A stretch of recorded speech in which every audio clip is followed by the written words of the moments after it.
Okay, everybody ready to jump in? And I know Witchy Yeah, just went away let's for catch coffee. Let's catch Laura up real quick I'm on sort what's of going back. on. Okay, Lore, you've left the temple. Harshnag stayed back with the temple because he wants to protect it, and you had two choices at the temple with the oracle to either go after the giant lords, and the oracle would give you a general direction or general area where the giant lords were. But the oracle also said, look, if you want specific directions to get you there, you need to do something for me. You need to go and find these giant relics that barbarians have stolen long ago. And the party decided for the latter.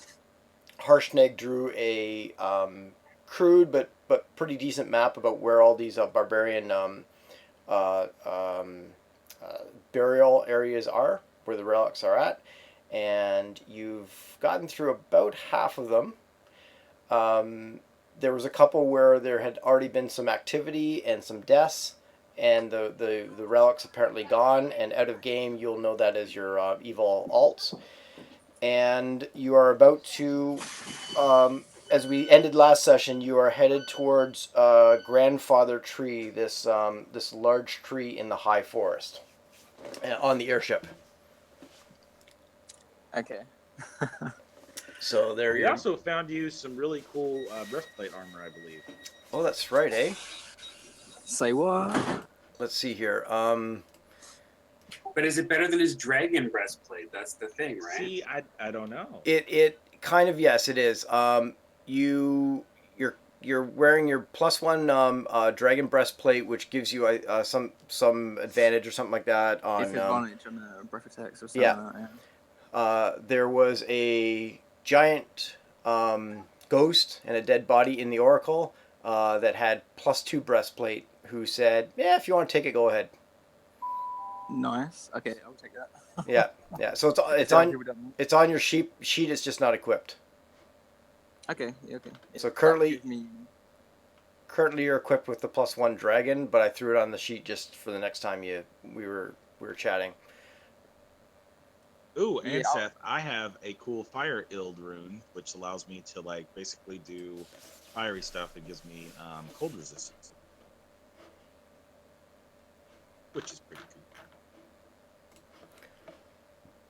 Yes, it is. So you picked up some stuff while you were running around,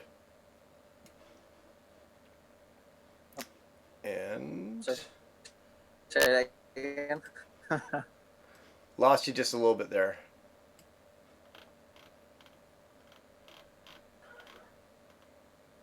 You still with us, Seth?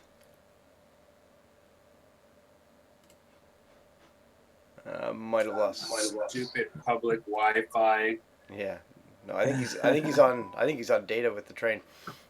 Yeah, I am, but it's because the train keeps going underneath bridges, so the thing keeps cutting out a little bit. Yeah. Okay. Yeah. We'll work it as much as we can. Okay, everybody ready? Or any other questions or things to clarify? Let's do this. Alrighty.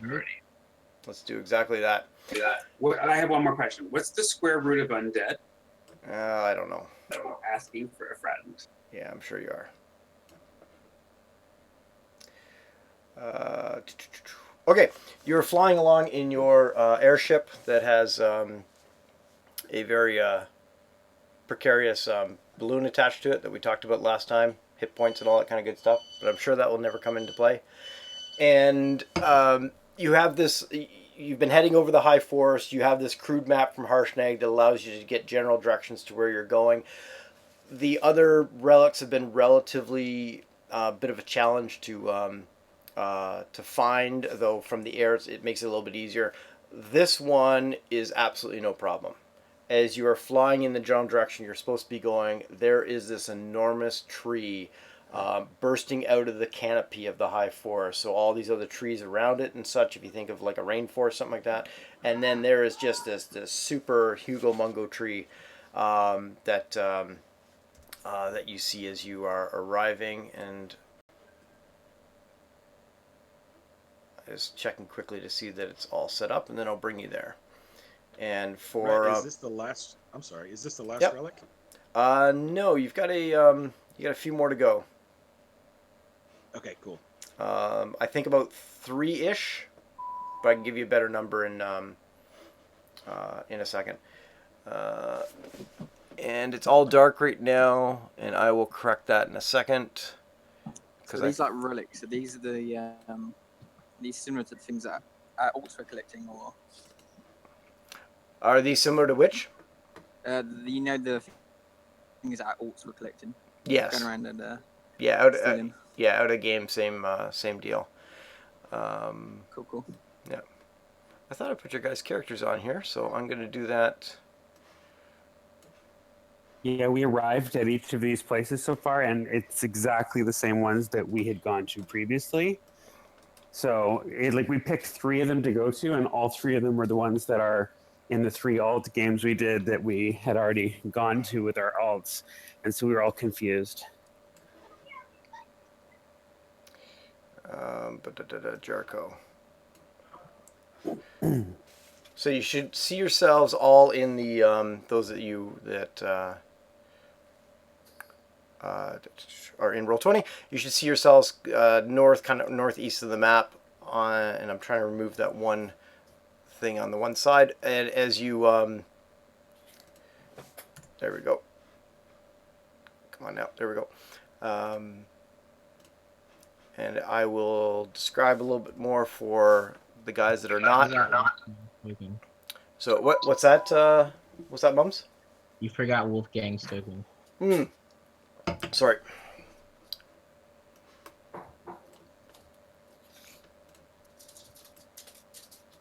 And please note the squares are 50 feet. So I'll resize you as I'm throwing out some info here. So it's a treed area.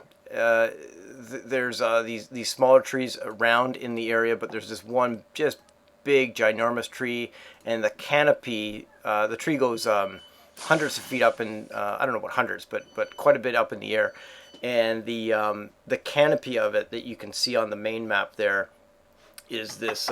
You can see where it says inner ring and outer ring, and then crown. All that green stuff that you see is not actually on the ground. That's just giving you an idea of the canopy above. Underneath the canopy of this tree, you see 3 dead creatures, 2 brown bears, and then this creature lying dead. Kind of almost like it's starting to meld into the grass and such, and grass is kind of growing around it. And you see off to the southwest a little bit these half human, half horse creatures. They don't seem to be incredibly lively. They take a little bit of notice of you, but don't seem to interact too much with you. And just they look like they're resting or not very well. Let's put it that way. And I heard a roll, nature roll, and it was a 5. It was a critical 1. What were you trying to find out with that? I was just trying to figure out if I knew what that green creature was.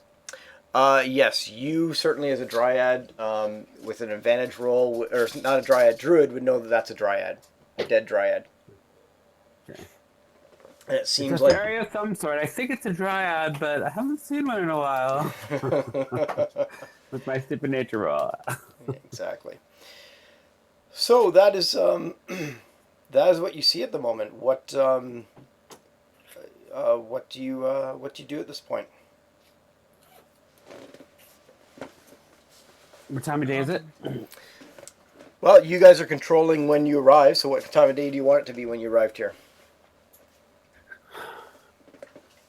Well, we have been typically trying to arrive later, right, for the whole stealth thing. But now that we're not even convinced that there's going to be something here because every place we've gone has already been pre-looted, I don't know if we really would keep that up or not. Just try to race there. So what time did we leave the last place?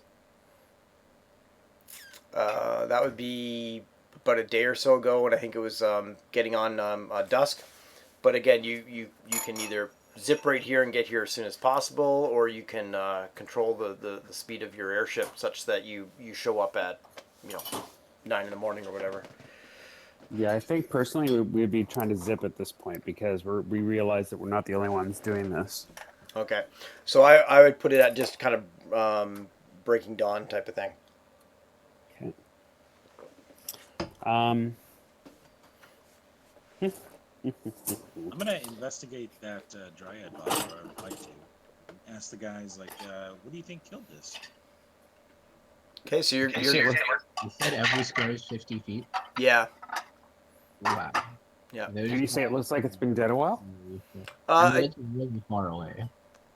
Yeah, the dryad is. I'm taking a few liberties here, but the dryad is like 400 feet away. I didn't necessarily say it's been dead a while. It looks like some grass is kind of growing up around it, and as a druid, you'd know that this is unnaturally quick growing grass and such. All like fresh, new growth. Kind of like that. Yep. Okay. So, Ventus, did you want to go up and get up close to the dryad? It's a few hundred feet away from you, and check it out a bit closer. Yeah, as long as Barial's coming with me, I'm gonna head up. Have some flames at the ready. I nod. So a druid is walking up to a big tree with a dead dryad and having flames in the hands. Yes. Okay. Strange, eh? Yeah. And Mums and Laura, what are you up to while they're heading a few hundred feet to your south to check out this dead dryad? I'm gonna hide and provide cover if needed. You're gonna hide and provide cover. Yep. Okay. Give me a stealth check, please. And Laura, are you still with us? And what are you up to? Laura's on mute.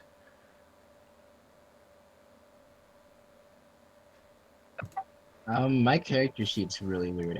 Some of the things are like not aligned properly, and I can't really click on stuff. I'll just roll a d20. 1 second here, and I'll. Maybe reload Roll20. That sounds really glitchy. It's been happening for like over a week now. I don't really know what's up. I saw a little bit of conversation in the forums about some stuff going on, and I know that they've made some changes in the last month. What are you seeing on your sheet? Just like some of the columns and blocks are just like overlapping each other, and so like I can't actually click on a stealth. Okay, I'll do it for you. Or the other thing too, if you click on your token up in the top left hand row, there should be a PC stealth button. You want to give that one a shot? There you go. Perfect. Okay, 18. I'll be like right there, so we'll walk in. Okay. And Okay, Should he make a roll or? yes, he should make a roll, please. You should be able to do the same thing. Click on his token and then click on the button up above. I actually gotta roll his manually because he has like a plus to stealth and it's like really weird. Okay. I got +7. Sounds good. And I'm going to. You guys can decide where Laura is. he's with me. Okay. So actually, he'd probably be in the lead because it's lore. It's like, oh my god, I might be able to kill something. As you approach,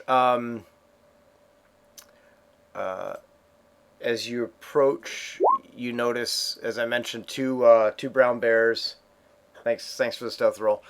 Two brown bears and a dryad. They look like they have been attacked both by physical weapons and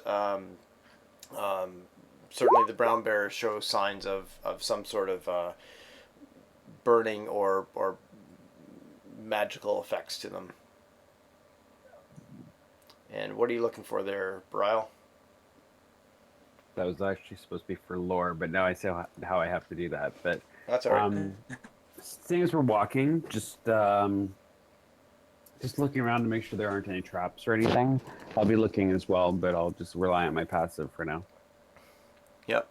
No, you don't recognize anything. The half human, half horse guys are keeping their eye on you, but aren't moving towards you, and they just don't look like they are full of energy.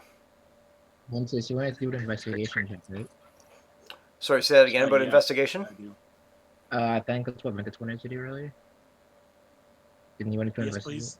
I would like to do an investigation check just to see if I can determine anything that's going around the tree or the dryad that's dead, and or the half horse people that are staring at us. Gotcha. The investigation that you and specifically Lord do on the dryad and such, it you would notice that the brown bears were certainly slashed at with some sort of slashing weapon, like an axe or sword or rapier. Um, they've been dead for just a few days, it would seem, not incredibly long. They're obviously been Picked at a bit. picked at like other animals, yeah, coming along, picking at them, stuff like that. Does the weapons that killed them, do they look like they're not giant-sized weapons, are they? They're just regular-sized, like judging by the wounds. Yes, yeah, regular sized weapons. The dryads seem to have taken more kind of magical damage to take it down. It's tough to tell how long the dryad's been dead, just because dryads, different than brown bear kind of thing. But Bryle would probably tell you that it's only been a handful of days for the dryad too, given Bryle's knowledge of this type of stuff. Yar. Yar. I'm gonna roll an insight on what I'm assuming are centaurs over there. Yeah. Just to like see what their temperament is. And in You terms said of they look like they're not themselves somehow. yeah, like they just don't look like they're completely full of energy. They don't. It's not like they don't look like themselves, like they're possessed or something like that. They're just Maybe like they had a big battle, or something like that, or just just pooped out for whatever reason. And sorry, Mums, what's Jericho trying to? I know you said something about the centaurs, but what are you trying to kind of dig down into them about? I'm just like looking at them, trying to like, I guess like deep what their temperament is. Like if they're going to be like hostile, you know? Yeah, no, you don't get any sense of hostility from them. They've been watching you all through this period that you arrived here. They're certainly keeping their eye on you, but they haven't tried to interact with you in any way, whether it be hostile or hail well met or anything. Gotcha. I'm gonna send Mini Penny over there just to kind of land in a tree branch near the centaurs, and then I'm gonna speak through her mouth and just be like, "Greetings. Can we have a dialogue?" I And didn't hear what he said. sorry, go ahead, Mums. I didn't hear what he said. He's sending yeah, you were a little on the low side, but I heard you there, Vorpal. He's sending his owl Mini Penny over by a tree branch by the centaurs, and speaking through Mini Penny to basically say hello. And the centaurs don't seem to be phased that this owl is speaking to them, and the one centaur, not really angrily, but certainly not welcoming or warm, just says, "What do you want?" At this point, I'm gonna start walking over there, and Mini Penny's going to say something to the effect of, or I'm gonna say through her, it's like, "We would just like to talk. Come meet my druid friend." And I definitely do not mention that Jericho is there or he's hiding, but I assume that Lore comes with us to talk to these folks. Okay. So if we've already had a look at these corpses, and now the next step is, I guess, to go look and see what's going on and what's happened here. And I'm sure the centaurs have some sort of insight.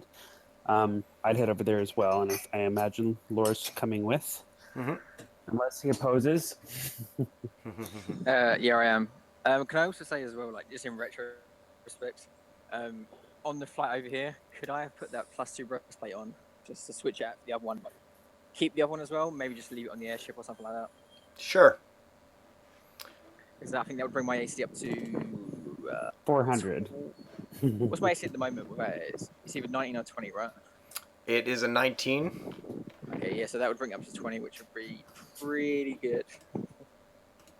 Yeah, 2 seconds, and I'm just doing that right now. Thank Can you. I roll for HP quickly?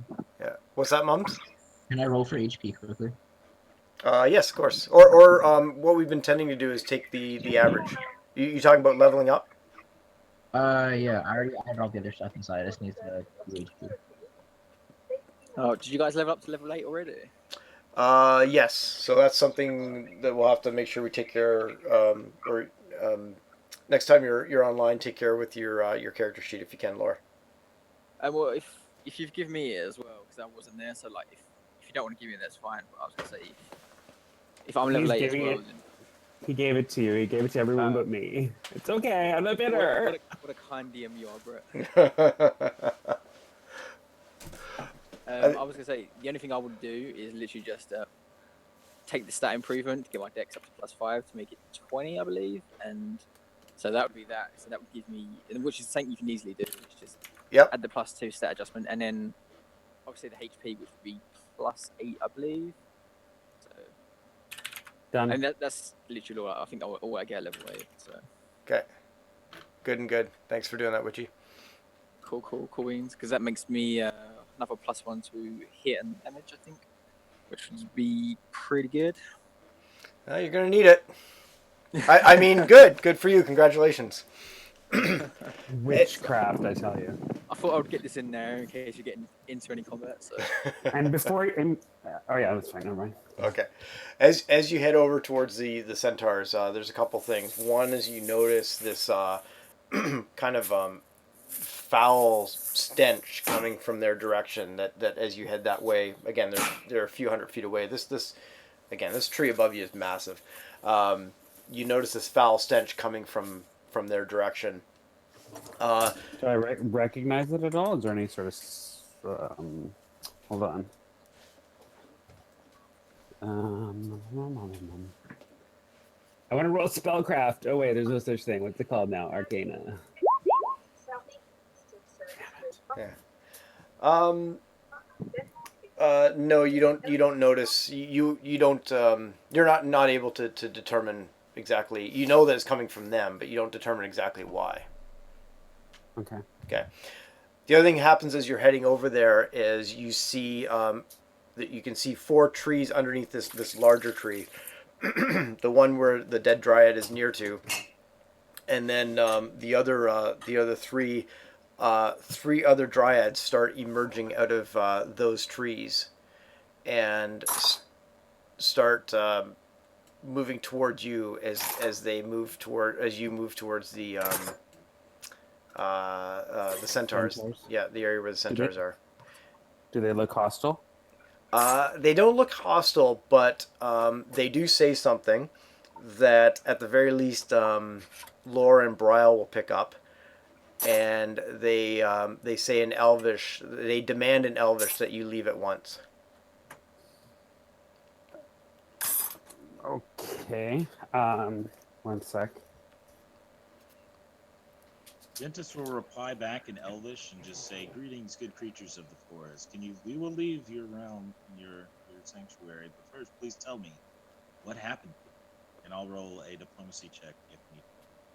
Okay. That would either be intimidation or persuasion. I'm kind of assuming it's going to be a persuasion check. Sure. Okay.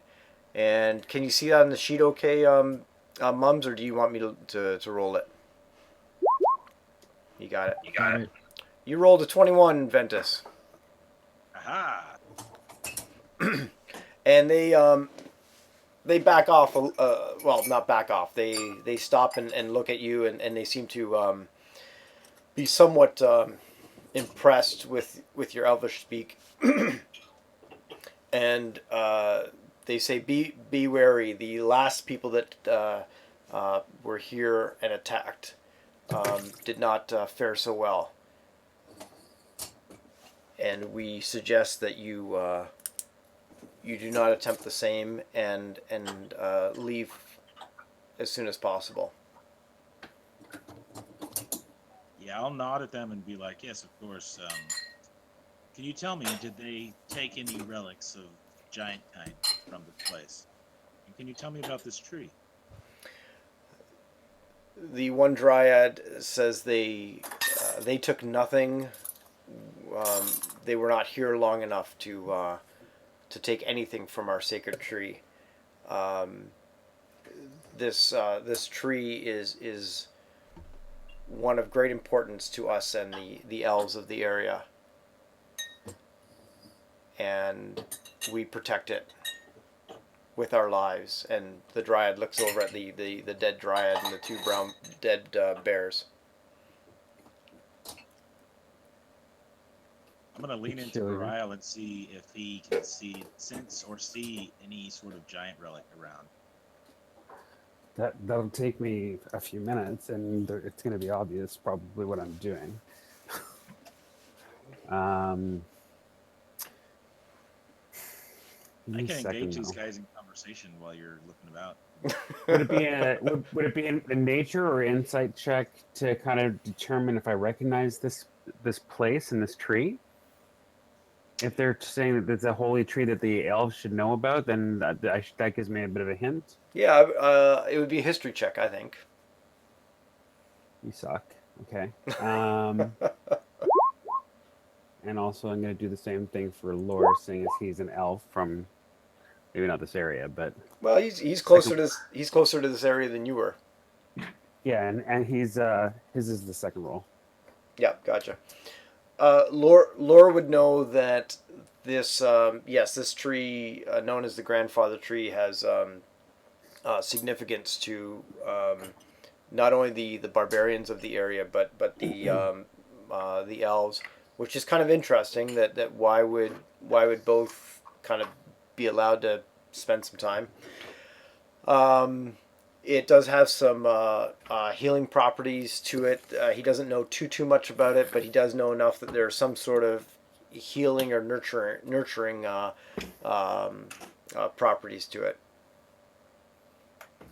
I would actually look to Lore, being that he's an elf and I don't recognize this. I'm like, does this ring any bells? Probably using some different idiom, but And Lore would have, growing up in Silvery Moon, would have heard kind of not quite legends, but stories of the grandfather tree. This large tree in relatively untamed, well, actually untamed, not relatively untamed area of the high forest. Stories of magical properties, stories of healing properties. Nothing really kind of specific. so he kind of like not much kind of response. I would have taken it.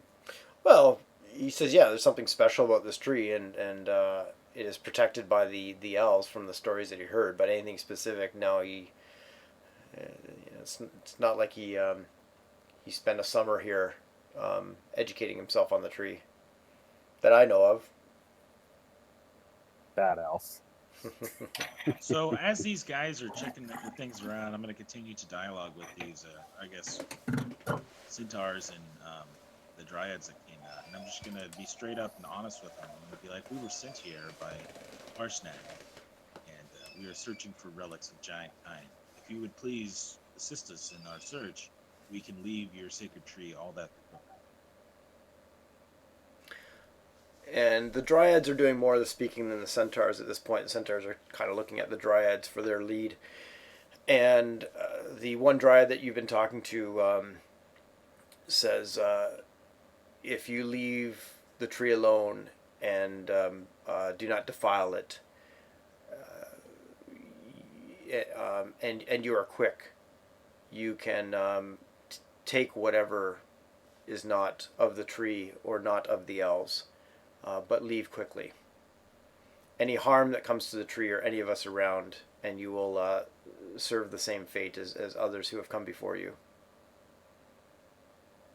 All right, I'll nod and then I'll turn back to the guys, send Minnie Penny over, and relay that message that we have the okay to scour the area. Then I'll send Minnie Penny off discreetly to go figure out where Jericho is, so she can relay the same message. Okay. And I'm walking away from the Dryads, being like, "Thank you so much," and I'm going to help them search. Brow seems a little bit perturbed with this exchange with these stupid fairies, and is kind of like shaking his head, like, yeah. What perturbs Brile about the exchange? Well, he doesn't like the Sylvan folk telling him what to do. He doesn't like anybody telling him what to do. Shut up. That's a story for another day. All right, you've been given the okay, a very tenuous okay, to check things. The Dryads are keeping close watch on you, keeping their distance, but not too much of a distance. I'm not going to move them around at this point, but essentially, wherever you are, they're kind of hanging out about 100 feet, at least 100 feet away. But staying within the great the crown, the larger area of the tree. So if you guys go venturing off too far, they'll just kind of come back to where the tree is. What is your plan to look around?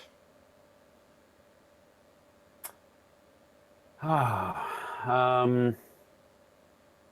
I'll do a ritual. Mm-hmm. I'll back off a bit, though. I'll get the boys to come with me. We'll kind of back up closer to where Mum's was, and I'll do a ritual for detect magic. Actually, before I do the ritual for detect magic, I'll do a ritual to... Give me a second. I just want to make sure that's going to work.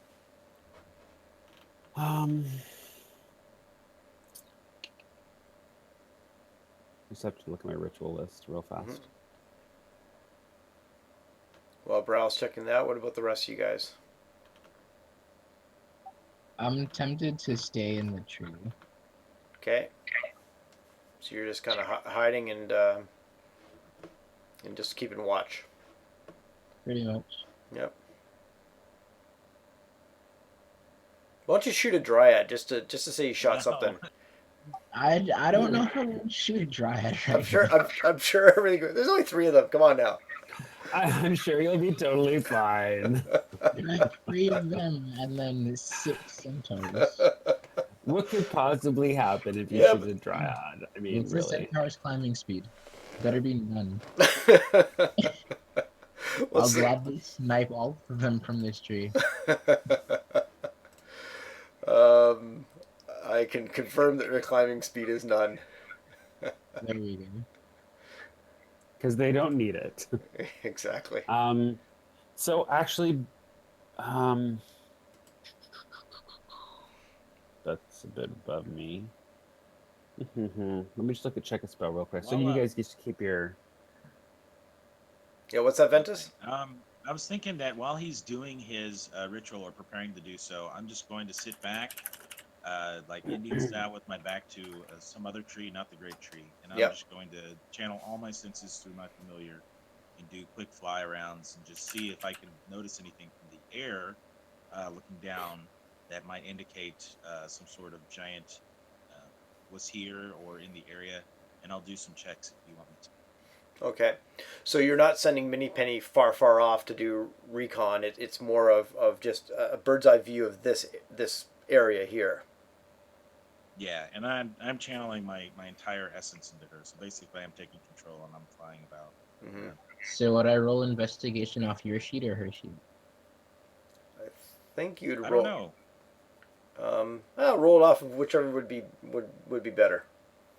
Actually, I don't I'm think. assuming he would have a better sheet. Sorry, say that again. I'm assuming he'd have a better stat Yeah. than. Yeah, I think Mini Penny's best at perception, and then the rest of the skills are relatively low. Ooh, a 5. And you're checking for things out of the ordinary in general, but the main thing you're checking for is any type of giant activity. Did you say? Yeah, any evidence that there has been giant activity here, or anything that looks like it might be belonging to giant thing. Yeah. No. You certainly don't notice any what you'd call giant activity. Any indication of anything along those lines. Um, from the air above the tree, you don't really notice anything much more than what you've already seen. Trees and the big tree. As Mini Penny kind of goes floating in and around the grandfather tree, because quite frankly, like, it stands out. The dryads keep an eye, but don't take any necessary actions. And Mini Penny does notice that the trunk is huge, 50-ish feet in diameter, maybe even 75, and a lot of exposed roots at the base that somebody could relatively easily crawl into. So if there's anything out of ordinary, well, not out of ordinary, if there's anything that's suspicious isn't the word, but anyways, that would be one thing. And how are you coming with your ritual there, Brio? So what I'm thinking is the first ritual I'm going to do is actually to speak with animals. Okay. And I'm going to be, but what do I see around? Birds, squirrels? I mean, there's got to be something if this is some sort of. Oh yeah, Um, there's woodland creatures, and certainly more woodland creatures than, not more, but more active than you would expect. They seem to feel safe. They don't go scurrying off as much as you would expect if you're just kind of tramping through the woods and the forest. So they obviously seem to feel comfortable or safe here. Birds, squirrels, rabbits, that kind of thing. Deer go traipsing off through the forest now and again.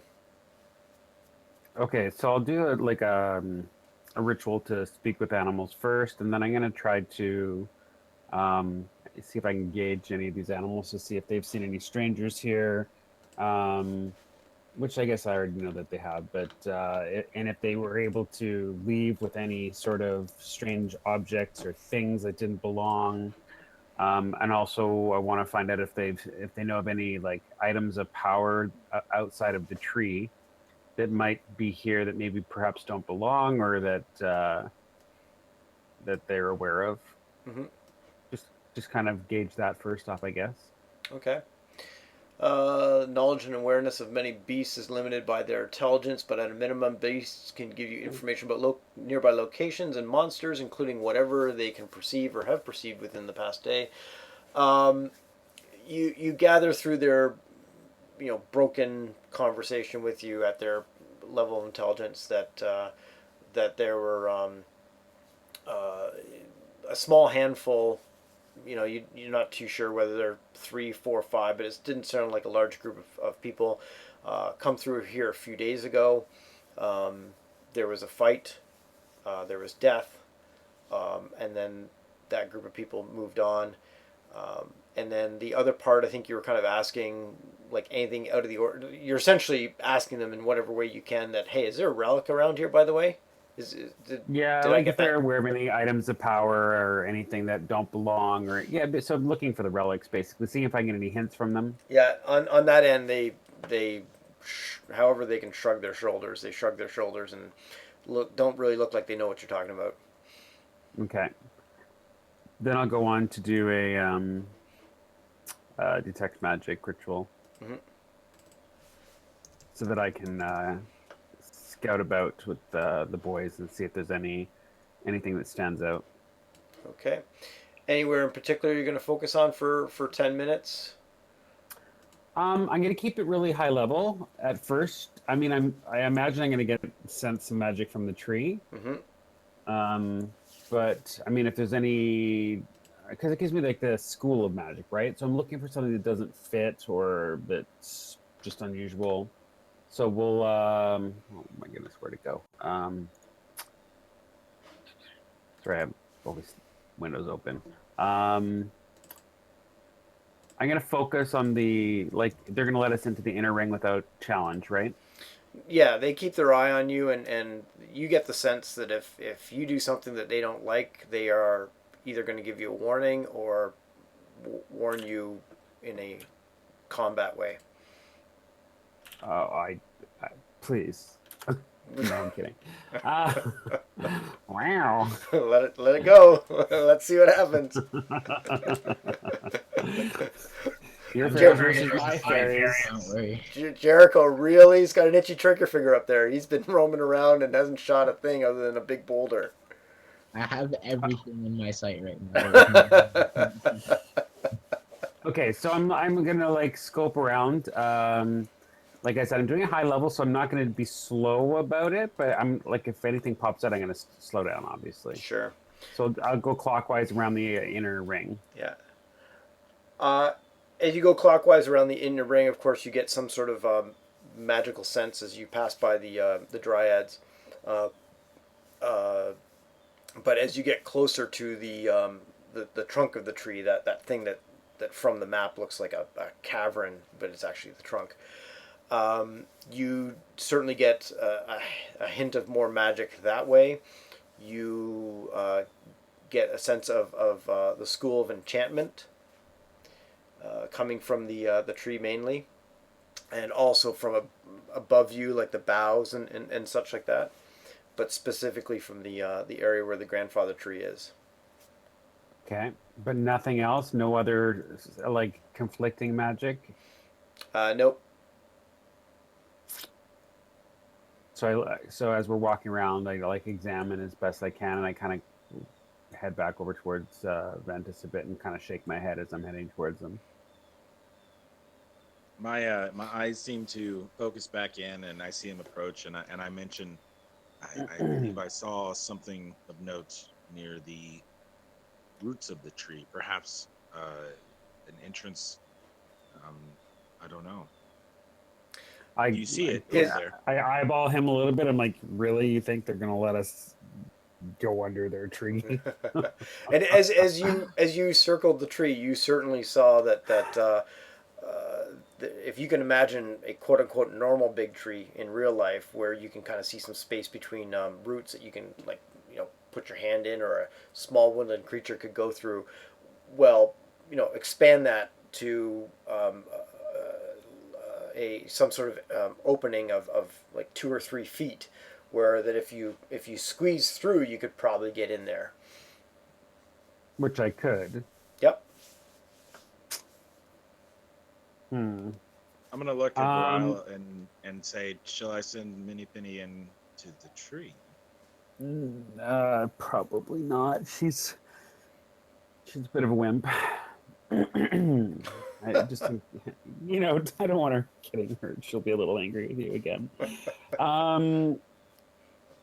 So I look over to the dryads and I speak to them in Sylvan. Mm-hmm. And I ask, so I'm going to flatter them first. This tree is magnificent. It's wondrous. What a honor to be able to be a guardian of such a splendid what do I want to call it? Being, Mm-hmm. let's say. See how they respond. Give me a persuasion check, please. Fuck you. I mean, excuse me, just talking. Noted. Please give me a persuasion check. It's charisma based, right? Damn you. Yippers. Why do you hate me so much? I'll give you advantage because they're dryads, but holy crap, an 8 and a 3. They give you a bit of a look of disdain. They feel that you are just trying to butter them up, and I am just trying to butter them up, yeah, but I'm speaking their language. Exactly. Bitches. Yeah. Mm-hmm. And they say just if you're done with what you need to do, just move on. I take a moment, a couple beats, and I'm like, it appears, and no insult is intended, but it appears that you've somehow allowed some beings to come and place some items underneath or within the root system of your tree. Are you aware of that? And the curt and quick answer is, we know of no items. And I shake my head and I'm like, wow, that's maybe even worse. That not only did you allow it to happen, but you're not even aware it's there. You're so lucky that I came when I did. This could pollute the tree. This could like harm it. They are not enjoying your conversation, and especially the insult that they would allow the tree to be harmed in any way. They shouldn't have allowed it to be harmed in any way. That's their problem. Stupid bitches. Lower beings. Oh gosh. I'm going to assume that was all in your head. Of course it was. Well guarded in my head.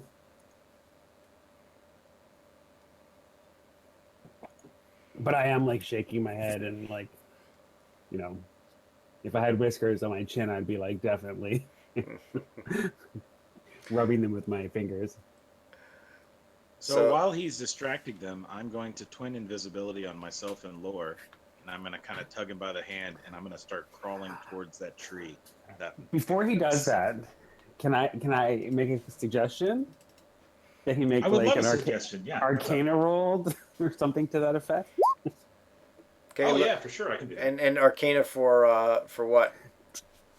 To maybe have a sense to know whether or not that would be useful against these dryads. Oh yeah, sure. To determine whether or not that would, like, maybe they have detect invisibility or something like that. Or if they can just see invisible. They are various. Maybe they can. I don't know off the top of my head because I haven't looked them up or anything, but just just a little bit of a common sense check, just in case. I like it. Yes, I do that. Because he's really old, like really old, and so he might have he might know this kind of stuff. I am proficient in history. So you're proficient in which? History and like just knowing shit. Because you're really old, like really old. I am a sage in background.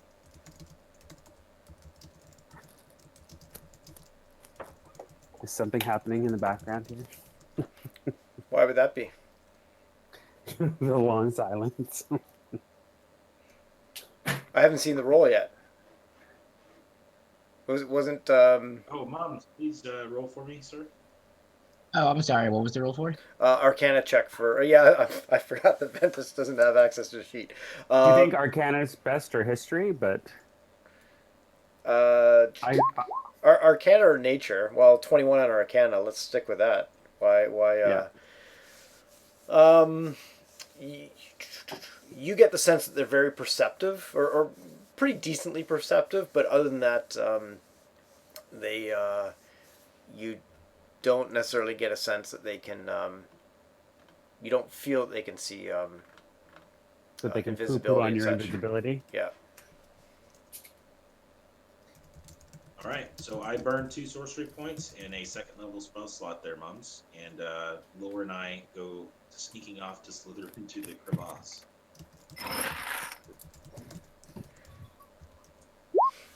Okay. I'm trying to think of what kind of. He's going to twin invisibility, so two sorcery points. I'm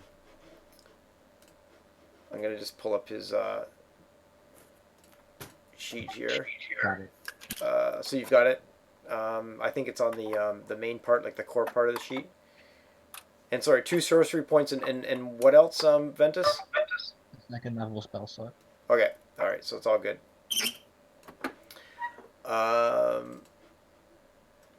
Okay. I'm trying to think of whether Ventus would roll some sort of check to,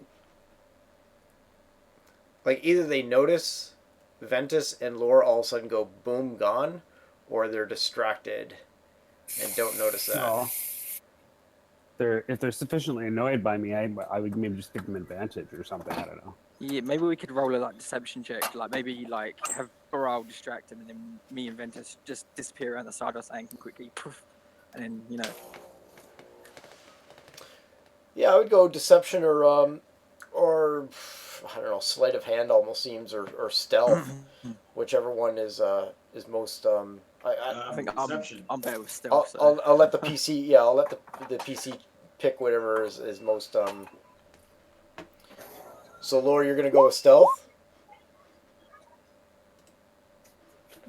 Let me do that for him. And I'm gonna go with deception because that's higher for me. Okay, well you got a 15, so you're doing pretty good.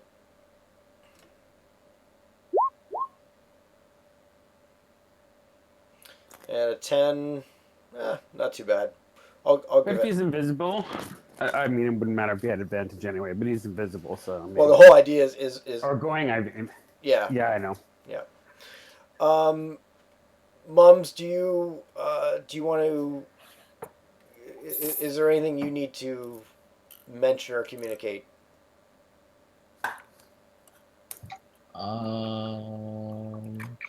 And can you do it without giving away your position?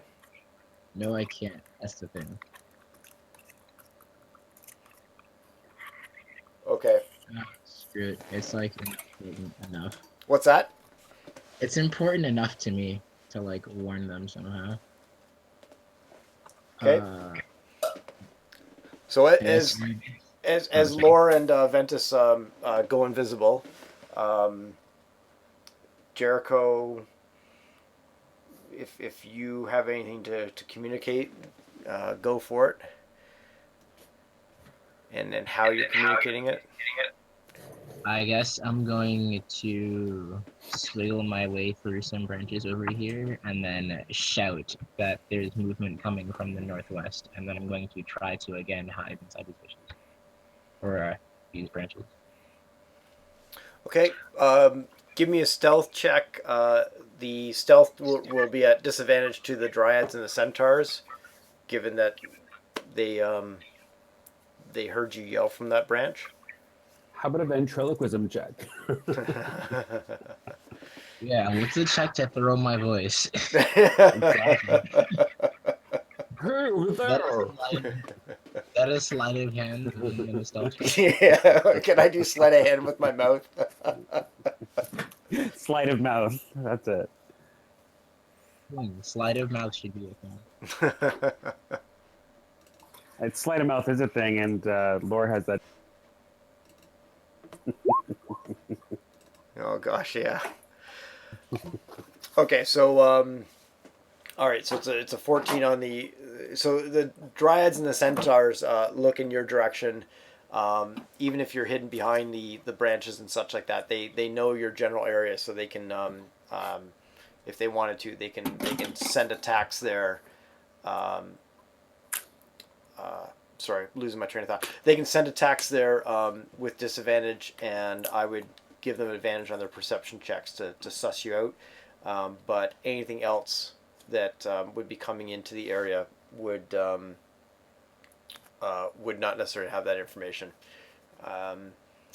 So Lore and Ventus have gone invisible. Bryle's having a chat with the dryads, and then Mums has just yelled out that there is. What exactly did you say? I said there's movement coming from the northwest. Yeah, so this general direction here. So they didn't even seem remotely impressed at us speaking to them in like their language. Double bitches.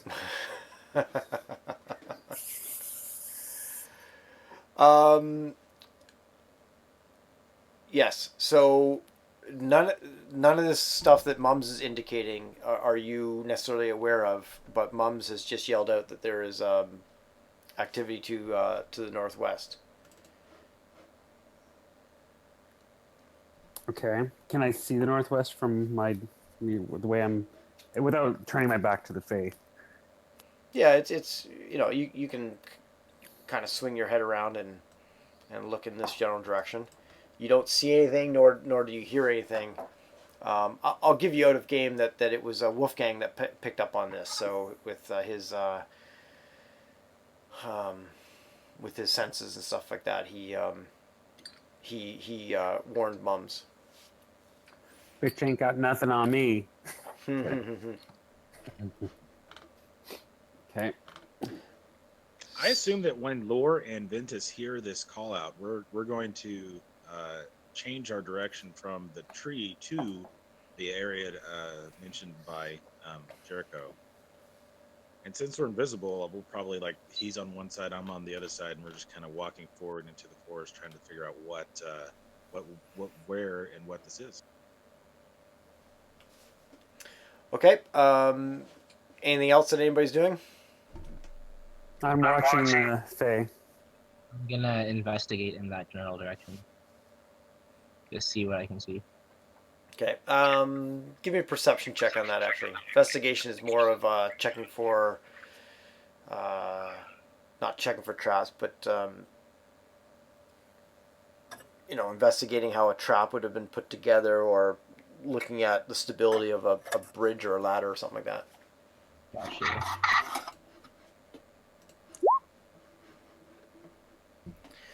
Yeah, you don't pick up on anything, but certainly,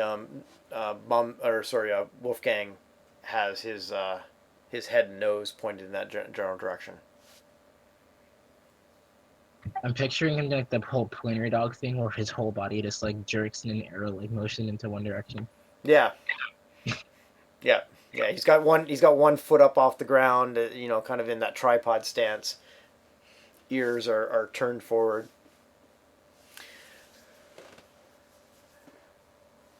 And the centaurs don't really do much. The dryads are kind of looking back and forth between Mums, who called out, and you guys who are near the grandfather tree, and the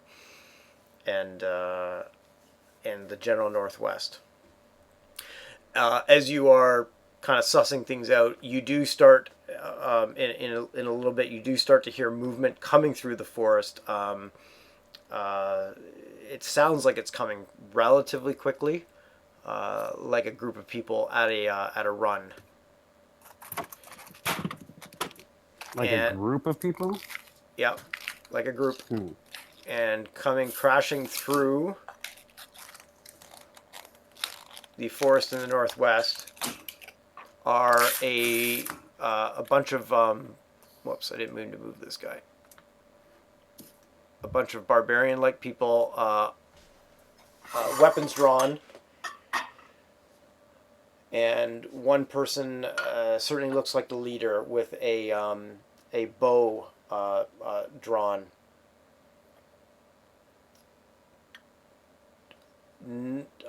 Obviously being hostile, but they're not letting any weapons go at this point. Were they anticipating us all being here, or are they charging and going, "Whoa, there's people here"? They certainly didn't come along as quietly as and they were certainly going at a full run. What brought them here? Not exactly sure.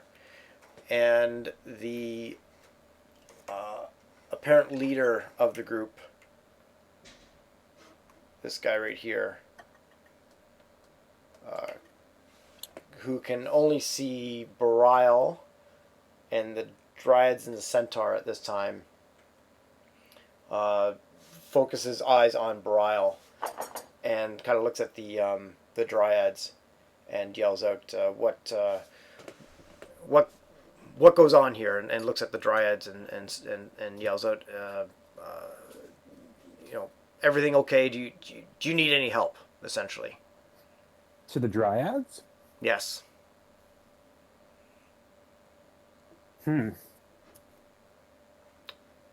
I look to the Dryads, think questioningly, do you? I don't say that, but I'm looking at them, curious. and one of the this guy has his bow trained on you, Brile, given that you are the only viewable person at this point. Um, the he well, no, it's too much of a distance. Never mind. The Dryad moves a little bit closer to that party, um, and speaks with them in Elvish. Funny enough, and says, you know, we are unsure. Stand at the ready. And then the Dryad also looks around and realizes that there's only one of you left, and looks back to the group that just came through, and said, "There used to be three, and now there is one. We're not too sure where the other two have gone." I'm sure they're just scouring the area looking for this item that we were, I thought, pleasantly discussing.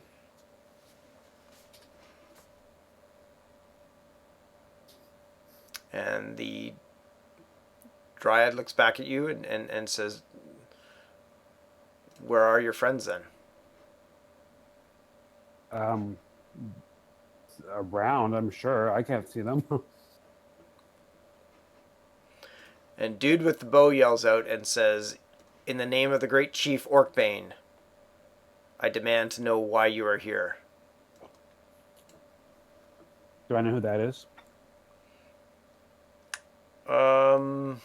Give me a history check. Give me a sec. Your most fun check. You hate me? No, it's not so bad, actually. The rest of you can roll history checks if you want to, because you would have heard that.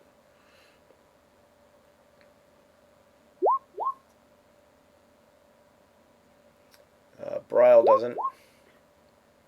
Lore doesn't. What about Ventus? Yep. Just waiting for Mums to roll. Ventus doesn't. Mums has heard of the Great Chief Orkbane, like a word, a name, and knows that it's possibly a chief of a barbarian tribe, but not exactly. That's about all that Mums would know. And unfortunately can't communicate that to the group at this. Well, if he wants to, he can. But I'm not giving my position away. So that's what Mums knows.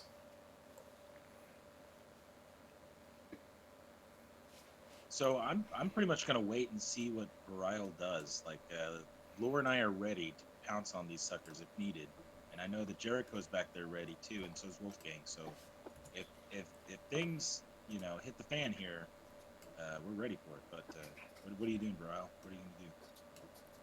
Besides eating, hold on, sorry, caught me with mouthful. I'm looking at the Fae like what's going on. Are we suddenly not okay? Has something changed? The Dryad's still not overly impressed with you, but says these are great protectors of the great tree as well. The tree ghost tribe. I am more concerned of you and your missing friends than I am of them. Let me be clear and use any sort of magics that you need to use, or any sort of means that you have to validate this. But I am a druid of I'm a druid, and I respect and honor your beliefs and your tree, and I have absolutely no interest in causing any harm to it or to any of you. But we are here on a very important quest of sorts, to find my princess. No. who's Sorry, fell couldn't resist. who's fell down these Yeah.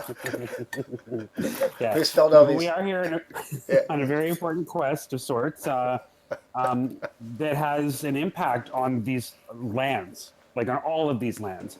And the result of, if we don't accomplish what we're trying to accomplish, could result in the damage to your tree. So by you standing in our way, my way, and my friends who are off looking as well for these artifacts, you are in fact doing harm to your own cause. So look at me, do your little thing, and you will see that I'm telling the truth, and don't stand in my way. Because I am not your enemy. So don't make me one. And I try to look all like pompous and like powerful. Are you trying to persuade or intimidate? At this point, probably more of an intimidation. Yeah. Okay, let's have an intimidation roll then. Yeah. Give me a second to think what I can use. You use a dice and then you add your modifier. No, I know, but I want to see if there's any sort of way I can buff this. But so you're saying intimidation? I mean, they're both charisma anyway. But I just I'll roll. But I think that there's like something I can do with intimidation. Give me a second. Yeah. As you're To make as you're doing this, the especially Mums and Lauren Ventus, who have the time to suss out the situation, notices the leader with his bow drawn has a very nice shiny bow in his hands. Lore would love to add this to his collection. I'm sure he would. Among other people, I'm sure. I'm like keeping the leader of the elves in my sights just in case things go sour. Gotcha. Like I'm ready to attack him. Okay. And that's your intimidation roll, Brile, a 10? Sure, but I mean, listen to the role play too. That should have an effect there and an effect. Oh, so your roll probably trumps your skills and ability? I think think you so. rolled off of lore sheet. We might have to make a new roll. Sorry, what's that, Mums? I said it looks like he rolled off of lore sheet for intimidation, not his own sheet. Yeah, it was. No, it was off my sheet. I just have to manually switch back. Oh, you're rolling as. Yeah, I gotcha. Off his sheet would have been much better, I'm sure. The leader with the bow, who's got his bow and arrow trained on you, because there's nobody else to train it on as far as he's aware of, says, "Speak quickly of this quest that you speak of, and what dangers come to this area in the tree." And then he points over at the Dryad and the brown bear, the bears over there, and says that you can see what has befelled other people that have tried to attack here, and our own kind. I give it her a look. I'm like, do I look as weak as these incompetent beings? If I was here to harm you, there would already have been harm. Your friends wouldn't have gotten here in time. That is not our intent. But go ahead. I know that you have your magics. Use them on me. Check for the truth of my words. I don't resist at all. And the barbarian leader looks over at the Dryad, and gives him a little bit of a nod.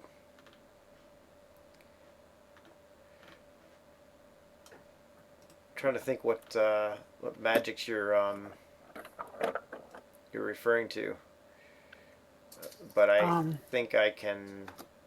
I know Dryads don't have the same casting ability as like spread, or I don't know. I get them all mixed up. But anyways, I'm being genuine and honest and challenging them to test me. So if they don't think they have some sort of magical means to do so, maybe they think they have some other way. Yeah. He gives a nod to the Dryad, and the Dryad kind of peers at you, and turns back to the barbarian leader. You don't necessarily feel you don't necessarily feel anything magical necessarily, and says, the one speaks with conviction, if not pompous. And I'm not resisting in any way either. So Yeah. if there's any sort of probe that they're capable of.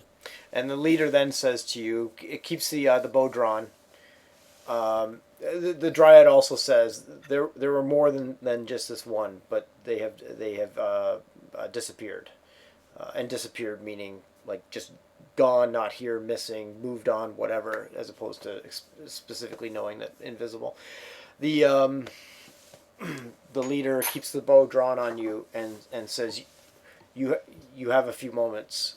Speak more clearly of what you are seeking in your quest, and make us understand how it's of danger to this area. Okay, so I don't know how well you keep track of the affairs of the other races, but I imagine you must have some inkling of the order of the giants and the giant kin. He says we are aware of giant activity. Okay. It has kept And- it has kept away from our borders, and if you have brought that activity to us, you will not live to see another giant. You think it's kept away from your borders after I just finished telling you that right under your nose that artifacts that are involved in this struggle have been hidden here. And you've done nothing to stop that, which in turn is going to bring all these bad people that you're trying to protect your grove from. And in fact, likely these, and I point to the dead bodies or whatever, these previous skirmishes are directly attributable to this, because we've gone to several other holy sites and found that these people or creatures have already been ahead of us and are wreaking havoc on the guardians of these sites. So we're not your enemy, but there definitely are enemies out there for you. And if you're not willing to take this item, this relic from your site, which in turn will, hopefully get you right off of the how do you say radar in old terms? Just say We'll radar. get you, exactly, we'll get you off the radar of these hostile beings. Then perhaps you and your tree will both survive through another age. And as you mentioned things like relics and artifacts, the other barbarians are looking quickly at their leader. And the leader says, there's nothing. I think you kind of mentioned hidden or brought here or whatever. And he says there's nothing hidden or brought here that has not been Sanctioned? has not been brought here without purpose. Then you've brought yourself into this battle intentionally, is what you're telling me. And as you mention the word battle, you hear him pull on his bow, or you see him pull on his bow a little bit more. And Can you hear me? yeah, sorry, who's that? Oh, sorry, it was me. I disconnected from the Wi-Fi and used my mobile data. I've got a clock in like 25 minutes, but for the last 25 minutes, I might hang out with you guys. Oh, so you got about 25 minutes with us? Yeah, I'm just going to use my mobile data instead of the Wi-Fi because it's crap. Oh, okay, gotcha. So he pulls back the bow a little bit more, and you hear in Elvish, "Swift death to those who have wronged me." Now you don't. He doesn't let go, but you mentioned the word battle, and he's getting himself ready. And he says to you, you speak out of turn. You are here on our lands that we are protecting. You're hiding among us. You come here as three, and now you are one. Okay, I would like to use minor illusion to make it sound like the tree is speaking in a big booming voice coming from the roots. It says, "Let my servants pass." Uh, certainly, some of the barbarians look very unnerved at this. Um, the the the dryads are a little and centaurs are a little bit taken aback. Um, and Sheathe your weapons, servants of this glade.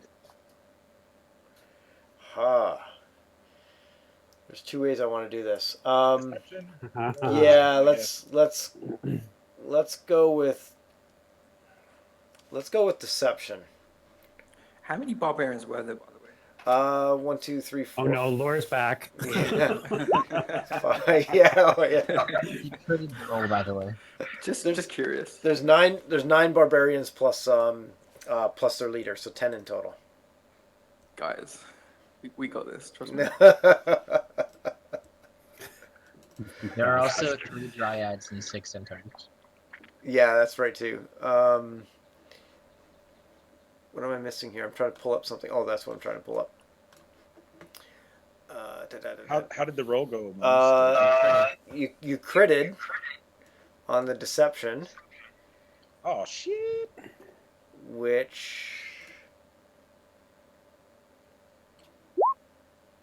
Okay, I had to check something. You critted on the deception, and the leader looks at the dryad for a little bit of guidance, and the dryad certainly looks uncertain and gives a little bit of a nod. And they don't sheathe their weapons, but they certainly lower them. And Well, that's a good start. it I is a look good up start. at the tree and I look back at them and I say,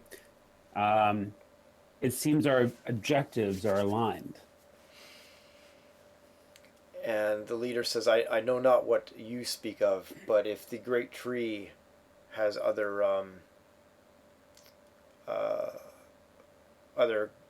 goals, then we follow the great tree.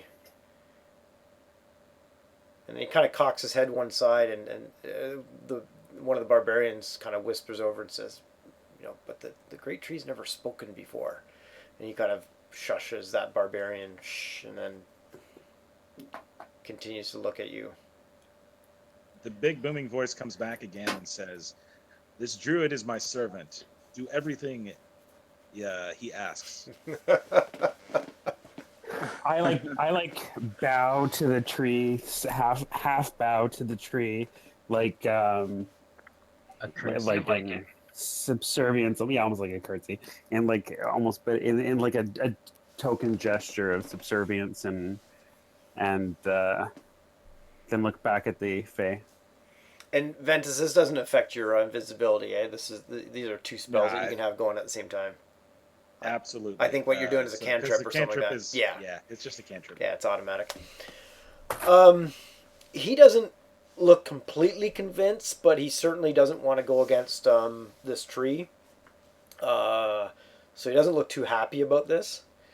And he looks back at Bryle and says, "Speak quickly. What is it? What is it that you're doing here, and what do you need?" I am here to retrieve the artifact, which has a purpose in this battle. This battle of the Ordning, to help restore balance to the order of things for all the species or all the races. For all the things. All the things. All the things. He says, I only know of one artifact or relic. Tell me how this will help, and I will give you its location." You want me to explain to you the something that's beyond my mortal understanding, and as clearly indicated by your guardian, I am also just a servant, and I've been sent here to retrieve this item. And if you know where it is, and you're standing in the path of you're standing in this righteous path, you're being a you're hindrance to you're in between the radar and the things. You're exactly. getting in the way of the radar. Yeah, but he's odd. And as this is happening, the kind of like the main dryad has retreated back towards the large tree, kind of checking it out. Obviously intrigued by this speaking of the tree. Um, But one other thing, just to throw in yeah, as player, is that Brile is being completely honest. Like he believes everything he's saying. So if there's any sort of challenge to him from a perspective of like deceit or anything like that, they're not going to get it. Like he's intent. He's honest. mm-hmm. So I mean that should account for something when they're dealing with him. Yeah. Not from a role play perspective even, but even just from the numbers if you're rolling. Yeah, and the dryad earlier did indicate that Brile is has conviction and purpose and passion, if not pompous. Of course. Yeah, yeah. So the leader, you don't get the sense that he's just going to go, oh yeah, no problem, Mr. Tree. Uh, he understands that the tree that you are a servant, but he is also, and the dryads are also a servant, and so his next response is, but you were sent here by something or someone with purpose to retrieve the holy artifact. If this is a goal that aligns all of us, then we need your honesty as much as you want ours. I like shrug. I'm like, of course, but you need to be more clear. What specifically are you looking for? Who has sent you to find the great artifact? You're gonna have to refresh my memory as a player too, because I have too many quests in my brain right now, and I can't remember who started this one because it's like The oracle at the temple said that if you want more information about the giant lords, you need to go and find the giant artifacts that were stolen by the barbarians years ago.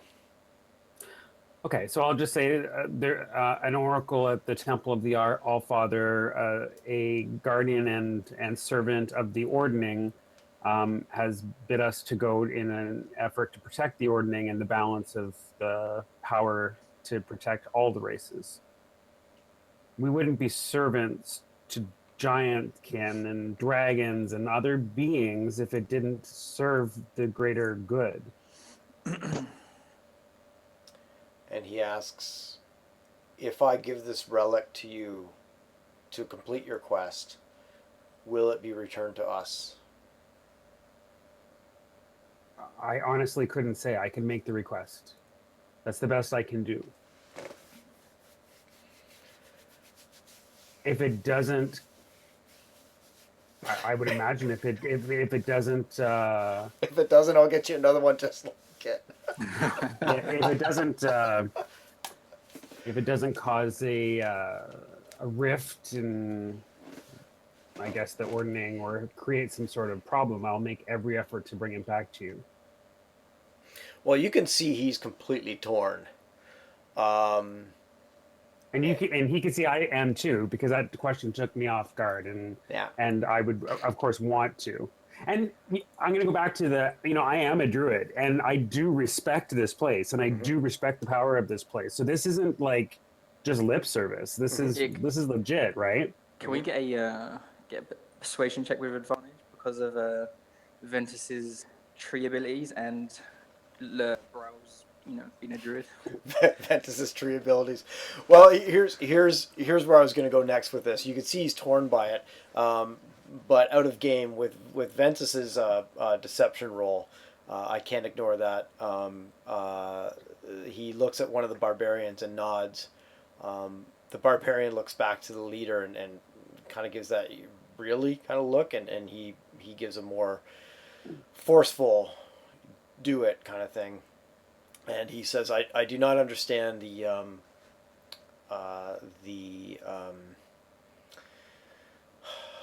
I do not understand the plans of the great tree, but if this is to be, then this is to be. And the barbarian goes to the trunk of the tree, the exposed roots, slides in to that area, is gone for a few minutes, and comes back out and and takes back to the leader. In their hand is a is a ring, U-shaped kind of piece of jewelry. It looks large enough that for a human it could go around your neck, type of thing. Quite heavy, 20-ish pounds in that area, and he walks it up to Brile. Everybody's obviously watching this, and the barbarians are still standing a little bit at ready with weapons drawn but down, and hands it to Brile and says, "This is an ancient relic of our tribe. I do not understand why the grandfather tree is willing to give it up, but if such challenges are in the world, that it is maybe the wish of the grandfather tree that this can help restore things. But I tell you that if we find that you are lying to us, we will hunt you down and kill you." No pressure. And Burrell nods, and he holds out his hand like a gesture of like good faith to like shake it or embrace it in some way. Mm-hmm. And then if he sorry, go ahead. does he take it? Does he take it? Tentatively, yes. It's And not. so then he embraces his hand with both hands. So I put my other hand on top of his, and I swear to him that if it be within my power, I will return this to their people, and that their sacrifice will be honored and spoken of. And he says, if you do that, you will be a friend of the Tree Ghost tribe for life. If we find that you are deceiving us, then you'll have an enemy of myself, my father, and my brethren. Completely understood, and I am honored that you would even offer such an honored esteem to me and my people, my comrades. And he's like genuine, and he like gives him a good embrace on his hand, and yeah, he gives an uncertain nod. You can see that this guy's just torn. Like his plan was not to give this thing up today, and he's kind of torn. So he's not completely trusting you, but the tree has told him with a 28 critical roll oh my God. to trust this servant. So probably some combination of the roll, the druid, and stuff like that. So Did we really just this marks a first, right? The first time we've actually done something with that bloodshed. It's got to be a first. I'm surprised Laura doesn't have a couple rapiers in the backs of these barbarians by now. I'm thinking about it right now. Like this is a bit too strange. Like this doesn't sound right. That's how things go. Finally, after 7 or 8 levels, maybe you're no longer murder hobos. So, yeah, he's following the tree more than he's following you. He sees this as a test that you will be completely trusted when this thing comes back. And he's doing this reluctantly at the tree's bidding. And he urges you to, you now have what you came in looking for. Leave us in peace to continue to protect this tree.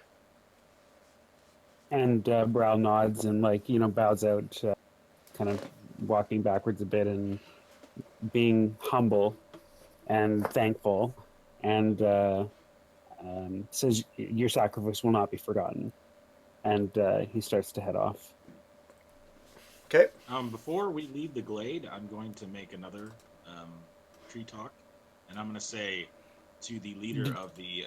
Quit while you're ahead. Let me get out of range. No, go ahead. Sorry. Go ahead. Go ahead. Okay. You're going to like this. I'm going to say, as penance for your doubt in me, you must relinquish that bow to the druid. Oh. You guys are bastards. You get one decent deception check, and then you just... I No, love I'll roll again. Let me roll again. Roll for me there. roll a persuasion check on this one. Cross your fingers. Oh. 27. Oh, I'm gosh. really good at this. Yeah. Persuasion crap. I don't know if it's you that's good at it or Mums. I'll take either one. That's fine. Yeah. Oh, you are really... This guy is now really being torn.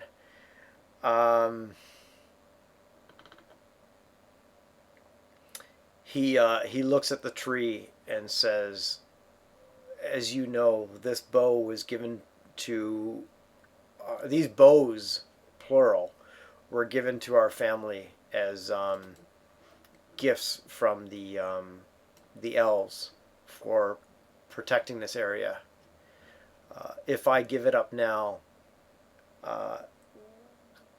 we are giving up some of our defenses. Please, good tree, have I not done enough? Have I not given up that which is most sacred to us at your bidding?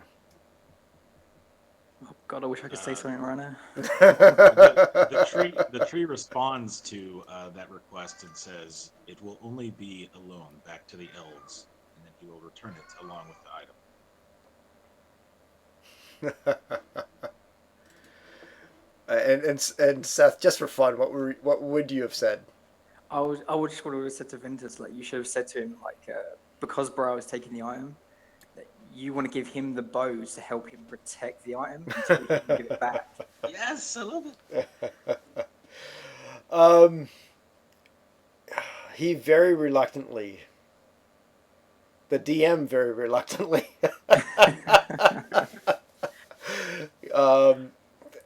yeah, you're breaking this guy. You are really breaking him, and he hands over this beautifully carved and ornate bow.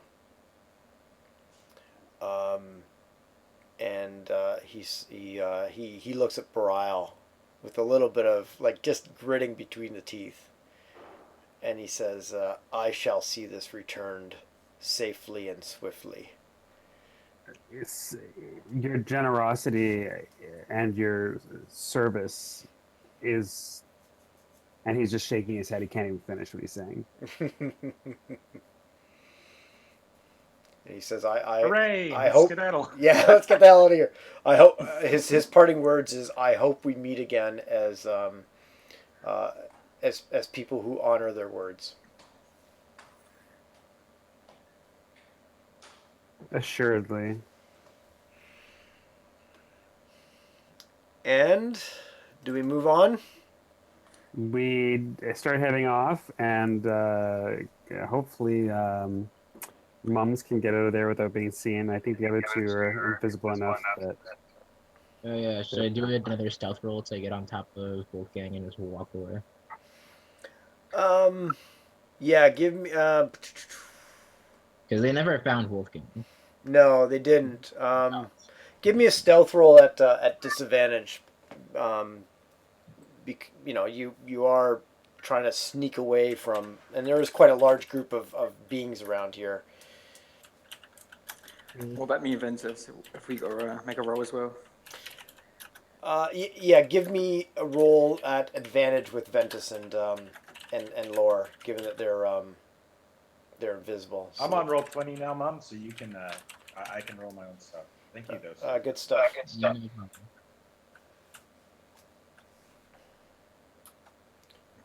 They know that there were others with Belial, due to the dryad. So Vorpal's a 12, or Ventus is a 12. Excuse me. And 9. Yeah. Um, they take more notice of Mums climbing down from the tree and getting on Wolfgang. They kind of hear the rustling of the tree, and the barbarians kind of look that way, but don't take any action. They were aware that there are other party members around, and the leader turns to Bryle and says, "You will leave with your entire party." I will. Be assured, I will. And Ventus and Lord just kind of creep away invisibly. And with that, I also have to creep away and clock in. Yeah. Well, great. Unfortunately. And this is a good place to take a break, I think, too. But good to have you back, Seth, and looking forward to seeing you next week as well. Yeah, Yeah, just I'm unfortunately, forward to finally taking a shot. Hey, I gave you about 25 targets there. I don't know what else I can do. I think you should get the magical bow just for not being able to take a shot. Yeah, dude, we got a fantastic bow. We got what we wanted, and we didn't have to kill anybody. It's a first for our group. What are the stats on that bow? What's that, Mums? What are the stats on that bow? Oh, I won't make you wait to attune to it. I'll show you what it is. Or not attune to it, but check it out and detect magic and everything. It is an oath bow. Requires attunement.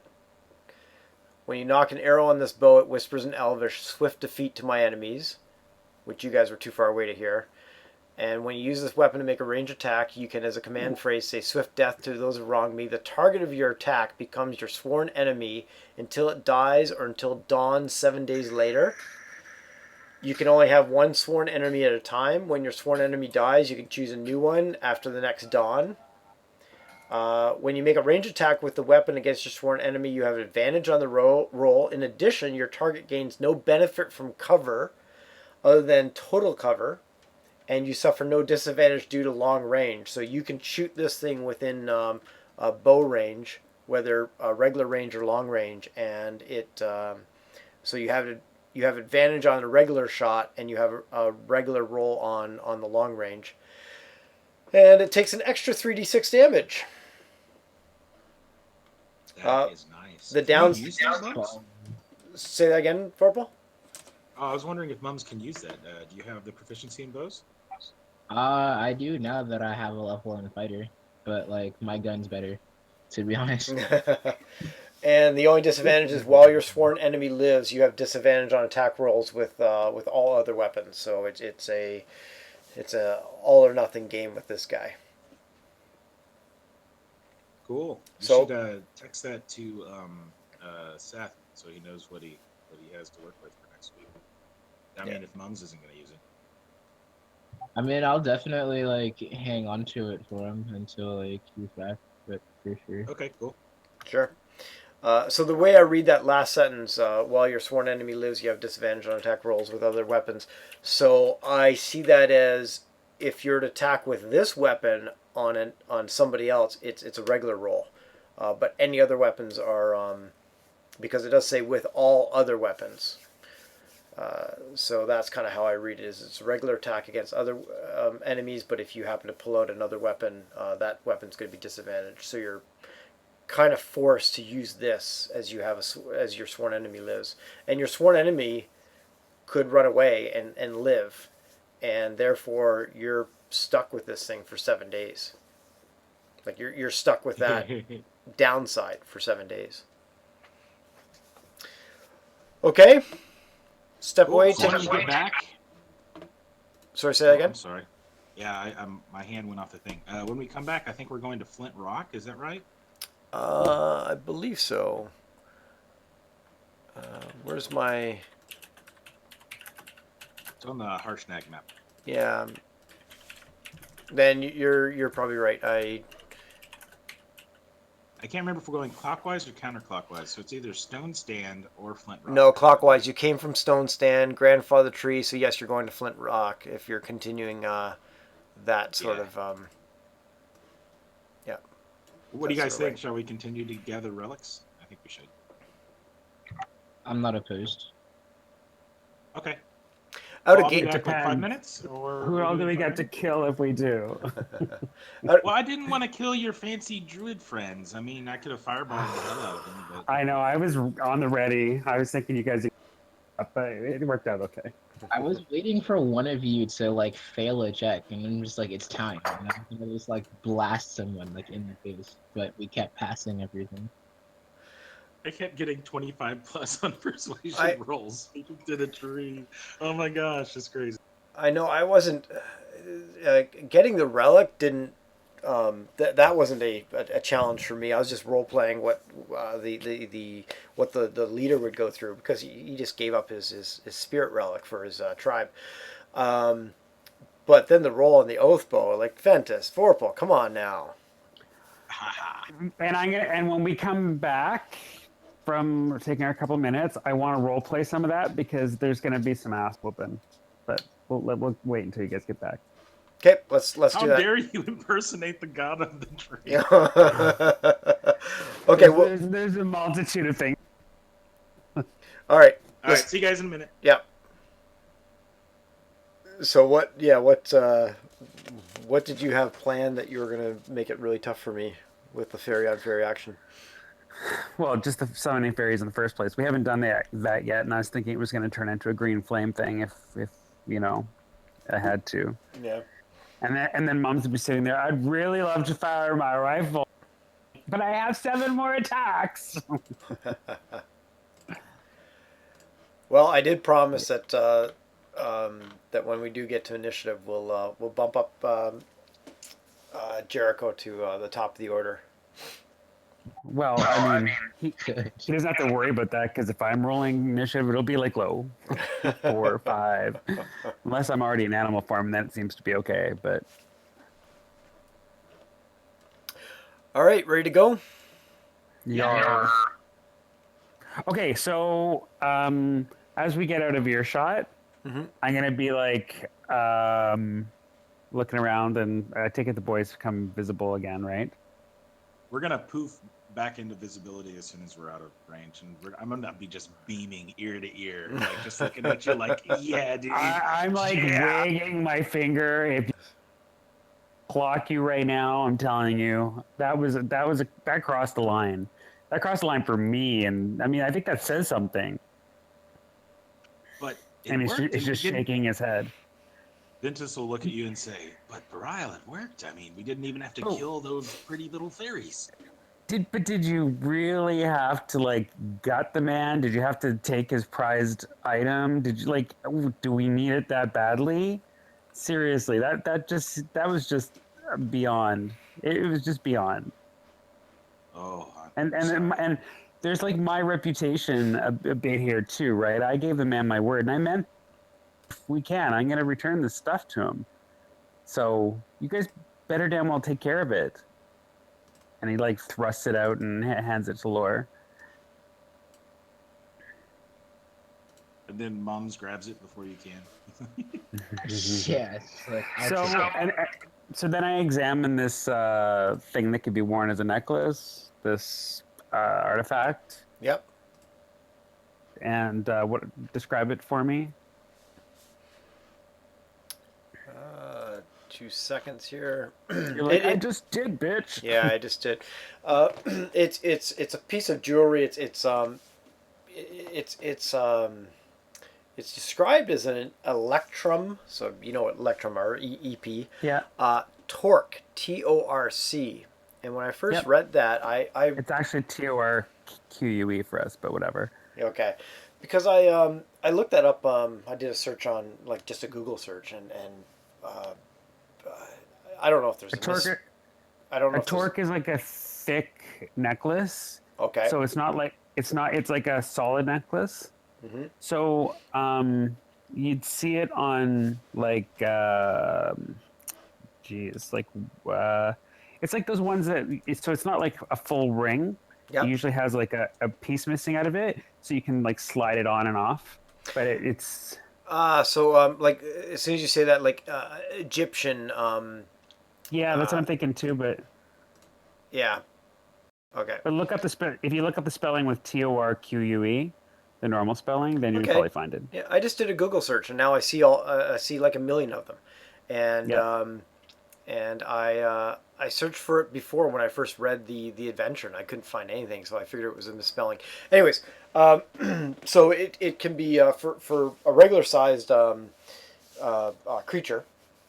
It I'll could be slide it on. worn as a necklace or whatever.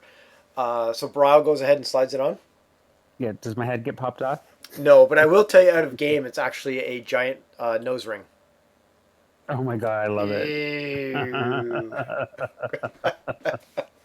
It has giant runes etched in it, but you don't get any sense that there's any sort of a magical like it's not shiny. It's not. It doesn't give that sense of magical something.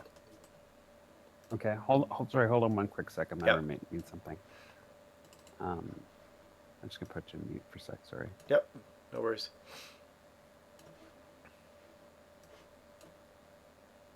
Can we tell what rune is written on there? Like ice, fire? Well, obviously, I don't think it's fire. Yes, you can. And I believe I know the correct rune, but let me just check. Sorry, I'm back. Yeah, it's all right. Ventus was just asking if you can tell what rune is on there. There's actually various giant runes on it, but there is one that's most prominent. And gosh darn it, it's not right here. Give me a second. Give me a second.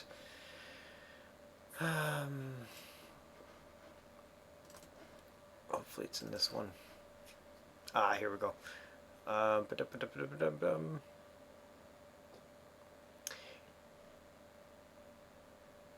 Yes, you guys already know this rune. It's the one that's most prominent is for a hill giant. Cool.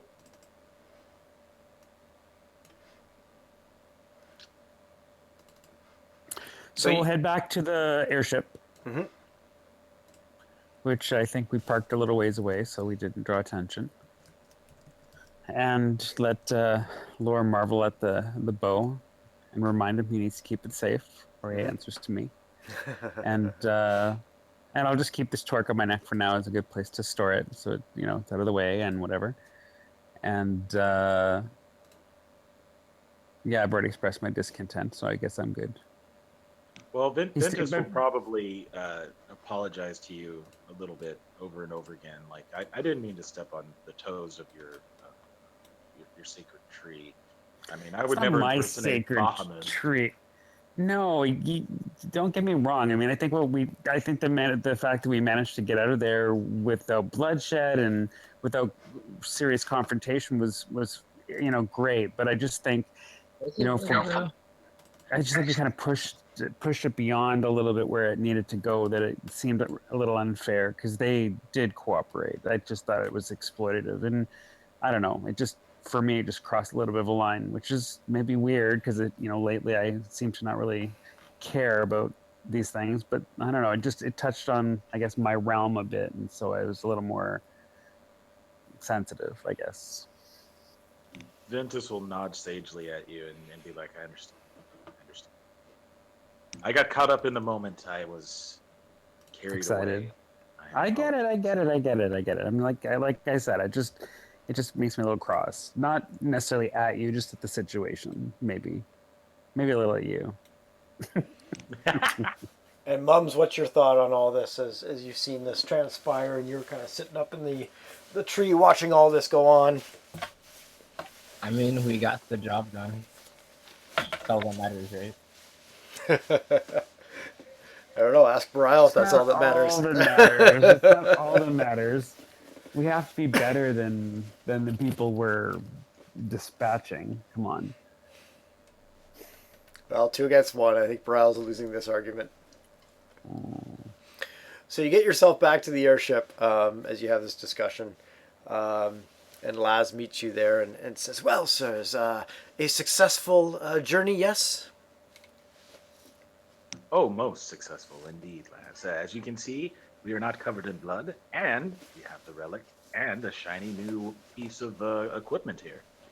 Oh, and he looks at both and he says, "Oh, that's a very nice bow, yes." And he looks over at Bryle and says, "Oh, it becomes you, sir. It's a nice attachment. Thanks. You'll be the show of the ball, The bell of the ball. the Yeah. bell of the ball." Yeah. Sorry, I didn't quite mean it that way, but there you go. That's Laz, not the GM. Yeah, I know. So you guys are getting yourself back on the airship. And he says, "Yes. Now, where shall we go off to?" We pull out our big Make map ready. again, and we're tracing our route. So we're doing the clockwise thing. Which What's I believe next is after the Flint, tree? Flint Rock, I believe. Witchy, I think. So, okay, so the fact that the first three places had already been pillaged and this fourth one hadn't means that either we're neck on neck with these other, I don't know, hunters of sorts or whatever they are, or that we're in a different order. So we still need to be careful, I think. But hopefully, maybe we've gotten ahead of them somehow. What I would like to Maybe- do, Brile and Jericho, I would like to find these bastards that are coming after our relics. Who are they? Who are they working for? I mean, these are questions that we should try to answer, so we can report back to Harshnag and the Oracle. I'm sure they're just, adventurers trying to find their way in the world. We should just leave them be. Allow them to level up. Exactly. I bet you my alt is level 8, bastard.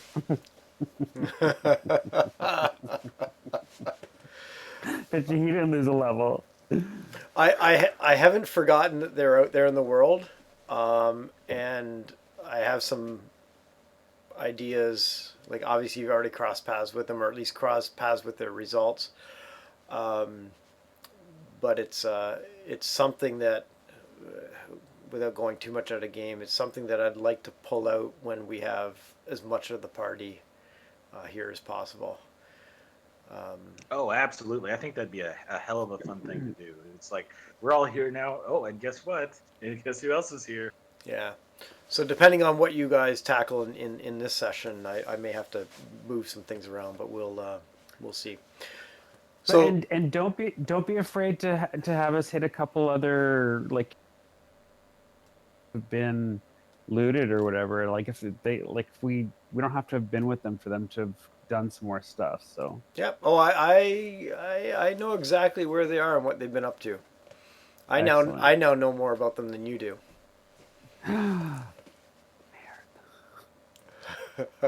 It's just working. It's just working into the game, depending on when we have the majority, if not everybody here.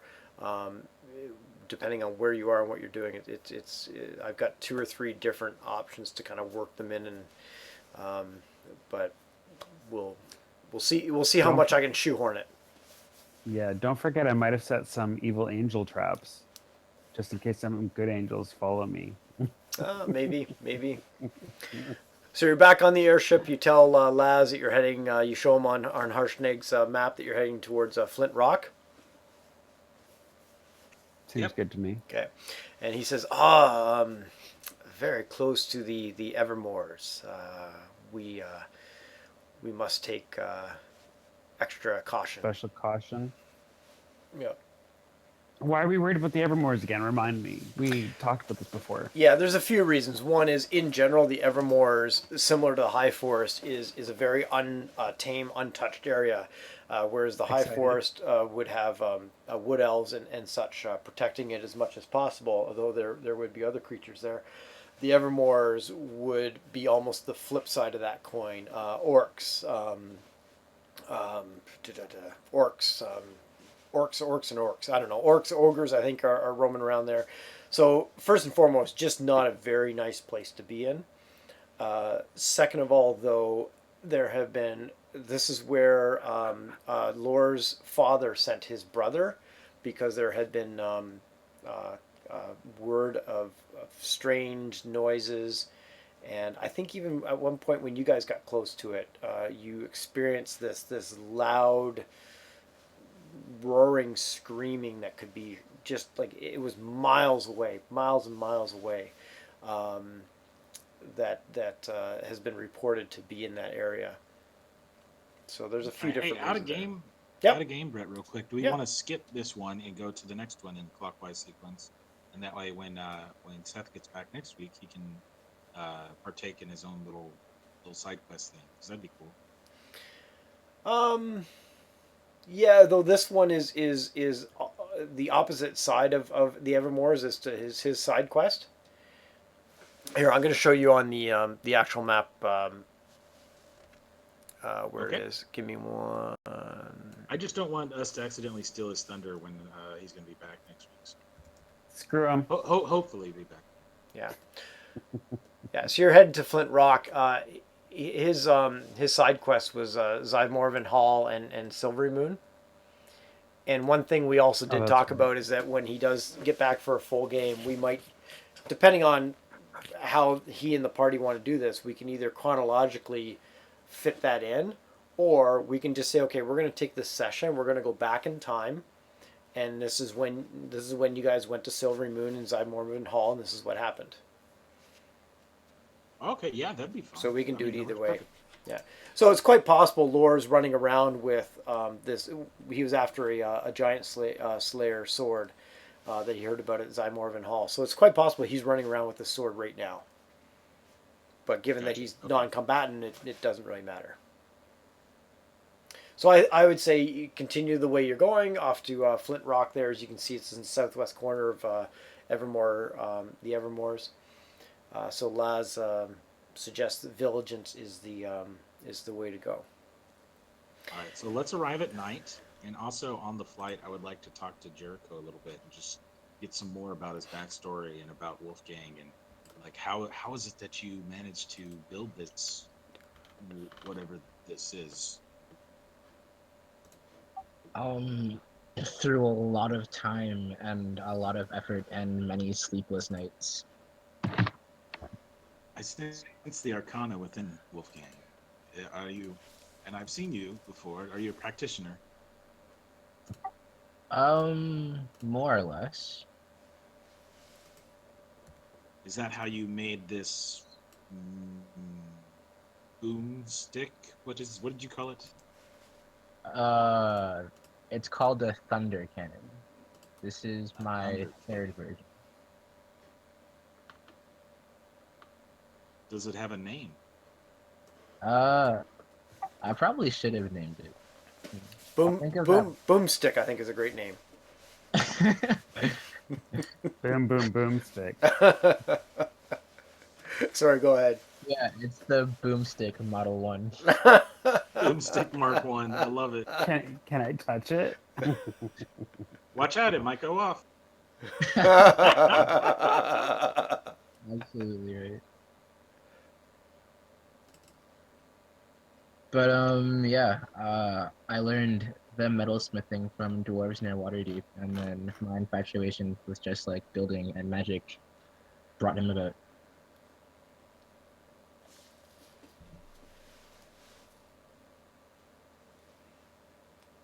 And keep going while I make a little bit of do a little bit of math here. Figure out how long it's going to take you to get to where you're going. We would like to arrive at night if at all possible. Oh yeah, you can always delay So- things. Let me see if I got this picture in my head right. The Avatar, Jericho, and Wolfgang. You're actually pretty young, right? I mean, I'm a grizzled old Yeah, man. Wolfgang is a large-sized creature. I'm just like standing on like his hind legs, like being vertically. I'd say he'd be like close to like 8 or 10 feet. And then Jericho's like very young, like 17, 18. He's like 5'10". Gotcha. So the two pretty, well, an Asimar and then our druid witch. And then there's this really old guy just kind of hanging out. Again, as far as anybody on this ship knows, he's human. Yeah. Gotcha. Oh, okay, gotcha. As for like for Burrell, like he could and probably should be like pretty, but I mean just his whole just the fact that he's so abrasive with people kind of detracts from that. Pretty on the outside, a little bit ugly on the inside. Not ugly necessarily, just abrasive. So Brace. Gotcha. his looks don't translate into charisma, is what I'm saying. He's just you know. Yeah, he's just young. I gotcha. Exactly. All right. Well, Laz will tell you that it will take approximately a whole day's travel to get to Flint Rock, and of course you can adjust your time as needed to arrive. Sorry, when did you want to arrive, Ventus? What time? Night. Nighttime. Okay. Dusk. And the other thing you'll remember from the Evermores, as you can see on the screen, is I think it was the Oracle had mentioned to you that the Cloud Giant Lord, Countess Sensuri, and let me just throw her name on that you can see it.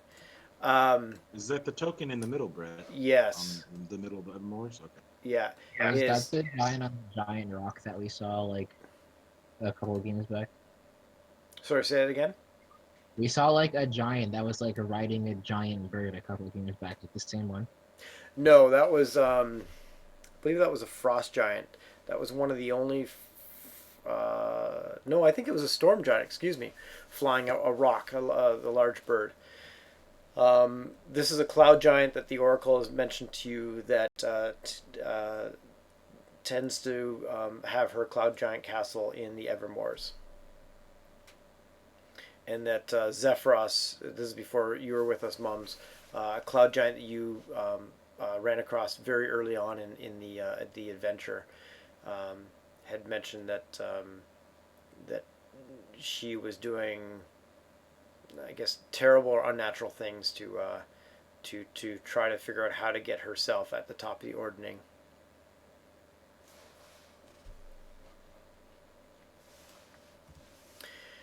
So you're off for your day trip. You want to arrive around night. Whoops.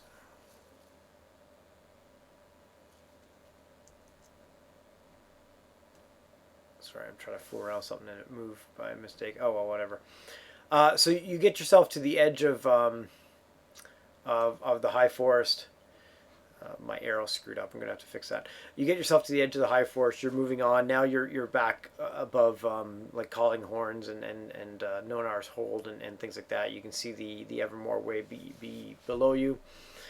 It is later in the day. You're on track to getting to Flint Rock, and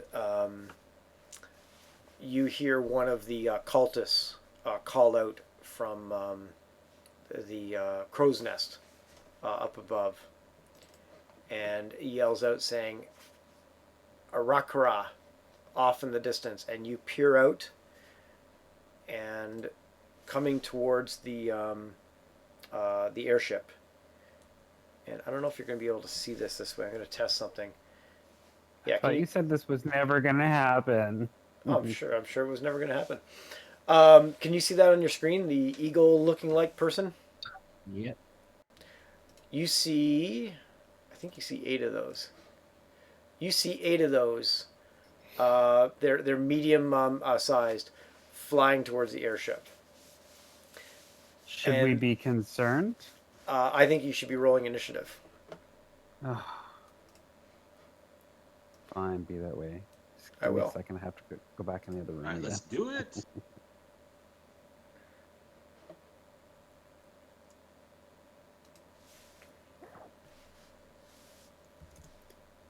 Let's do one more second. Sorry.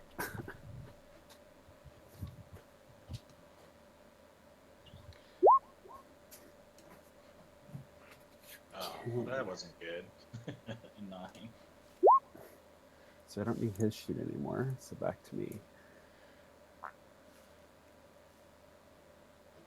Oh, I forgot to select my token. Hold on. That's okay. Just go ahead and re-roll, then I'll correct it to a 9. Where the heck is my token? You're gonna have to drag it from the right under player handouts onto the thing, and then. Oh, it's not there yet? I thought you had it added on there. Oh, there's Ventus. Nah, Well, this is okay. gonna happen like Theater of the Mind. We're on the ship. No, forget it. Okay, one sec. Actually, speaking of that,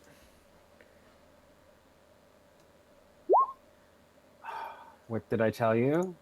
I think we will. What? I think we will do this Theater of the Mind, but I'm just looking for the airship map. Screw it. We're gonna do it Theater of the Mind. I think it'll be more fun. I have a question. Did we get a full night's rest in before this happened, or are we still going on from last time? You would have your 8-hour rest in yet. Your long rest. Cool.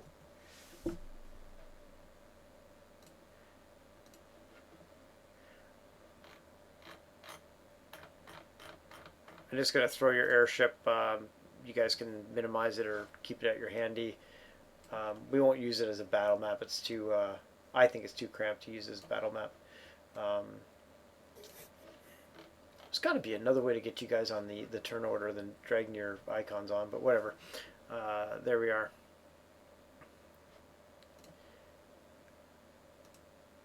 I'm gonna yell to the harpoon.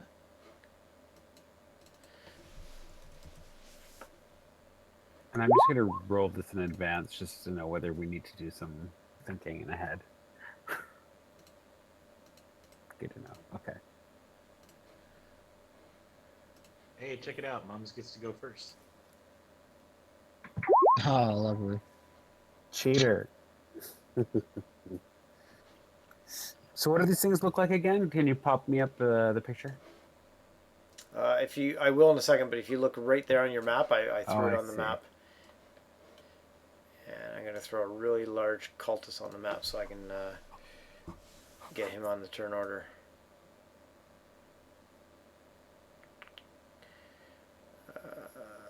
Sorry, guys. No worries. I'd probably yell at one of the cultists, get on the harpoon, and then I'm going to prepare myself for aerial battle.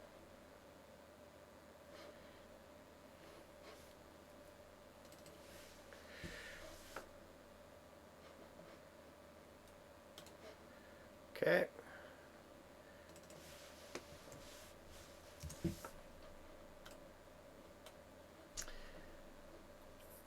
Way to go, Mums!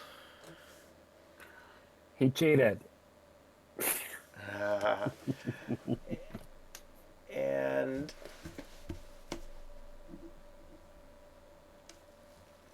I'm just going to get some notes down here about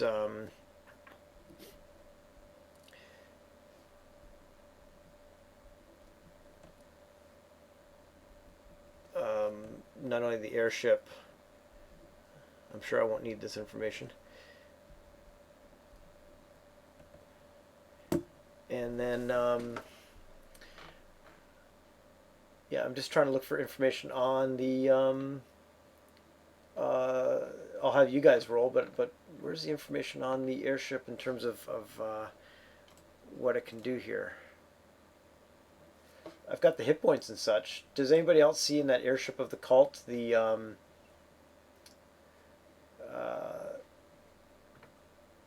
attacks of it? I see the hit points at the bottom paragraph. I'm trying to remember where the attacks show up. The attack info. Sorry, guys.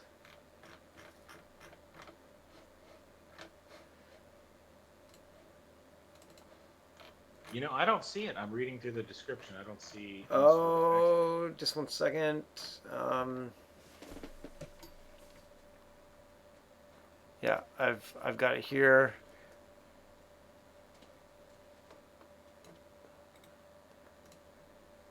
You're going to see it in a second. It's going to be right at the bottom.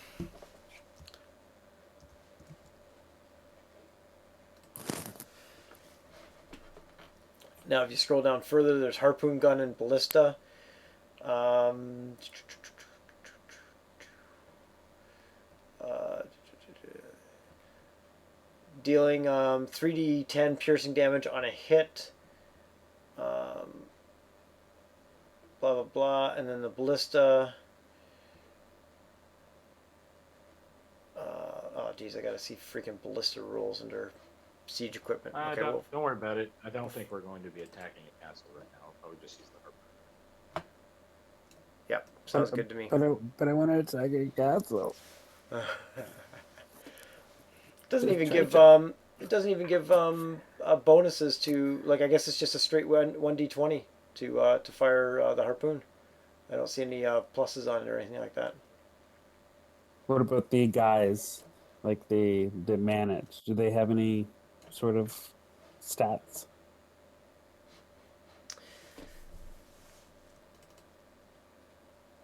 Let me find out. They have a +3 to attack on their scimitar.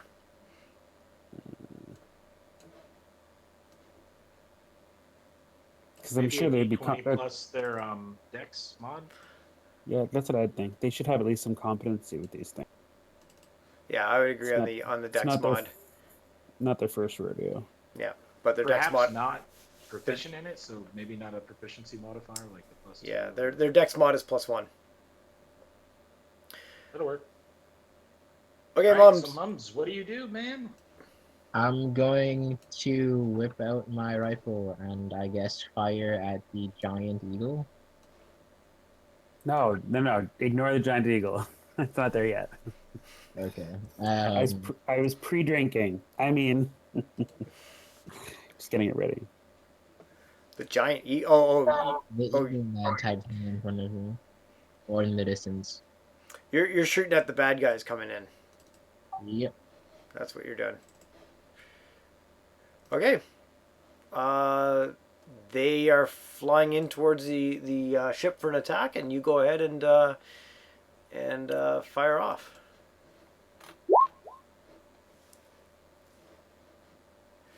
That will miss, unfortunately. Boomstick M1, I love it. Aw. Okay.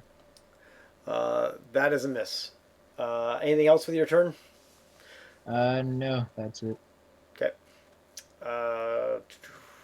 So you've ordered these guys to fire the harpoon. Mums, can you give me a 1d20 plus a 1, please?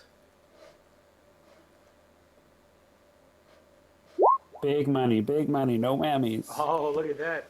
There's a 21. That certainly hits. What's the damage it does? It's a crit. That's a crit. It is a crit, yeah. In addition to dealing, so it's 3d10. Yeah, it's 3d10 plus another 3d10, right? Yarr. I think this guy's going down. So roll 60-10. Yes, please. 40 damage. Oh, he just falls out of the sky, and the airship has one less harpoon. I think there's 10 of them, if I remember correctly. Alrighty, Mums hits something and kills it. Everybody dances around the airship in celebration. We're all singing, "We are the world." And the Laz yells out, "Do not let them near the balloon!" And it is their turn. And they perform this weird sort of aerial dance as they come closer to the as they zoom by the airship, and it's kind of weird and wonderful. Are these like avian humanoid looking things, or are they just birds? Like from that picture, it looks like it's a humanoid. Yeah, they are they're humanoid. Let me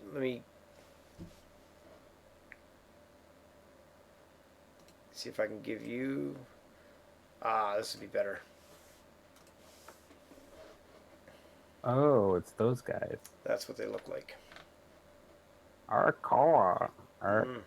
Arakokra. I think that's the noise that they make when they cry out too. Exactly. So they do this weird sort of aerial dance, and you see this air elemental also show up. Oh, I forgot they could do that. What's that? I forgot they could do that. Oh my god, I can't wait to turn into one of those. And it is whose turn? It's Ventus's turn.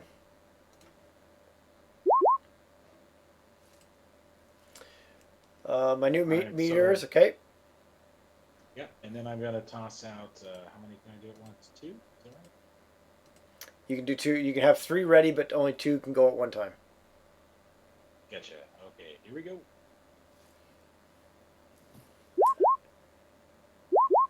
At the flying birds. Yep, absolutely. And a dex save.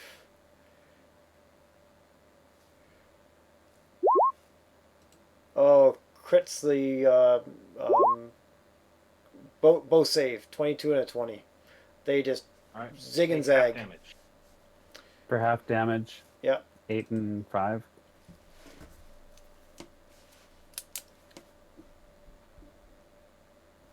And I'm Okay. gonna send Mini Penny flying off to safety, so she doesn't accidentally get hit. Okay. That's my turn. Those 2 look quite hurt that you did hit. And we're back. Oh, sorry, Brile. So Brow like slams his into the ground and he's muttering some stuff and he splays his hand out and then 2 giant eagles emerge from nothingness and he yells to them, protect the ship. Okay. Yar. And then they swoop out to defend the ship. And how close are they? They're within like 40-ish feet flying around the ship. Excellent. Then I get attacks. And so the 2 nearest ones, each of them. Do you like? Sorry, you cut out a bit there. The 2 nearest ones. Yeah, so this is on the first one. Okay. Either hit. Both hit.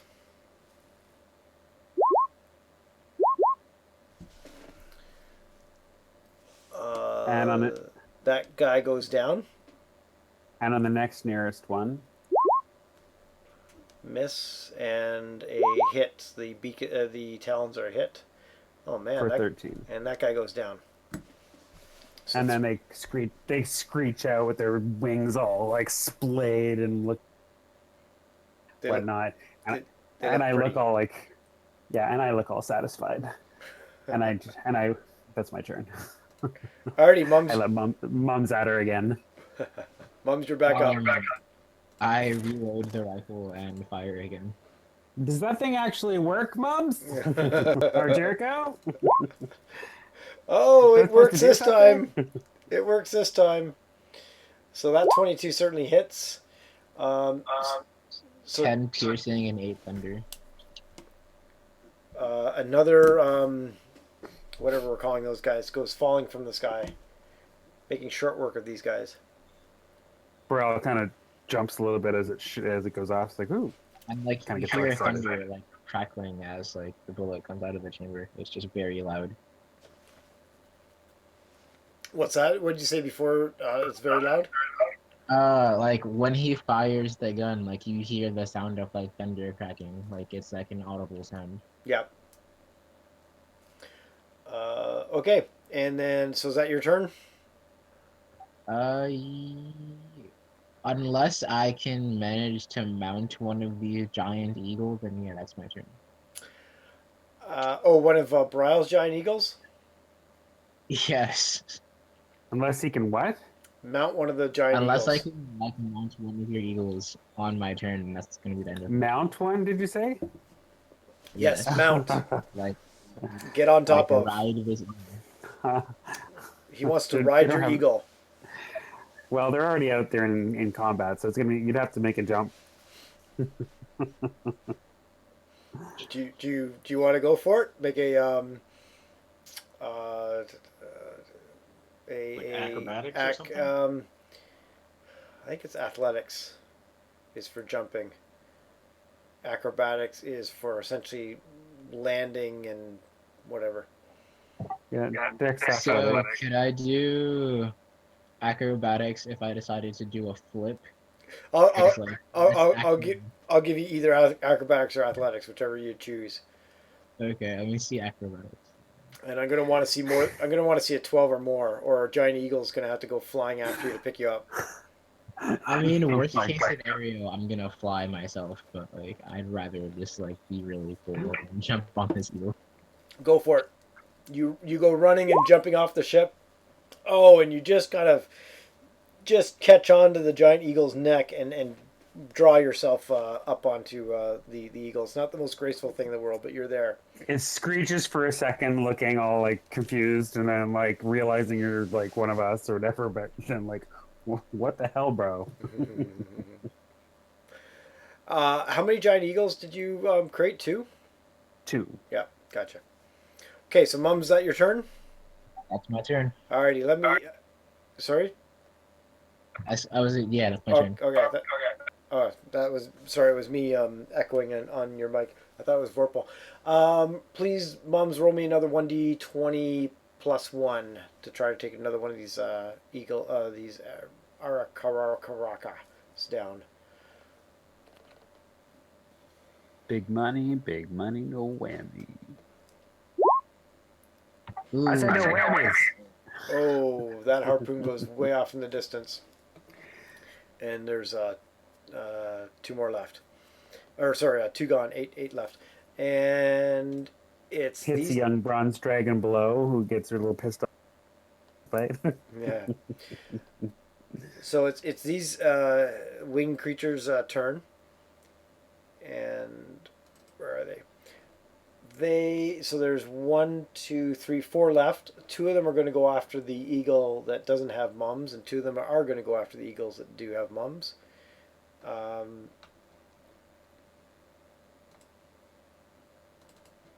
And I'm just checking to see if they have multi-attack, but I guess they don't. For some reason, I thought they did. Okay, go after the eagle. One's going to make a talon attack at the eagle without mums, and a 13. Does that hit the giant eagle? 13 does, yeah. Okay. Though it shows 14 on the thing, but that's only. Okay. 4 slashing damage to the non-mums eagle. Mhm. The next guy is going to do a flyby and try to stab that same one with a javelin,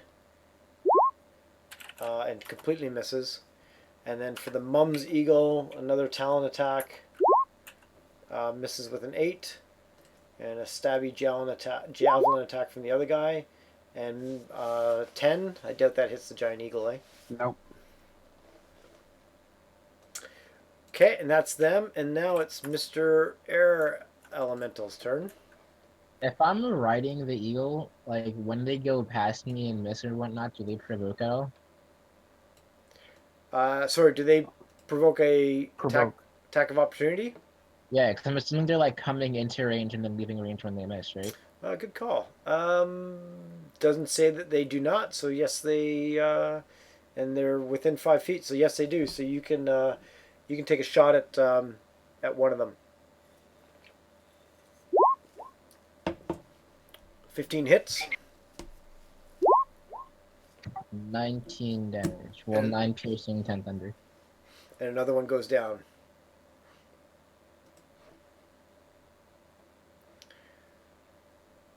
Nice. I'm just checking out what Mr. Air Elemental can do here.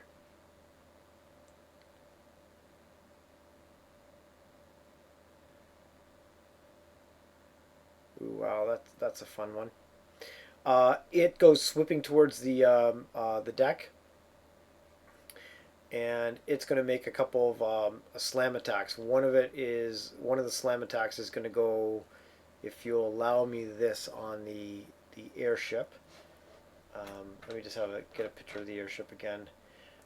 Yeah, I would say that it's pretty crowded there. One slam attack is going to go against Brile, and the other one's going to go against Vorpal. So the one against Brile Come at me, brah. is a 22, I guess that hits. 11 bludgeoning, and I guess that hits. and the one against Vorpal is a 10, which I believe misses Ventus. That is correct. Okay, and it's Ventus's turn, and you've got an air elemental all up in your grill.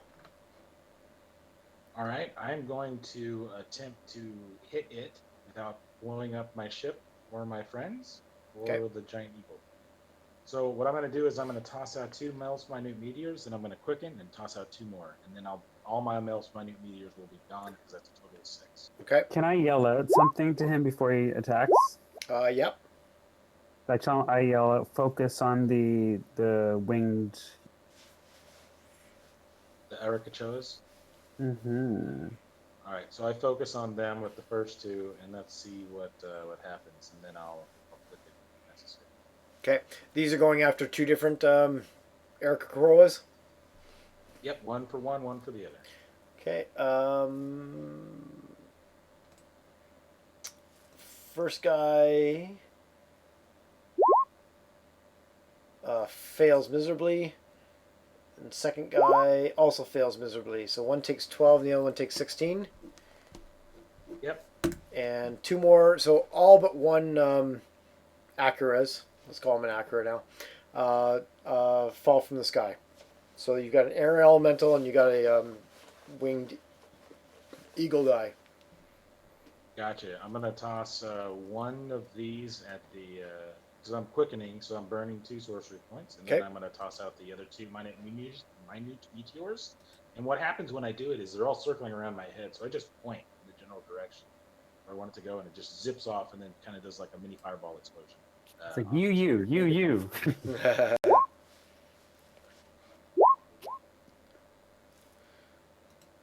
So that's 10 for both of those. Let's see how they save. Okay. And now both of these are going after the air elemental? Sorry.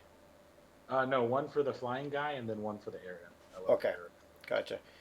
I rolled the air elemental first, and he failed.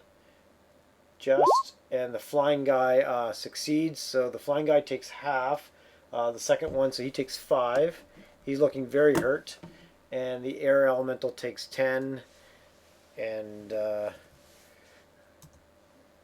doesn't look like that. He took it, but he looks like he's got a few more hit points than that. Gotcha. Well, I do the thing with my hands like you're cleaning the dirt off them. I kind of look around to see if everyone noticed what I just did, and I'm like smiling. Mums is just holding on for Intern. Dio's life. Brile, you're up, and you got an air elemental in your grill. Do I? I don't know. So Can these guys be poofed away with dispel magic? any creature, Any object, creature, or magical effect within range, Yeah. and Any it was summoned or conjured. So why not? Yeah, any spell or 3rd level or lower on the target ends. For each spell or higher on the target. Okay, so you choose any creature, object, blah, blah, blah. Any spell of 3rd level or lower on the target ends. For each spell or higher on the target, make an ability check. And I think this is going to be an ability check one, because I think this is...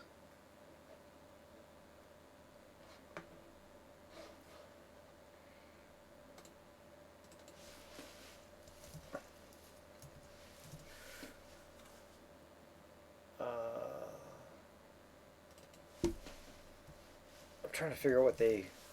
Oh, what the heck? It's oh, here it is. Just found it. It is a level 5 spell, so this is going to have to be the ability check thingy. Mm-hmm. Each spell or higher, make an ability check using your spellcasting ability. The DC equals 10 plus the spell's level, so 15. Make an ability check using your spell casting ability. So I guess you roll a d10 plus your spell casting ability, Okay. and you want a 15 or higher.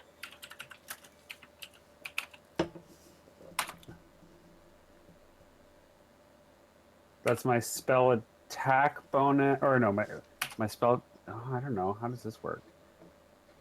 I messed that up. Hold on, I screwed something up. That's okay. I'm gonna pull up your sheet here. I think your spell DC is There we probably go. 15 or 16 because it should be comparable to mine. My spell save DC is 14. My spell attack bonus is 6. So is that Yeah, what I'm using? It's asking for an My ability spell. check using your spell casting ability. So spells, I think it's a spell attack. Oh, your spell cast. No, Wisdom is your spell casting ability. Yes. So it's like you're gonna do your roll thing and you're gonna add your wisdom mod to it. yes, thank you. Just straight wisdom mod? Yeah, which is 3 for you. Poof. You successfully dispel your own magic. Yeah. Your dispel magic just dispelled. Yeah, exactly. Like, really? And then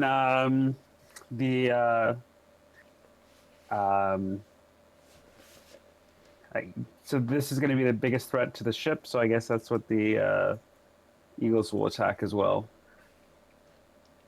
So the Eagles are going to come Because flying. I told them, Yeah, because I told them to Protect the defend the ship. ship, right? Gotcha. The 22 hits, the 8 misses. So 7 piercing. I'm the one. And then 22 and the 17, so both those hit. So another 23. Yar. Okay. Takes the And damage. Takes the damage, but doesn't seem to take as much as you'd think it would. Yeah, and it seems that I probably inadvertently brought Jericho into the fray, but you know, they're just doing as they're told. And that's my turn. And he grumbles unhappily that, or actually, hold on one sec. Da-da-da-da. Da-da-da-da. No, it's not actually the end of my turn. I do one more thing.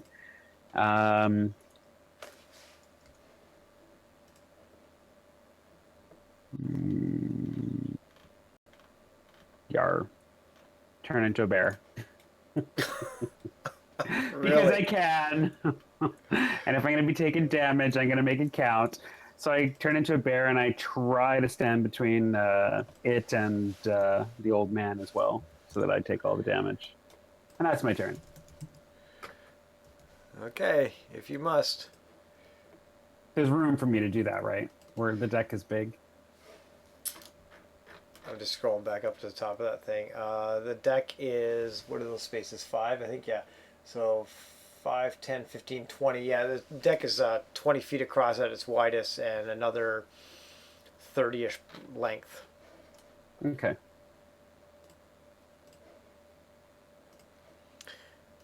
And I just And now noticed. it's Jericho's turn. Yeah. Another shot.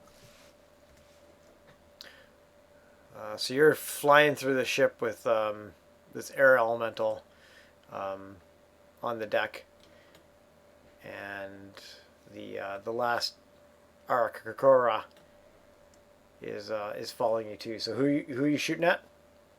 The air elemental. Okay, the air elemental. Okay. 20 will hit. 21 damage. And same kind of thing. It takes all that. It takes the damage, but it doesn't take as much damage as you think it would. Or Even think it thunder? should. Even the witch. The thunder. Exactly. Both the bullet and the thunder damage didn't seem to absorb as much as you think it would. Huh. Resilient little bastard. Mm-hmm. And I've got a sneeze coming here, so just wait for it. Wait for it. Wait for it. There, took care of it off, Mike. Pagan blessings to you in advance. Thank you. Okay, it is the cultist's turn. The last flying eagle guy is flying after Jericho's eagle, which is coming, flying through the deck. So he can't get the thing around. It's got I think a 90-degree spin on it. But another cultist on deck tries to take a swipe as it goes flying by with its scimitar, and hits with a 20 and does 7 damage, and a flying humanoid eagle thing lands on the deck and dies.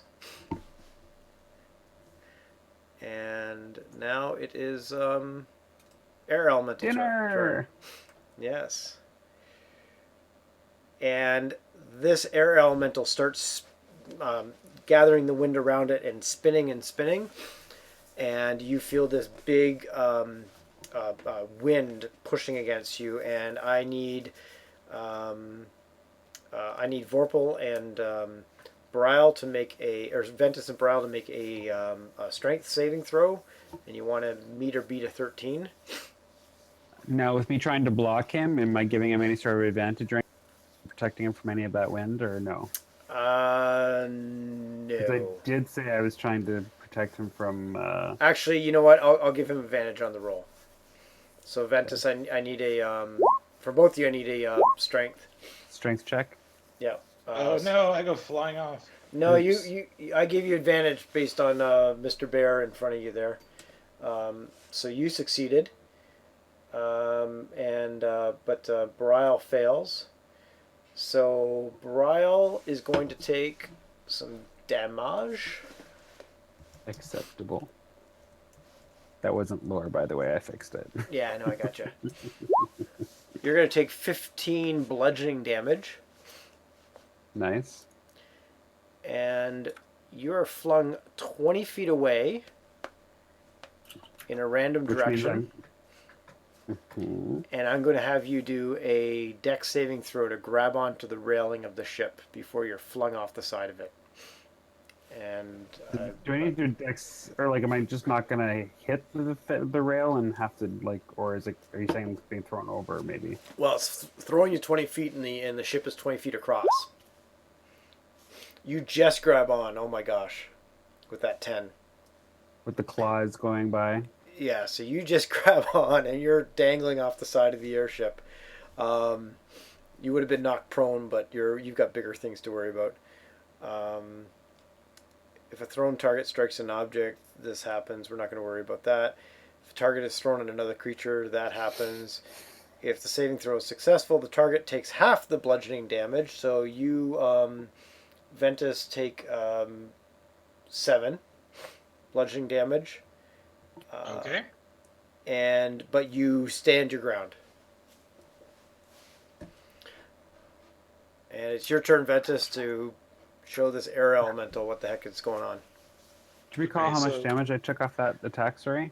Yeah, 15, 1-5. Okay. Just making sure I had my hit points right. Wall of fire. But it's going to be a ball of fire encompassing the dude. Okay.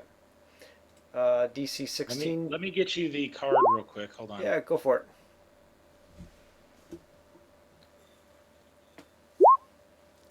There you go. Okay. Yeah, opaque lasts for the duration. What's the duration? Oh, concentration up to 1 minute. Creature must make a saving throw on a fail, takes blah blah blah, or half as much on a successful. Now, given that it sits around for a minute, I'm just reading on what happens after that. One side of the wall selected by you when you cast a spell deals to each creature that ends its turn within 10 feet. A creature takes the same damage for when it enters the wall. Okay, well, first of all, it succeeded with a 24, so it's going to take half that damage, which is 10 instead of the 20. And it's going to take all of that damage, so all of the 10. All right. And And then then- if it tries to move through the wall, I think it gets hit again, right? Yeah, so you've created a circle of fire around this guy. Yep. Create a wall of fire. Oh, hold it. You create a wall of fire on a solid surface within range. Oh, so I can't just have it sitting in the air. Okay. No. So Can I retcon that then? Since I didn't yeah, move it? because I don't think you want to be throwing a wall of fire on your airship. No, I don't. So what I'm just gonna magic missile him at level 4. I can hear the disappointment in your voice. Magic missile, force damage. Sorry, So it's he take- 12 plus 10, so Yeah. 22 damage. I was looking for an AC roll or something like that. I forgot it was automatic. Yeah. 22. He takes all that and is looking kind of hurt as any way an air elemental can. Maybe he looks less blustery.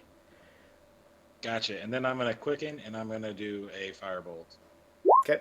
Bitch, let me attack. Oh, 28 is a Crit. crit. Oh.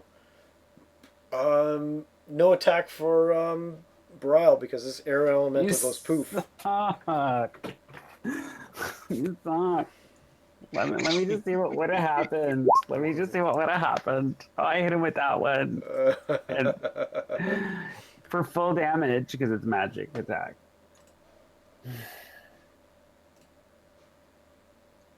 Child's play, says Ventus as he looks around. And then I swat him off the deck. Yeah. I'm gonna move your little tokens off the thingy now. Oh, there's Brile. Jericho eventually lands and just like blows smoke off the barrel of his rifle. And you've And got. then Go ahead. I get the eagles to stand patrol or to stay patrol and fly around this tower. Okay. And you've got this one dead thingamabobby on the deck. Oh, yeah. I'm gonna investigate the thing's corpse. Like just patting it down for loot or Yeah, I'm really just like searching him for stuff. yeah. You find his javelin. He's got a javelin on him, but that's it. You don't find anything else in terms of treasure and such. Laz will say that they certainly don't get along with the cult of the dragon, and it's quite possibly that's the reason they attacked, or they could have attacked just because we were in their airspace, as it were. Boral shifts back to human form and walks over to the corpse. Edible? Question mark. Dead serious. Are we eating fowl tonight? Well, I'm sure there's. It looks like a cooked turkey, like from one of those cartoons after they get all burned up. Yeah, I'm sure if you really want to, you could figure out how to cook it up. But Laz would suggest it's probably not worth the effort. To drag it over to the side and toss it over. There you That's go. what I was Some- gonna Shoot some flames at it as it's going over. Just make sure you see ya. let it fall with a fiery. Let it fall to its fiery death. Exactly. Brush off the deck. Well, that happened. Yeah, I use prestidigitation to clean up all the bird blood on the deck.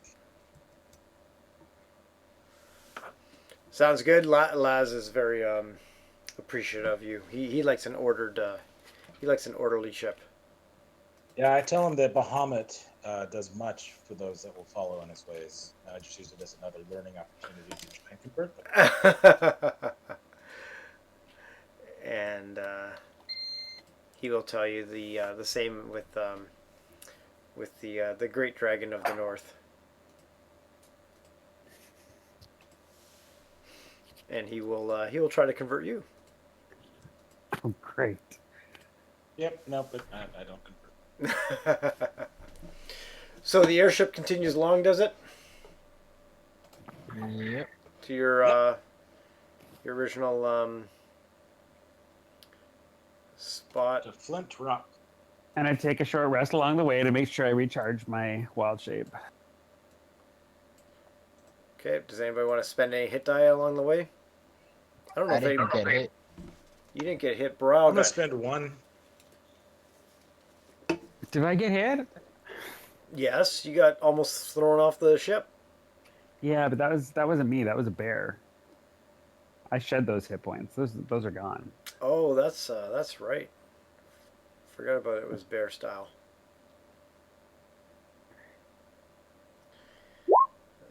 Yeah, had he knocked me over, I would have put to the test my theory that I can glide. Turned into a giant eagle. I don't know how to fly, but I friggin' glide. All right, I'm back up to full.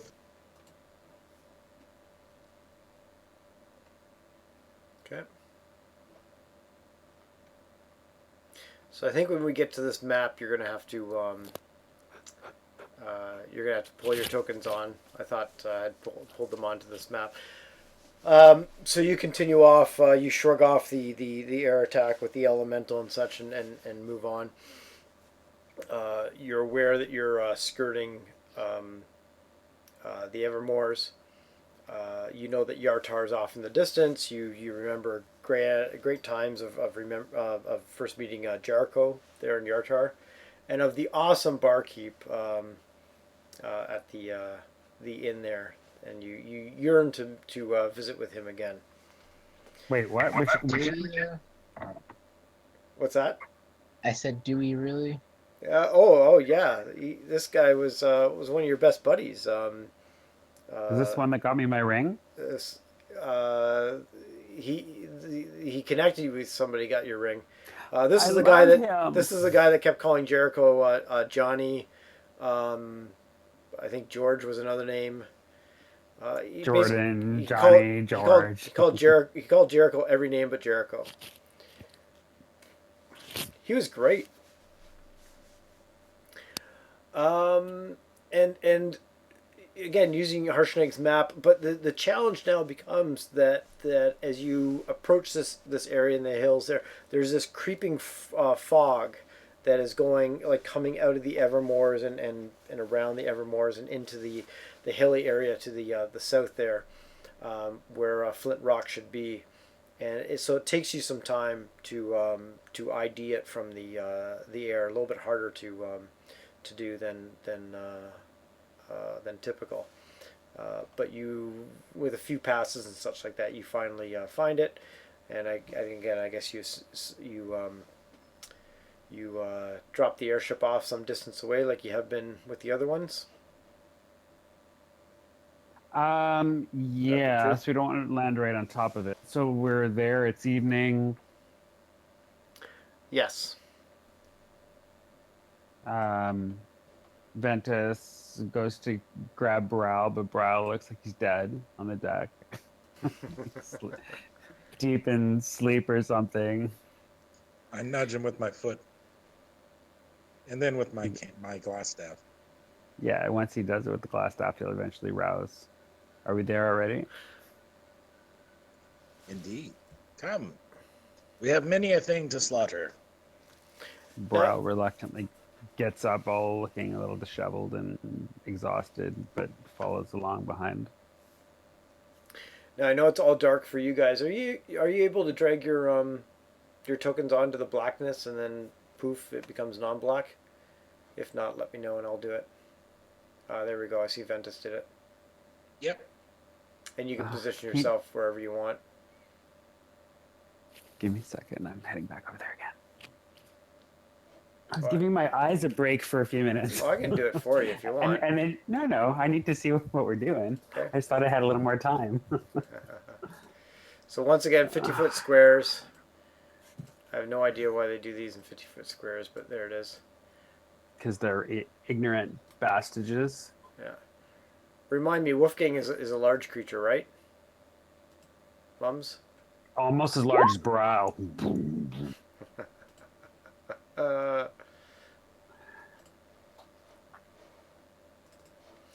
So as Wait, you do we see these creatures? yes, as you come upon this, and again, it's like just foggy as all get out. So that's going to affect your sight a little bit. Oh, Brow, you moved yourself on after I moved you on. Oh, There you you are. did Right, move me on? yeah, Where there am you I? are, right Oh, there I there. am. Wait, did I take damage as Brow too? Hold on, let me think. Because I must have, unless I put it in the wrong token. Hold on. As you're figuring that out, as you approach this, as typical of these things, you see Karens all around the perimeter, an altar in the middle. Um, you see these large, like if you think about like 2001: Space Odyssey, the obelisk. You see four of those at your 9 o'clock, 12 o'clock, 3 o'clock, and 6 o'clock position. And then you see two elks just kind of hanging out. Look like they're kind of chomping at the ground, eating whatever they eat. They notice you, but like they just kind of look up, and then look back down and go about their thing. And that's pretty much what you see right now. Okay, so I shapeshift. Mm-hmm.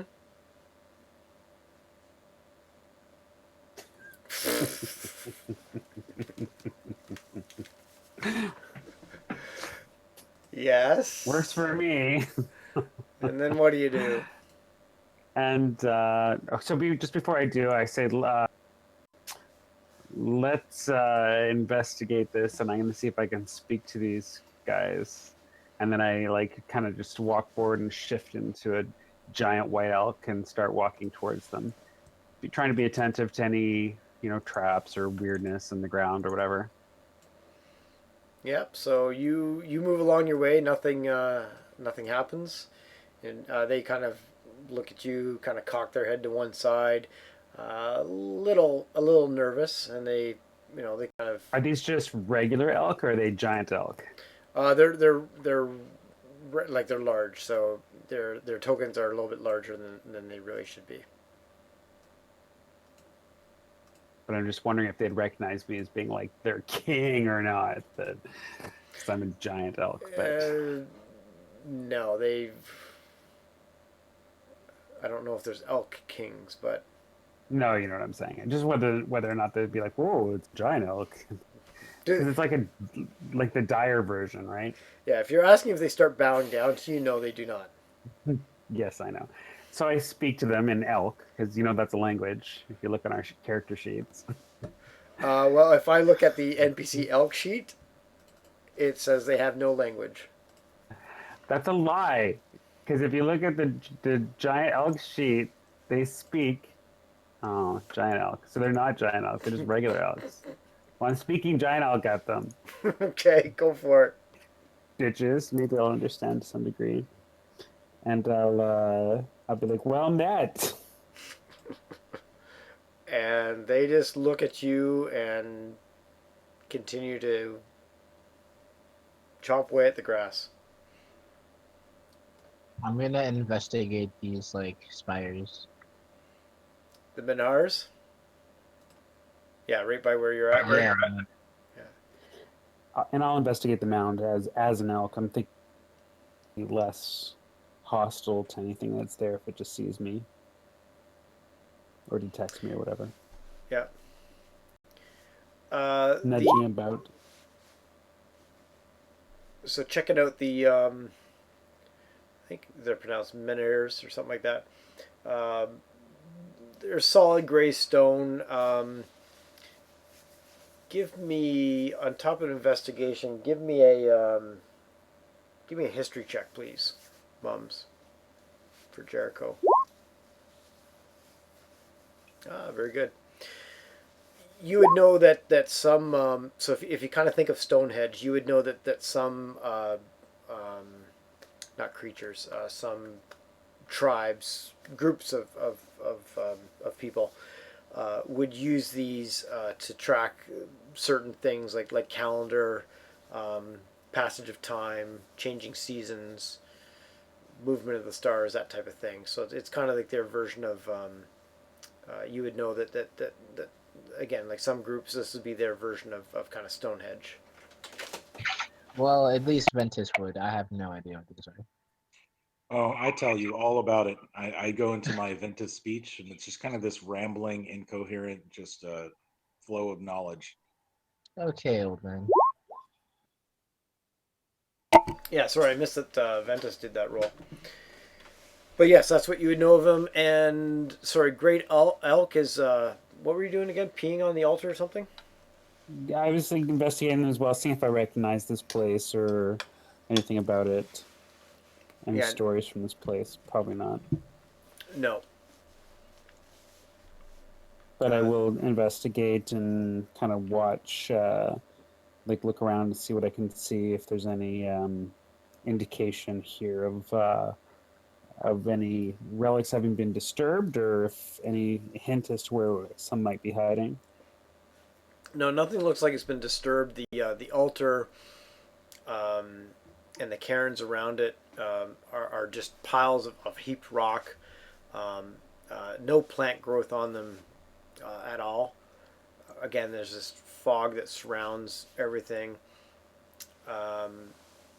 The altar mound where the altar sits is this pile of rock. The altar itself is a rectangular slab of stone. It's like 8 or 9 feet long, 5 or 6 feet wide, and then another 2 or 3 feet tall. Worn smooth by time, so it looks like it's been there for a while. And as you're doing your passes over above, you notice that the basin surrounding the mound is shaped like the silhouette of a leaping elk stag. I yell out to Barial, "What do your elk eyes see?" Actually, I'm just then I get it to about here and I start eating, having some grass. So I'm busy eating. I can't. That's all right. No. So yeah, he's like investigating. Sorry, he's investigating what? Just seeing if there's any indication of, like I said, any indication of this area having been disturbed, story. or any good places for that would make for an obvious hiding spot for some sort of relic, or you know what I mean. Yep, nothing. No, it doesn't look like anything's been disturbed here for quite some time. Okay. It certainly doesn't look like some of the other spirit mounds that you've been to, where it's obvious that there's been an attack, there's been death, damage, and damage to the area, and things taken. Okay, so that's promising.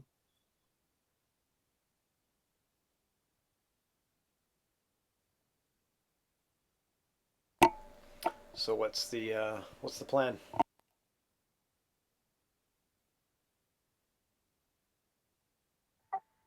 If I don't, I was gonna ask him to do detect magic again. Before I do, I'm gonna like just kind of paw at the around the altar, Mm-hmm. dig a bit, and see if there's anything loose, or if it seems like there's any like good hiding spot, like or good burial spot. No, nothing seems to be loose. You kind of start pawing away. The other elks kind of look over at you, and then they move off a little bit further away. It's regular ground there, but you don't uncover anything with your pawing and such. As Okay, the how about elks if are I- leaving, do they seem calm or do they seem like scared? They seem a little skittish. There's people walking around nearby them. So they aren't coming towards you. If anything, they're keeping their distance. I'm gonna check out these other stones. Start walking over towards these stones, doing the same. Gonna paw around the base of them, check them out for any sort of sigils, markings, you know. They're again they're smooth or solid gray stone. They do have some markings kind of chiseled in them, but you don't recognize them as any specific language or certainly no type of magical marking either. and and pawing at the ground again, it's a stone thing set in the ground, and you paw away a little bit of the ground, the dirt, and that's about it. Okay, he'll move. He's gonna move between all four of them and like just look for the same thing. Again, along the way, looking for any evidence of these having been disturbed at all or anything like that. No evidence of anything being disturbed. Each of them look slightly different in terms of the markings that are carved on them, but other than that, nothing stands out to you as like a magical sigil or a. Describe the markings. They obviously look like they've been. I guess I'm sure chisels exist in D&D, so they look like they've been chiseled in. So therefore they're mostly angular. It's tough to make a rounded, but they don't look like dwarvish runes or anything like that. Letters or alphabets that you would be aware of. So he hooves at one of them a bit and seeing if he can somehow activate it or anything. Nothing happens. And this stone, how big is it? These menhirs or whatever you want to call them, Yeah. they're about 20-25 feet up, and probably at the base 3 to 4 feet. So they're like tall, like totem poles almost. Yeah. Yeah, they're the height of a decent tree, like an average tree. Maybe a little bit smaller. Okay, so he like lifts his head and sniffs at the air, trying to see if he can discern any sort of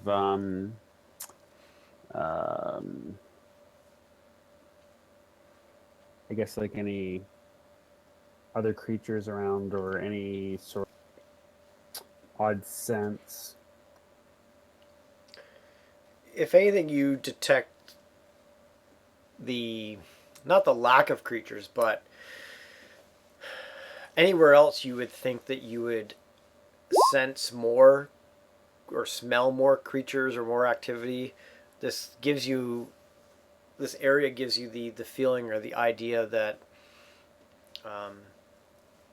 not a lot of creatures. It's not that no creatures come by, but not a lot of creatures come by. Could be because of the spirit mound itself. It could be because of the Evermores and the stories you've heard about the Evermores and things like that.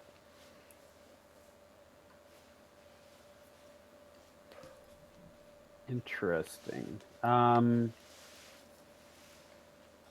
So I'll head back over, I guess, to the altar, and I'm gonna start pushing at it with my antlers and my monstrous strength, and see if I can like move it or lift it or anything.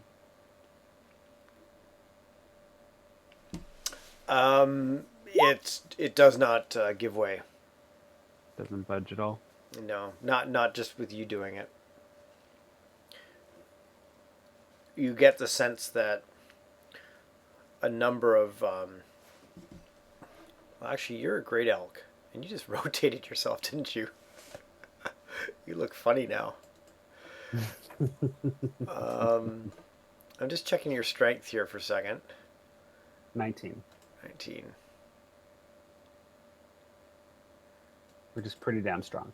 Yeah, it is. So that's why I'm checking one more thing. But I did a strength check, and unless I have like advantage, I didn't do exceptionally well. Although I can do an extended strength check. give it some real push. Yeah. No, it doesn't, even with your strength, it doesn't budge much. But you get the feeling that That it can. a bunch of people with out of game with the right roll could do something with this. But So I pull back a little bit and I turn around and I give it a good swift kick with my back with my back hooves, with all putting all my strength into it. yeah, man, your hooves just hit the stone altar and thud. Hmm. And the elks kind of look up at you. They look a little startled and kind of scoot off to the edge here. I would like to do enlarge, reduce, enlarge on Burial, and Okay. reduce on the Oh dome. my god. Sorry, enlarge on Brile and reduce on which? The altar? The altar, yeah. How big of a thing can I'm you already reduce? large, so I don't even know if it's possible. Let me read through here. Yeah, I'm reading as well.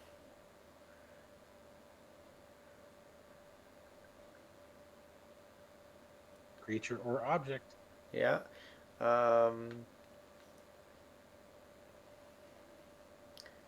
then I get advantage on strength checks and strength saving throws. Grows, increases in size by one category from medium to large, for example, or in your case, large to huge, I believe. Mm-hmm. Okay, boom, boom. Yeah. Reduce the target size is halved in all dimensions. Its weight is reduced by 1/8 of normal. The reduction decreases its size until the spell ends. It also has disadvantage on strength check. Okay. That's what you wish to do.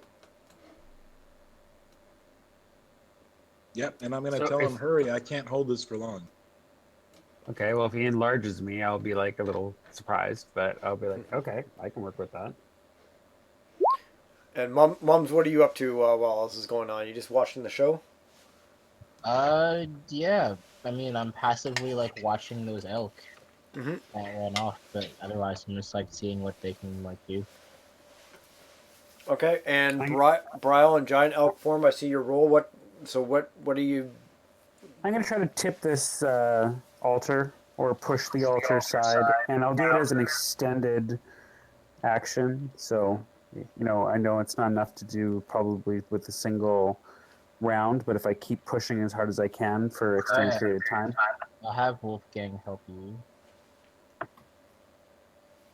Okay, have Wolfgang roll a strength check, please. Bitch. No, this is how it's done, silly elk. The slab of stone on top starts to move across. If you can kind of manage it in like a coffin or something like that, like the top of a table, that you're moving it off of its legs or whatever. It doesn't come completely off, but you certainly nudged it a bit, and you feel that if you kind of keep at that, even with potentially the help of the other guys around, that you could push this thing off of its foundation. The elk mutters to himself, and giant elk, I clearly loosened it. I'll keep pushing. Doesn't need to fall completely off, but just enough that we can get full access if there's some sort of container inside or... With one more heave ho, you guys push this thing off to the side.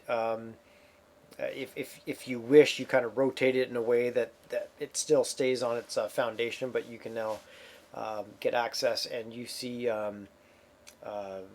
like if you kind of think you're looking into like a stone box. There's four sides of the wall to that box. There's the top that you just moved aside, and ground underneath. So peering in, what do we see? You see a stone box with ground, with ground, like these four walls of stone have been placed there in the ground with the slab on top as an altar. You've moved the slab on top off to the side, and you're peering down into basically ground. And there's nothing in there? There's nothing in it. No. Paw at it? I'm gonna start digging. Do I have Yeah, a shovel? that's- I'm sure someone has a shovel. I have hooves. Sure, you can But I'm use something. pawing At your enlarged size, there's absolutely no way I think you're going to get in there to start pawing at it. I'll start Yeah, is pawing that at it small with, still? like, my hands. Yeah. Okay, and what's that, Brow? it's a fairly small opening and Yeah, where was my size here? Because you've gone up to huge now. yes. I can go ahead and kill that. If I see them trying to get in there to dig and like he's unable to, I'll be like, sorry, and then I'll snap my No, fingers but and then. he was still pretty big though, so you might want to leave it. It's 10 feet long and 6 feet wide. So given that you've kind of swiveled the thing around, you've got a hole of about 5 feet by 6 feet there. So I can probably stick a paw, like a hoof in there, but I mean, I probably can't move around much. And it's solid underneath. Well, it's ground, so obviously if you're pawing at it or digging at it or whatever, you could over time you could disturb it. So it's really ground. It's not an illusion. That's good to know. And it's not like loose or anything, right? Brow goes to paw at it, and all of a sudden he disappears and falls through the ether. Exactly. So is that the plan, to somehow paw, dig, and in some other way go at it? Yeah, I'll like have Wolfgang start digging. And I'll just start like walking around it as if I'm like hitting them while they do this, expecting danger and malice and mayhem. Gotcha. Oh my goodness! Speaking of that, I have Mini Penny go up and be our like watch out. Okay, so they go off and spend some time keeping an eye on things. It's tough to see too far with the fog enshrouding the area, so unfortunately you don't have much distance. And over about 30 minutes of digging away and doing your thing, you come across you hit some like steel sounding material, and as you clear away, there's this large what looks to be like a spear tip in mithril. It's like 4 feet long. It's Mithril. it's a giant size spear tip. Quite heavy, like 60 plus pounds. And that's what you uncover underneath this altar.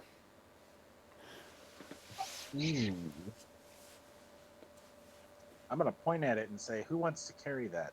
And I turn around and start walking away. I put it inside of my bag of holding. I say you put it on the back of the giant elk. But then he can't ride me. I've got the wolf turret. Also, I don't want anyone to know we just brought out like a giant mithril spear. So you struggle this thing into the bag of holding as much as you can. You get it in there. Remind me, bag of holding. How's the weight affected, if any? It can hold up to 500 pounds, but at no point does it ever weigh to me more than 25 pounds. Ah, cool. So once you get over the 500-pound limit, then it's stuffed. You just can't fit anything else in it. As far as I know, yeah, it's over. Yeah. I'm good with that. Okay, that's these elk have kind of headed Don't off seem to challenge us. Yeah, no, they've kind of headed off into the distance as you guys were doing your thing, and night is falling, and you have this spear that I guess you hope is the relic in your bag of holding. What do you do? Back to the ship. Yeah. Well, I guess we should probably make sure it's the relic. Actually, you're right. Yeah, I'll take it out and I guess like roll investigation to like look for like runes and whatnot. If we found out other stuff. Sorry, look for ruins and such? Look for runes and whatnot. Yeah. You don't. It's even without investigation roll, you don't you don't see any apparent runes or anything like that on it. No markings or such. Is it like giving off any kind of magical effect? Give me an Arcana check. Gotcha.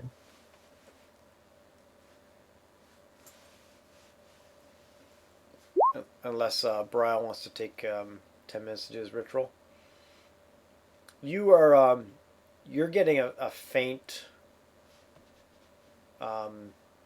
sense of magic, but that's very faint, and you're not picking up the school that you feel that you would have to do a detect magic to pick up the school of it, if there's any way to pick up the school. Is it giving off similar magic as to the torque upon Ryle's elk neck? Well, I'm still an elk, so I can't tell you that. I'm just gonna cast Identify, because I have that spell.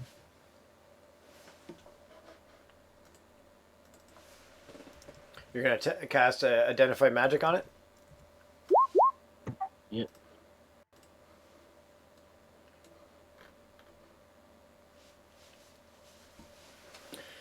You learn its properties, how to use them, blah blah blah. Da, da, da.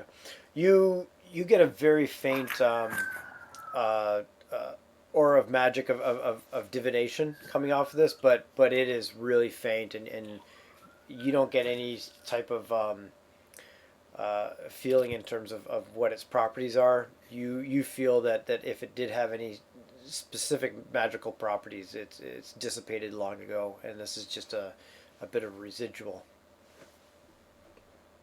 Huh.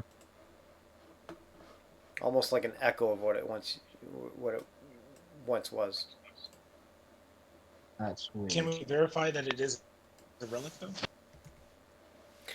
though? You weren't told by the oracle. You weren't told what the relics were. You were just told that they're relics at these spirit mounds. It is giant size, so there's a checkbox in the right column.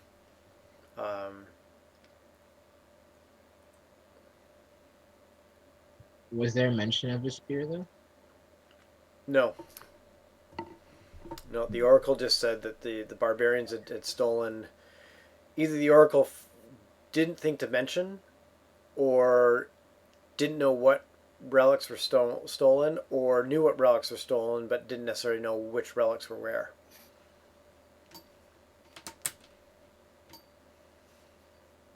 Always ask. Work later. Or we could dig in the hole more. There's more stuff. I paw at the ground and I kind of drop my shoulder to let Ventus on.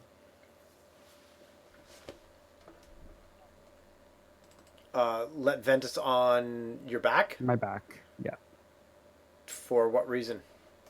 So we can leave. Okay. So the elk is voting to leave. Ventus has suggested to dig further.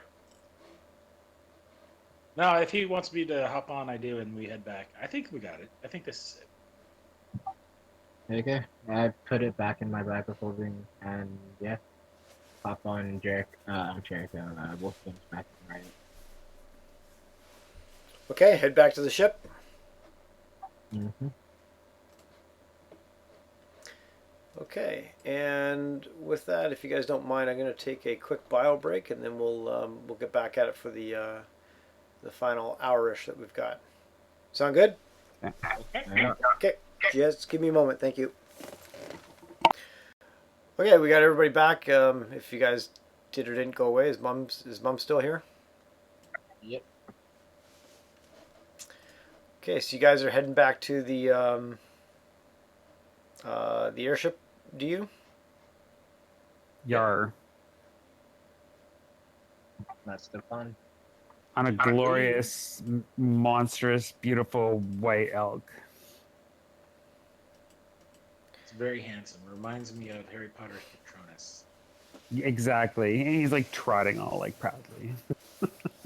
Oh, he does like the special horse trot thing or whatever. Exactly. You ever It's like, seen look at those? me. Yeah, I'm Canadian. Of course I've seen that. The RCMP do that. And the musical ride. And so, Bryle, you're still in giant elk form with Ventus riding on top of you, and Mums, you're probably riding on top of, or Jericho's probably riding on top of Wolfgang. Wolfgang. Yeah, Yeah, until we get back anyway. yeah. And you know what? I made a change to Mums's token so that it shows Jericho, but then I forgot to save it to a sheet, which is one of my challenges with Roll20. So let me do that right now. While I'm doing that, can I get everybody? Random encounter? Can I get everybody to roll a perception check, please? Do I need to roll? I know you've got an 18, but yes. What? If you ask you to roll, you just roll. I just asked a question. And I'm gonna deal with these perception checks in a second. I just Give me a second. I lost my page on because I'm on my phone right now. just dealing with Jericho and Wolfgang here and the changes I made.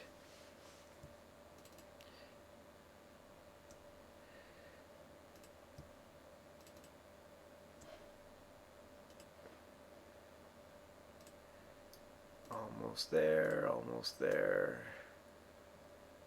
There, now when you drag on, it should be good.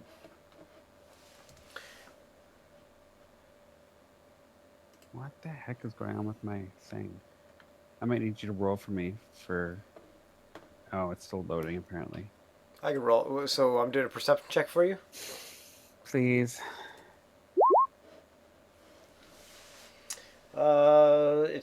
It didn't beat your passive, so you get your passive. Jericho, you got a 19, and Wolfgang got a 9. Yep. Can you do another 1d20 plus 3 for Wolfgang, please? There's a reason for that. Just for Wolfgang, though. That's how many times he gets hit. Don't worry, it's all good. Well, interesting enough, Jericho, as you're walking along, you notice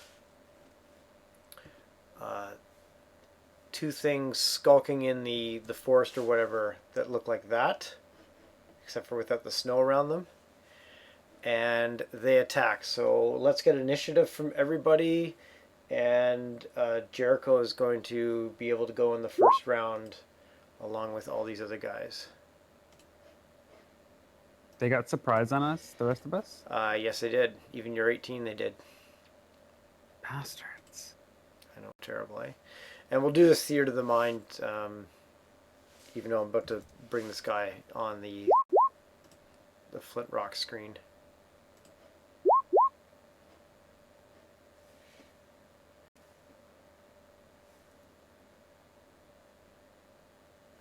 Do you want me to do your initiative, Bryle, or you got it? You might have to. Just, I don't know what the hell's going on here. It's right. Suddenly it's all acting up. But make sure you roll it on my giant whatchamacallem. Oh, the giant elk. I think yeah, the modifier is different. So okay, gotcha. And Mums, you can have Wolfgang go on your initiative order if you want. I'd prefer that actually. Yeah. We originally started it that we did like every what do they call familiars had different initiative orders, and it just seemed to be a bit crazy. So you're okay with Wolfgang also going on your initiative as opposed to Wolfgang's own initiative? No, I want him on my initiative. Okay, so I'll take him off the turn order and he'll just go with you. Okay, what do we got here? Giant elk is surprised, so Mums, you are up and you see two of these guys coming out attacking. Awesome. I'm going to fire a shot at one of them.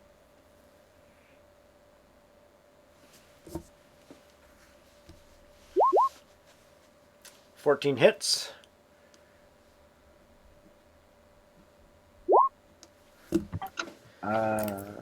So that's 21. Yes. Okay.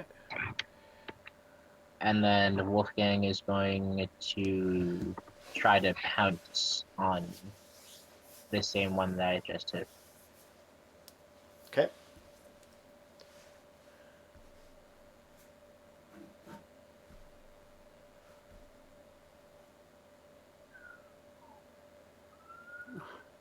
I give up. It's giving me giant eagle instead of giant elk all of a sudden. Try this again. And the 12 misses. Okay. Okay. Sorry, what are you trying to do, Brow? Witchy? Oh, for some reason it was my my thing is being stupid and it was giving me a giant eagle instead of a giant elk, but I think I fixed it. I Okay. hope. Okay, it is, these are Craig cats. And it is Craig cat turn. I know those so well. Oh, I know. I thought you'd be excited. And they're going to do the same thing as Wolfgang, and they're going to come bounding forward and attempting to pounce on both. So the first guy's going to try to pounce on Wolfgang. Let me just. And it hits with a claw attack on the same. Okay, so here goes the claw attack. So on Wolfgang rolls, a crit's on a 25. That hits. So Wolfgang takes 9 slashing damage and must do a DC 13 strength saving throw or be knocked prone.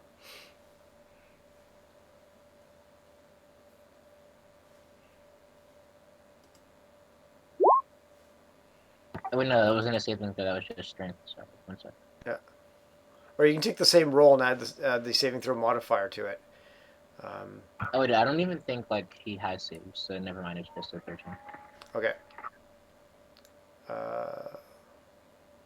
Well, he rolled a 9 plus his 4 strength modifier, so it's still 13, you think? Yeah. Yeah, okay.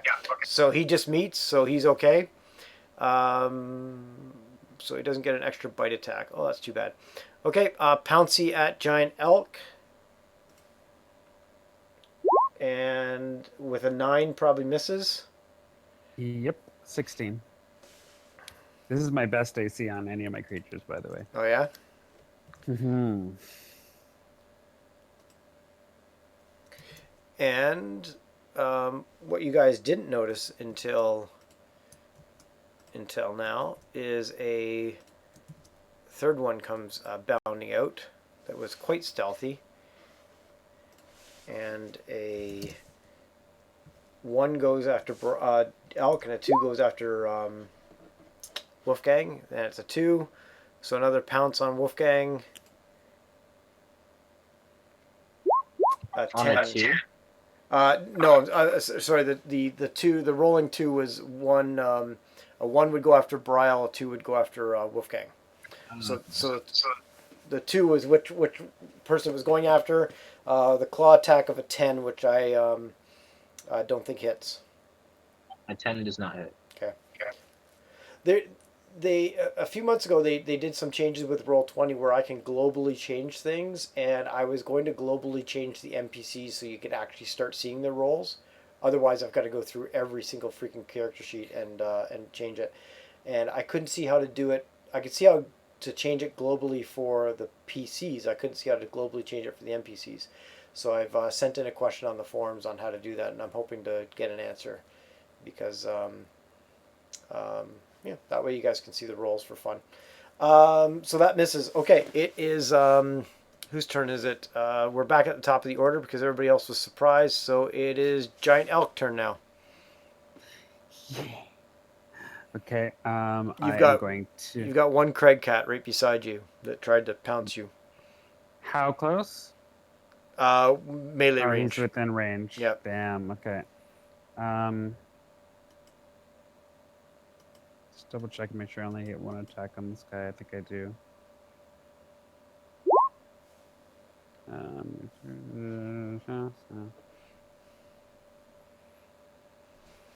Yeah.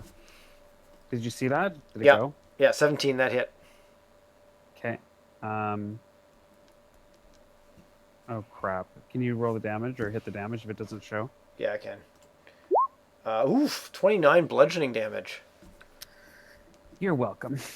Holy mackerel, that guy is very hurt. Actually, both that guy and the one that Jericho hit are quite hurt. And then yeah, that's it, I guess. That's Elky's turn. Mm-hmm. Okay, Mums, Jericho, you're back up. Cool. I'm gonna let Wolfgang go first. He's gonna try to pounce on the one that he tried to pounce on before. They're all within melee range at this point. So, no. Yeah. So I guess I'll just do a normal claw attack then. Okay.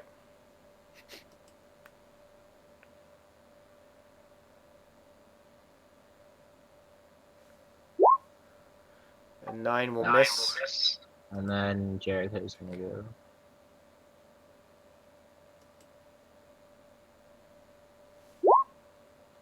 Oh, that will hit. 18 thunder. Okay. In piercing. Are you going after the one that you already shot first, or are you going after the one that you haven't shot at? The one I shot first. Okay, he goes down. Let me fix my attack, by the way. Roll the damage on that instead if it hits. That other one, I was thinking, that doesn't seem right. That seems like a lot of damage, but that's when they're prone, remember? Did I use that one? So you still hit, but the damage has to be different. Yeah. Okay. 11. That's better. Not that I, wouldn't love that epic, trouncing. But... Okay, is that Jericho and Wolfgang's turn? Yeah. Okay. You've got 2 cats around you. Oh no, one's dead. Sorry, you got 1 cat around you. It's going to go and bite at Wolfgang with a 16. A 16 hits. Okay, 4 piercing damage on Wolfgang. And a bite on the giant elk, the other guy. 16 hits the giant elk. That's my AC, right? Hold on. Yeah. Yeah, my AC 16. Okay, 6 piercing damage on the giant elk. Bastard. Okay. Just give me a second. And 6, you said? 6 piercing, yes. Okay. Yep. Okay, and Ventus, you're up. You're riding on a giant elk that's getting bit at by Craig cats. Awesome. I'm gonna. Toss I have a out scarf you could be holding on to, though. Oh, good. The purple chiffon. It's purple chiffon, of course. I didn't even say it right. Chiffon. There we go. Yeah, I'm gonna toss out a magic missile level 3. Make sure you look at the. Is that a rate? Character. Sorry, go ahead. Make sure you're looking at the character sheet for that cat before you do the damage. For the Craig cat? Hmm. What do you mean? You'll see. Yes. Yeah, I know what you're referring to. But I think what you're referring to is saving throws. No. Oh, yeah. Sorry, I saw the detected, but I didn't see targeted. But that's divination magic. This Is it just auto- divination? No, I know, but the Craig cats are resistant to magic and they have spell turning. Oh. Spell Well, if it comes back at me, that's okay. I can deal with it. spell turning. The cat has advantage on saving throws against any spell that targets only the cat, not the area. There's no saving throw on magic missiles. It hits, right? So Yeah. I see where you're going, but I don't think his the Craig cat's abilities are going to help it against magic missiles. Yeah, that's what I was just saying. Have a look because I wasn't sure because I can't look it up for, because I have Craig cat, right? Yeah. That's one of my forms. So Yeah. Now my question is magic missile ranged because you're in melee with these guys? Oh, it doesn't matter. It's auto hits. So there's Okay. It's, no yeah, it advantage. still doesn't matter. It auto hits. It's only whether or not the spell turning it affects. Okay. No, the spell Just turning check doesn't it. because it says saving throws, and there's no saving throw against magic missiles, and so there's Yep. 16. Well, what's the other 13 for? Sorry, no, I didn't mean to do that. I thought it was on a spell card, but it wasn't. Ventus is shooting off extra magic missiles again. So 12. There Wow, I you go. can't get it to stop. Stop that. 16. Okay, that guy's looking pretty hurt. The other one by Jericho and Wolfgang is pretty fresh, other than the one that was dead. Is that your turn, Ventus? Yep, I continue to hold on. Okay. Giant elk turn. So, do we see any like weird visual effects or anything as it gets hit by the thing, or just hits normally? It hits normally. So here's a question. Mhm. So there's more than one of these things still around. Yeah, so there's one in melee range with Mums and Jericho and Wolfgang. There's one in melee range with you and And Ventus. how far is the one that's in melee range to Wolfgang? 10, 15 feet away. 10, 15 feet away from you. So if I take a step back and then charge, did I just roll or no? No, you haven't rolled. You can take Okay. a step back and charge, but you're going to take an attack of opportunity from the guy that's by you. You know I am. Okay? Still worth it. All right, so he's going to claw at you. 17 hits, Yeah. I think. 11 slashing damage to you. Okay, cool. Okay, and then you go ramming off with a 16, Mhm. which hits. And then he has to do a saving throw DC 14. Strength. Uh, That's my guess. I'm pretty sure if it then hits it with a ram attack on the same turn, the target takes an extra 7 2d6 damage. So hold on. If the elk moves at least 20 feet straight towards a target and then hits it with a ram attack, which I'm doing, on the same turn, it takes an extra 2d6 damage. If the target is a creature, it must succeed on DC 14 strength saving throw or be knocked prone. Yes. So Okay. the damage would be 2d6 plus 4 plus 2d6. So 4d6 plus 4. Regardless of the strength saving throw? That's just to see if it goes prone, so that I can use the hooves next turn. Okay. So you hit it with. Let me think about this for a second here. You hit it with a 16. And I do 4d6 plus. And What did I say? it did a 15 strength saving throw.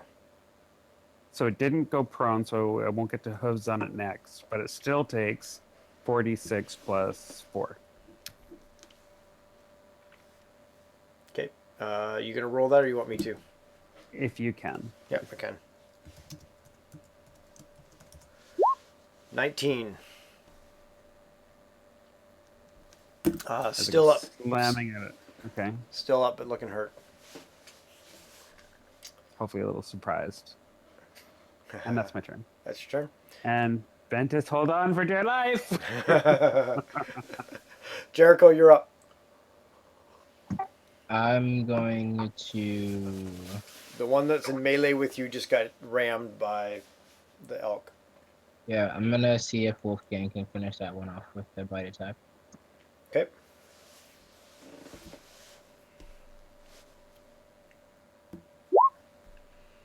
A 20 will hit. And 12 doesn't quite finish it off, but it is looking very shaky. Then I will try to. Oh, shoot I'm it. sorry. It's not 12. It's just 8.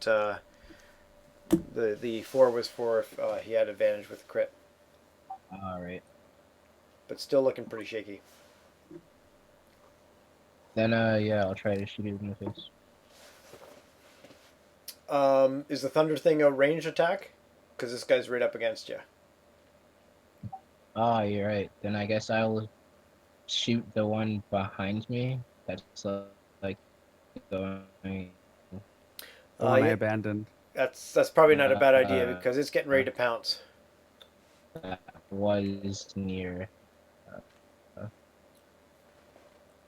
Yeah, the one that was near the Great Elk and such.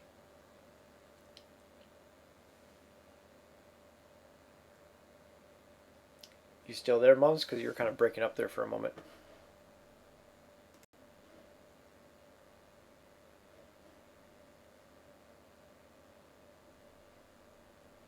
Can you hear us, Mums?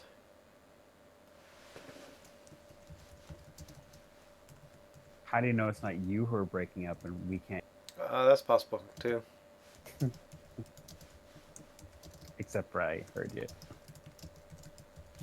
I thought it was me for a second. Probably just a hiccup. Yeah, Discord does that every now and then, so this might just be a few seconds to pass. Oh, he's dropped from Roll20 too.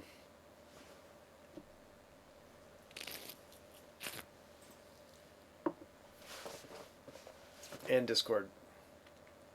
Nice. Did you like that ram?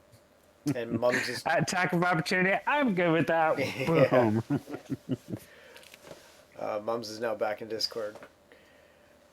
Yeah, that was a good move. Ventus was probably like, "What are you doing? What are you doing? Whoa, whoa, whoa, whoa, Yeah. whoa!" You should probably roll like a riding check or a dex check on that. Just saying. Roll animal handling. No. There is something there is something on the mounted combat thing. It has to do with if the mount that you're on does something different than you would expect it to do.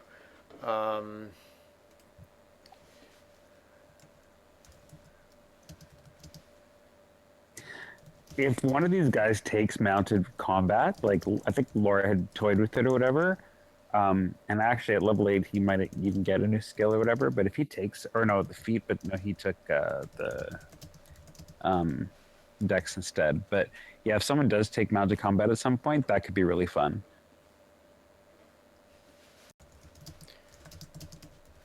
Especially once I hit level 9. Yeah, I'm just reading it now. I was just texting to Mums there because he said he can't hear anybody, but he's still at a Roll20. Let's see here. Mounting. Once during your move, you can mount a creature that's within 5 feet of you or dismount. Doing so costs half your movement. Blah blah blah. If an effect moves your mount against its will, so I read that as against the mount's will. While you're on it, you must succeed on a DC 10 dexterity saving throw or be thrown off. Yeah, so it won't be any unusual jolts or anything to him. It's going to go in spacing. So I think that's just saying that he can keep control of himself on me because I'm moving of my own free will and I'm moving in a direction that I planned and whatnot. So it might be a little bit of a, ooh, okay, ooh. But it won't be like a have to do a saving throw or anything. Yeah. Okay, cool. If Not that I want to count. Oh, there you go, Mums. You're back? Cool. Yeah. We were like missing you there and there's a few tears shed. It was terrible. We're like, don't leave me this way. Jeez. Actually, I was trying not to fall off of Witchy as he did his ramming attack. So Yeah, exactly. We got to figure all that out. Yeah, so Jericho is about to turn around. Yeah, Jericho is about to turn around and fire at the other Craig Cat. Sorry. So what's going on now? You're about to turn around and fire at the other Craig Cat behind you because the one in front of you is melee. And so boomstick. I think you're about to roll your boomstick, unless I got it wrong. Cool. My internet's just like being really weird and like everything's freezing on me. Give me a second. Do you want me to roll it for you? Yeah, if you don't mind. Yeah. Brett, the designated roller. Ooh, ha, ha, ha. Boomstick, M1. 14, which is going to hit. Just hits a little bit more. And 14 damage total takes that guy right out. I only know that hits because I know that turning into cats the AC sucks, but whatever.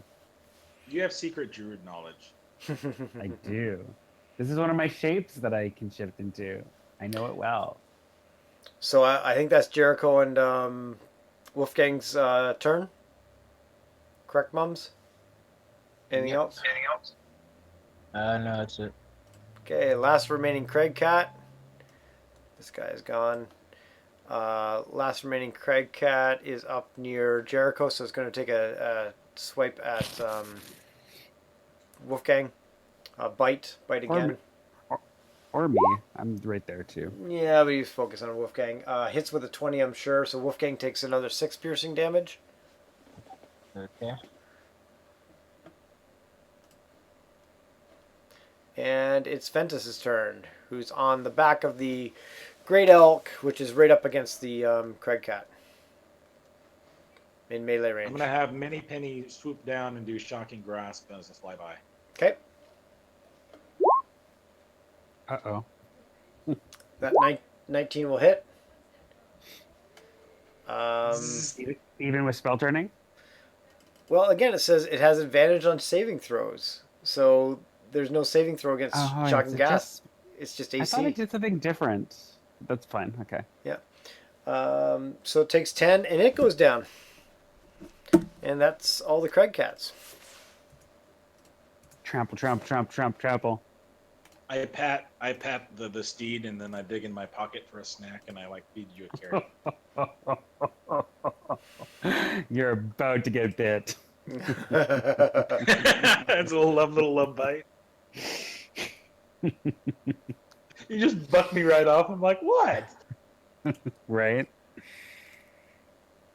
So yeah, remember the. So I do have the my cloak to hold on to that stays on around my neck as a sash or whatever in most of these forms. So.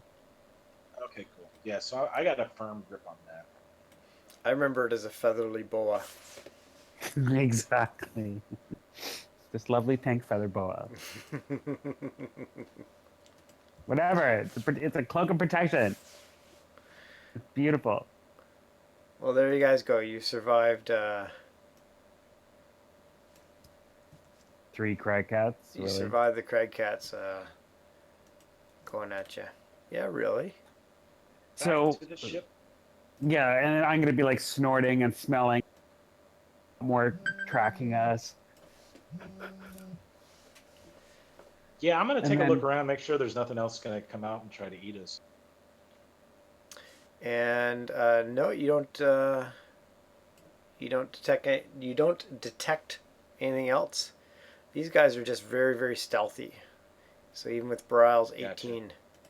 Yes, they are. They're wonderful. Yeah. You get back to the ship. Laz is there as always. Asks you how your day went. Does he notice any? Yeah, he probably notices that Wolfgang's taking a few little chunks against him, and I guess there's a little bit more damage going on there. After I shift back to druid form, I'm gonna ask Jericho, how do you repair or heal this guy? As he kind of looks at his hands, thinking that he can't really help. As far as physical appearances go, mending is pretty easy, but he'll heal over time just like any other animal would. But my druid magic wouldn't help him, would it?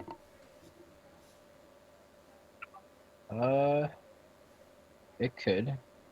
Like healing spells? Maybe, I don't know. I try to help you as much as I can, Jericho. I'll throw a mending and a prestidigitation out there to clean them up. So.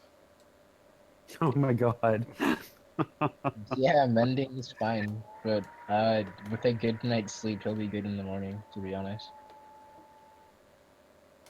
Okay, as I'm standoffish, do I try to heal him? Do I not? I'm so confused. What do I do? I have an idea. Throw a heal at him and see what happens. He's a tough pup. What the heck? Oh my god. My Roll20 is possessed. I give up. What's it Am I doing? rolling something?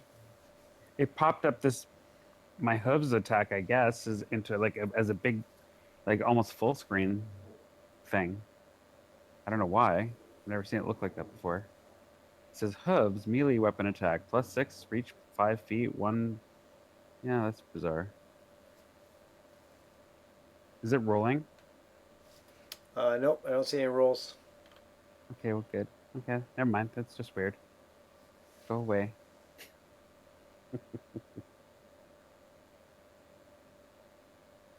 Weird. Okay. Okay, so what?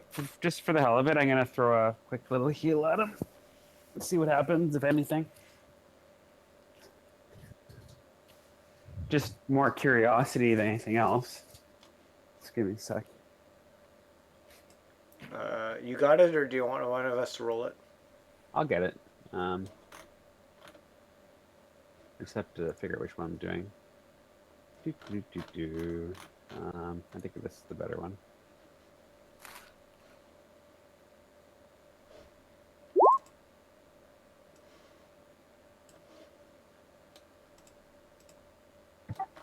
Yeah, he heals for 8, and like bits and pieces of him that were like broken off seem to just like almost grow back in a sense.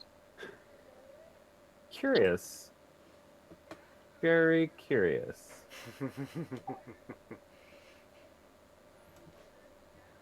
Almost I as think if it's it's alive. Have you tried to speak with animals with it? Perhaps. I wonder what Wolfgang Wolfgang has can't to say talk. to you. If he could talk, I'd be talking to him all the time. Curious. And he just kind of walks away, as if almost insulted. Like He's the magic alive word. or not alive, but he doesn't have a soul yet. Brel's just pissed that he heals better than Sildar. Poor Sildar. I tried my best. Is Sildar your like evil anchor character? No, Sildar was it was our NPC character that we had when we first started. So it was like Brett's character, and he was gonna go tell on us about something, and so we got into this little like random encounter, and he fell, and so I ran over to quote unquote heal him, but unfortunately I failed my heal.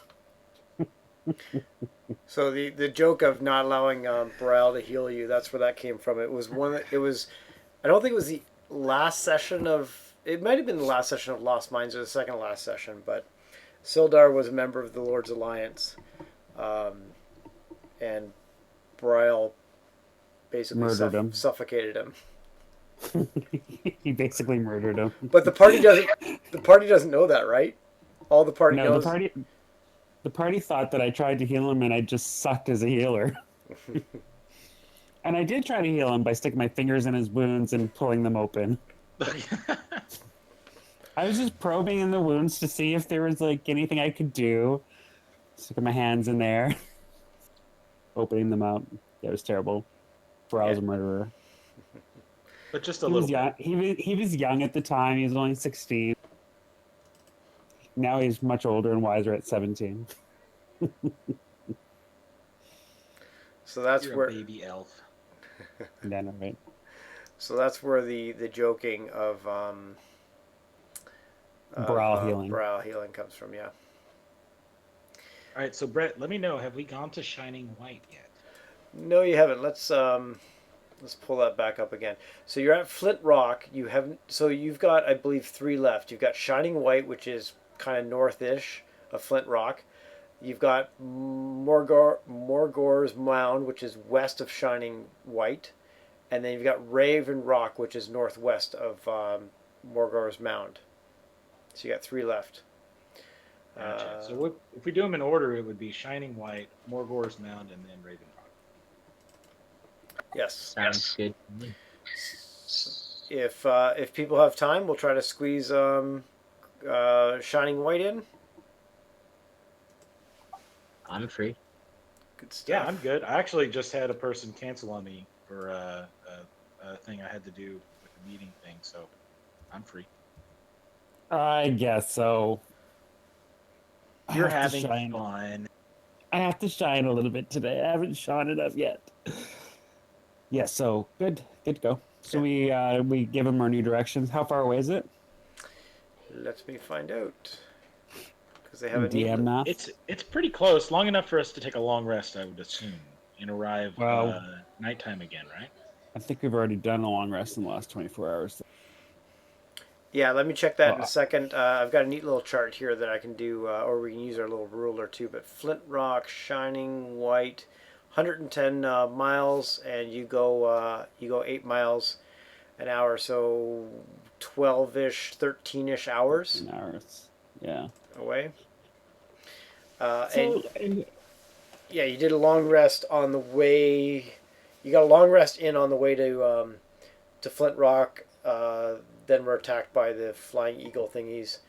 so as long as we get there like more than 24 hours later than the last, we're good. We You can could have tell. rest You could again. tell Laz to take the slow route. You can drop in on Morbrin's shield again, where Lore went into town and found the Zentarum. You got Yartar to the south of you, or you can just take a slow flight to Shining White. A slow flight's better. Just keep Yeah, on I agree. course and get good sleep and whatnot. It'll give me more opportunity to mess with the dragon cultist too.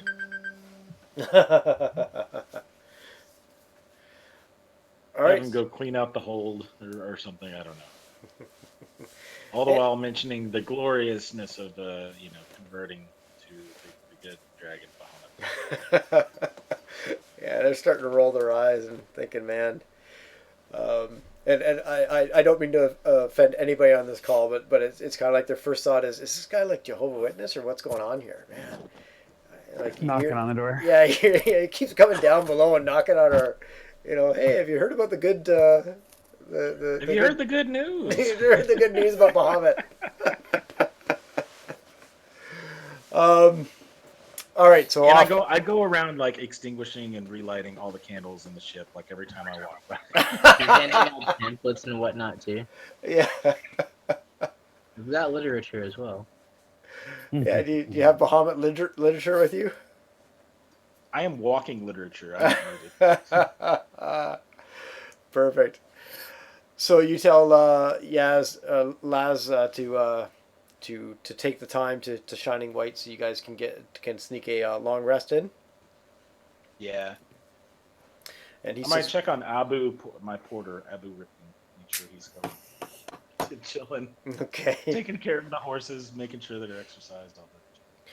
Well, Laz tells you that it might be best to head south and go around the moors rather than going across the moors anyway. So that's going to chew up some time and follow the Cerberin River along that way. He checks to see if anybody needs to drop off in Yartar or just going straight to Shining White. I imagine at this point, Broyle just creates a bunch of good berries and says we're good. Yeah, Which I we're usually good. do. The only thing that we would be running low on are some of my health potions that I have, just in case, like his backup healer guy. But I think we're good. Mm-hmm. We can deal with that stuff later on once we've finished our little side quests. Okay, and how's Jericho feeling? Head straight on? Yeah. He's just gonna spend his time like tending to Wolfgang and like tinkering with the gun. I would probably ask Jericho if there's any way he could turn our harpoon gun into like a bigger version of his like boomstick. What do you think, Jericho? It's definitely possible. That's like that's up to the DM. I would think. Like, would you let me like make like a mounted like a mounted Thunderstick M2? Yeah, Thunderstick M2. I do The have only reason he wouldn't let you is if he's being a bitch. I mean, It was unbalancing, is what I meant to say. I It have one my shots tools. dragons. I can make this ship stronger and faster. We can Oh. rebuild it. Yeah, exactly. There you go. Hey, that was a $6 million. Maybe it takes like a lot of time or something. Like I don't know. Whatever you think would make it. I don't know what the word I'm looking for is here. Someone help me out. To reconfigure or whatever. Yeah, it's not something that's going to happen in a couple hours. So I think it'd be certainly Long-term possible, project? but we'd have to figure out A, how long it will take, and B, how long the harpoon would be out of commission while he does that. Oh, that's true Wait, because There we are would have to be multiple converting harpoons, it. though, right? There's a harpoon at the Nah, I think front. there's one. One harpoon at the front, and then there's a ballista at the back. But that's for like taking down castle walls and shit like that, I think.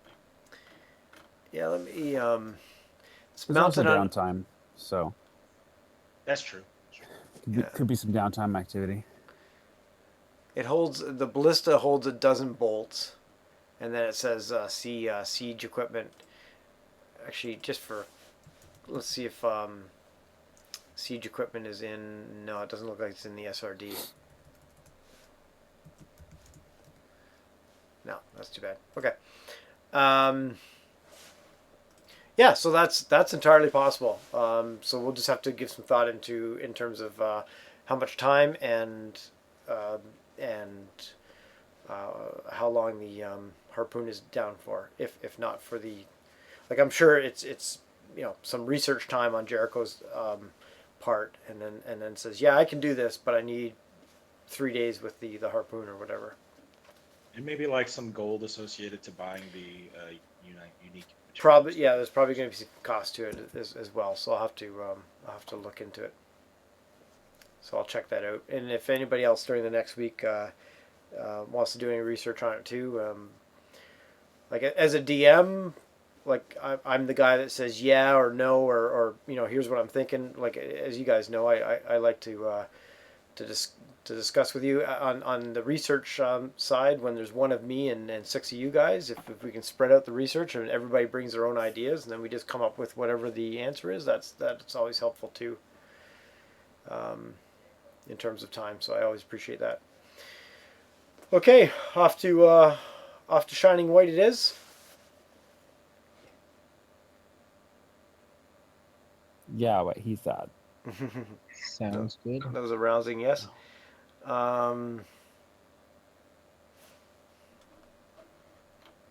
There's one thing I've got in the back of my mind, but I think I might hold on to that.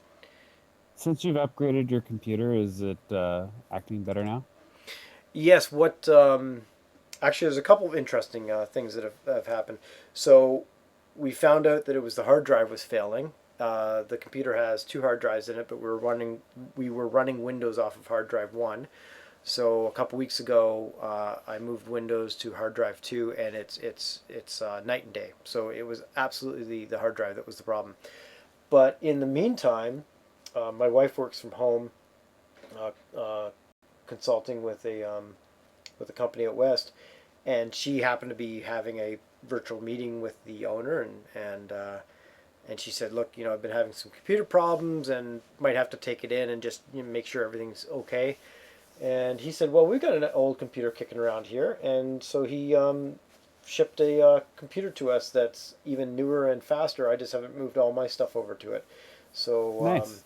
so the old computer is doing just fine. But what he shipped along with it was 2, I think they're 24-inch monitors. We had one 24-inch monitor and another smaller monitor. So now I've got these 2 big monitors on the in the home office, which is quite nice too. So that's all the bonuses. I just haven't heard you whining about it lately. I try to keep the whining up to you. I know, right? That's like my shtick. Now, actually, I was thinking about you and Dethick because you guys are closest. The new computer that came along, the monitors weren't. Or they weren't coming on at all. So we had this computer guy come over, check it out. He reset the display. Is it called display card? What's it called? Video card. Video card. and then the monitors were working. And then a day later, Nice. they weren't working again. So we had the guy come over and he said, "Okay, I don't know what's up with this card, but let me put for $70, let me just put a new video card in." So he did. Everything's working great. But here's the deal: he pulls out the old card, and this is obviously back in the few years ago when they bought the computer. It's a higher end. And he said, "This is a really good video card, like a high end gaming card." And he asked my wife, "What do you guys use the computer for?" And so, like, we don't do any major gaming, like video stuff. And Crazy person. so he left it with us. So I was thinking, well, you and Dethick are close by, so if I ever end up in your neck of the woods, I'll hand it over to you guys, and if you guys can think of what's wrong with it, you guys can keep it. If not, just chuck it. Or if Vorpal wants to visit from Texas, or Mums wants to visit from New York, you guys can have it too. I just don't know. Mom is like our neighbor. Yeah, exactly. Where are you guys? We're just on the other side of the border. Oh, no. In Ontario. I'm 30 to 45 minutes away from Buffalo. So Cool. if Texas had a belt buckle in the middle of it, And I'm just over an hour an hour and a half from Buffalo, depending on the traffic. Yeah, and you're New York City, right, Mums? Yeah, I'm in Manhattan. Yeah, not just New York State, which obviously is a big state, but specifically New York City. Yeah, Lower East Side. Now you just made a reference to $6 Million Man a few minutes ago. I think you said we can He read. did, but maybe he didn't know. Oh, That thing I was doing. Yeah, it was on purpose. Okay, with Wolfgang, you said we can rebuild him, make him stronger, or something like that. I was talking about the turret gun, but yeah. Oh, the turret gun, yeah. Uh-huh. So remind me again, if you don't mind me asking, how old are you again? I'm 22. So where did you get the $6 Million reference from, which is like a show from the late 70s? I think I watched it with my grandpa. Oh my god. Oh, his grandpa. I'm gonna go kill myself now. Richie. He didn't even say his parents. He said his grandparents. Oh, it's terrible. I was big on I watched all of them with my grandpa. Yeah. That's funny. Love it. Right on. Just do what I did. I just found a nice 3-blend white that I'm going to open for this next map. Sorry, you found a which? A nice bottle of wine, 3-blend white wine. I'm going to open. Share. For the I next. prefer Rexo White, to be honest. really, I like white for the daytime and like sitting outside when it's nice and sipping weather. But I like red at night. I can't hear you all of a sudden. He said he likes white. You got your hand over the mic, but he said he likes white for the daytime and red for the night, I think. I'm red all the way. We'd get along with you. Yeah, I'm more of a red wine guy myself. When I stop boycotting the U.S., then I'm coming to stay with you in Manhattan. Right on. One more question, then we'll go to the map so Vorpal can open his wine. Have you ever run into Casey Neistat there, Mums? Into the what? Sorry. Have you ever run into Casey Neistat? Casey Neistat? I haven't. He's a filmmaker that does a lot of stuff on YouTube. I have not. I don't even know who that is. Oh, man. You gotta search him on YouTube. He did a daily vlog for a year and a bit, and he just recently sold his company to CNN. But what I liked about him was he wasn't a typical vlogger where, not that I watched a lot of vlogs, where he just like did pranks or just kind of seemingly silly stuff. And he was also a quote-unquote bona fide, a self-taught filmmaker, so he brought a different eye and a different editing style to the stuff he did. He just did 9-minute videos every day about stuff. And it was just a neat way to kill 9 minutes every day. And he skateboards around New York on his boosted board, his electronically boosted skateboard. I see those things all the time, and like I think about riding them, and then I'm just like I can't, because like I feel that if the battery ever died, the board itself would be really heavy, and I wouldn't want to carry it around. Yeah, he's run into that a couple times as well. Like, I'd rather just skate, or like, if I'm feeling brave, I can like skate for a couple of bucks. Yeah, there you go. There's Casey. Okay. Let us get ourselves to wherever the hell we're going again. Shining White, right? Yeah, Shining White. Yep, Yeah. Shining White. I bet you there's ice stuff there. Frost giants, maybe? Says the guy who's resistant to fire and frost damage now because of my cool fire ild rune. And Bryle, Armor of Shadows. Are you casting that on yourself just before you arrived there? No, I was actually looking at my ask. Oh, your alt? Make it that. Yeah. Okay. Well, there is something certainly white to be said about this thing.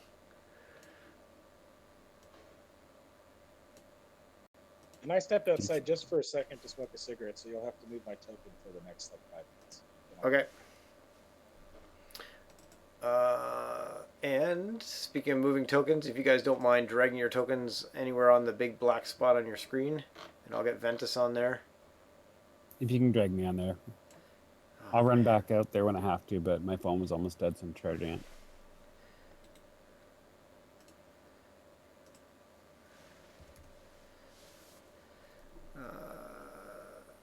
Where are you, Bryle?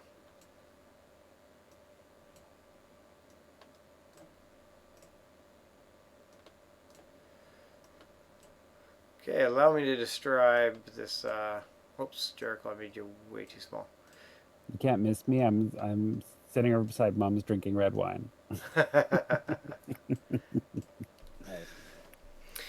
Let me describe this amazing thing to you, and especially if you look at the bottom portion of the map, that might give you a bit different idea of it. Given the season that you're kind of in between summer and winter, but also that this is up towards the north, it's still a little bit cooler. There's a light dusting of snow, not the white that you see here, but you would certainly figure out that during winter this place would just be covered in snow. There is, as you are approaching this thing, there is this like almost 300-foot tall spire of white chalk, which is on the bottom left hand side of the screen. That you could, it was visible for miles. That was a landmark for you to go towards. This what other information do I want to give you about this things? I guess that's about it in terms of the grandiose of it. Certainly from the above, once again, you're starting to see a bit of a trend here that there's always something not carved into the ground, but how the raised rings are above it. So from above, there's this vision of a griffin surrounding the altar there. Now, as you land and as you approach it, you notice that this place has obviously taken some sort of damage recently. That the menhirs that you've seen before, these north, east, south, and west items are all toppled over, just knocked over. It looks like this place has just been desecrated. The central altar has been dug up and just pulverized, like they're, it's now small pieces of rock and rock dust and things like that. So there has certainly been some activity here, and the cairns that would dot all around, like randomly, some have been like just kicked over and not spread, like not a nice word like spread, but just kicked over and rock cairns. I'm losing the word, but all over the place, and underneath those cairns are bones of the dead barbarians that are now also spread around the spot too. So certainly not a nice sight. And this looks As we recent. come upon the scene, I'll probably send Penny up to just get a aerial view, and I'll look to Belial and say, "Do you want to do your ritual?" Yeah, I can do that, and he'll start doing that. Okay. Mini Penny goes up. She doesn't see anything in the. I guess she's kind of scanning for the distance, like just kind of keeping an eye on the horizon. Yeah, just kind of fly by, like up high, just see if there's any humanoids around or anything that would draw her attention other than the desecration of the altar. Mm-hmm. No, she doesn't see anything. Any type of movement of humanoid or creature, or otherwise. Um, and Brow, you're preparing your ritual. Yeah. We'll pick up 10 minutes. After he gets done, I'll tell everyone that it appears that we are alone here. Saw no one else from above. I'm gonna investigate for clues. Okay, give me an investigation check, and then we'll deal with Brow. By then, Brow will have taken his 10 minutes. And what are you investigating, and what kind of clues are you looking for? I guess I'm digging near like the ruined altars, seeing if like they left behind like tools or anything that might like lead us to like who they might be, or like print tracks, anything that might let us know how much, like roughly how many there were and stuff like that. Mm-hmm. Okay, let me see your investigation check, please.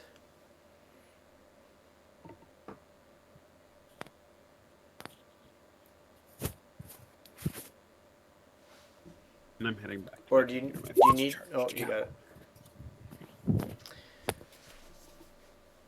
I failed. Yeah, you failed pretty miserably. What is obvious without an investigation check? First of all, you don't see necessarily any prints. There's just a light dusting of snow. So whatever happened did not happen recently. In terms of like weather change in the last hours or day. But looking at these things that are toppled, and knowing the size of them and seeing the other ones, like something pretty big would have either an averaged humanoid creature was really working at it, or a larger creature, large to huge, or creatures Giant. came through here, giant for example, and just trampled this place.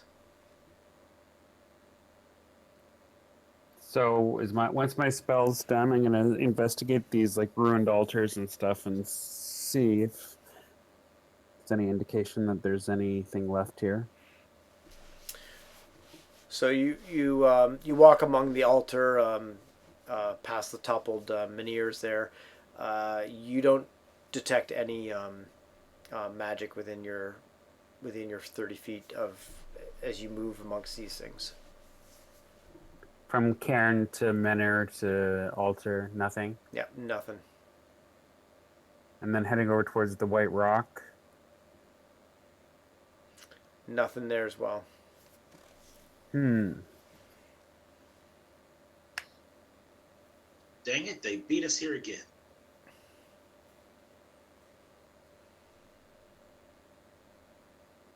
Any evidence of any sort of battles or fights or carcasses anywhere?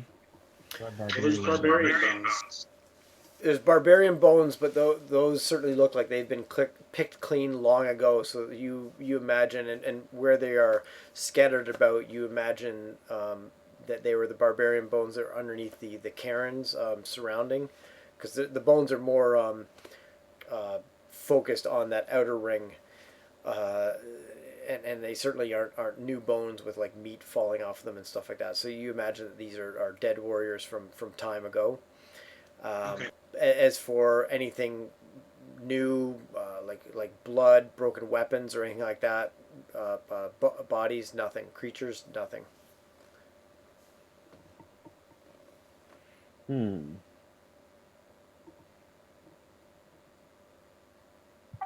If there's nothing here, I suggest we move on quickly. As long as we're sure there's nothing here. No trails or tracks or anything that are recent or clean enough to investigate. Give me an investigation check. I got Jericho's investigation check, but give me one of yours.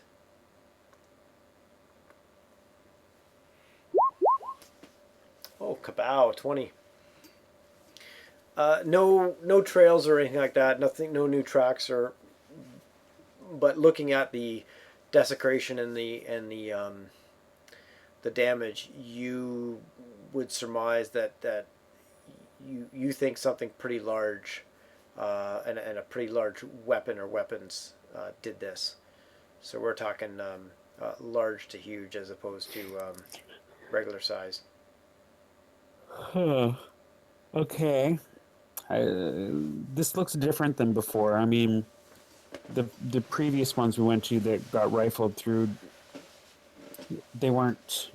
It didn't seem like the work of giants. This to me does. Yeah, this with your investigation check, this one certainly looks different than those other two a couple sessions ago. That. Yeah. So I would suggest that we're not alone in our venture, but that we have multiple parties that are interested in finding these relics. And going back to Jericho's comment about moving on, like if time is of an issue here in game for the PCs, you've probably been here 20 to 25 minutes, given Mini Penny doing the check, Jericho doing its thing, Burrell in its 10 minutes, ritual and things like that, and then other investigations and checking around. So if you're concerned about time, you've been here approximately 20-ish, 25 minutes, I'd say. I'm sure nothing bad will happen. I guess we just note the fact that it's different, and we head back to the ship and check out the next one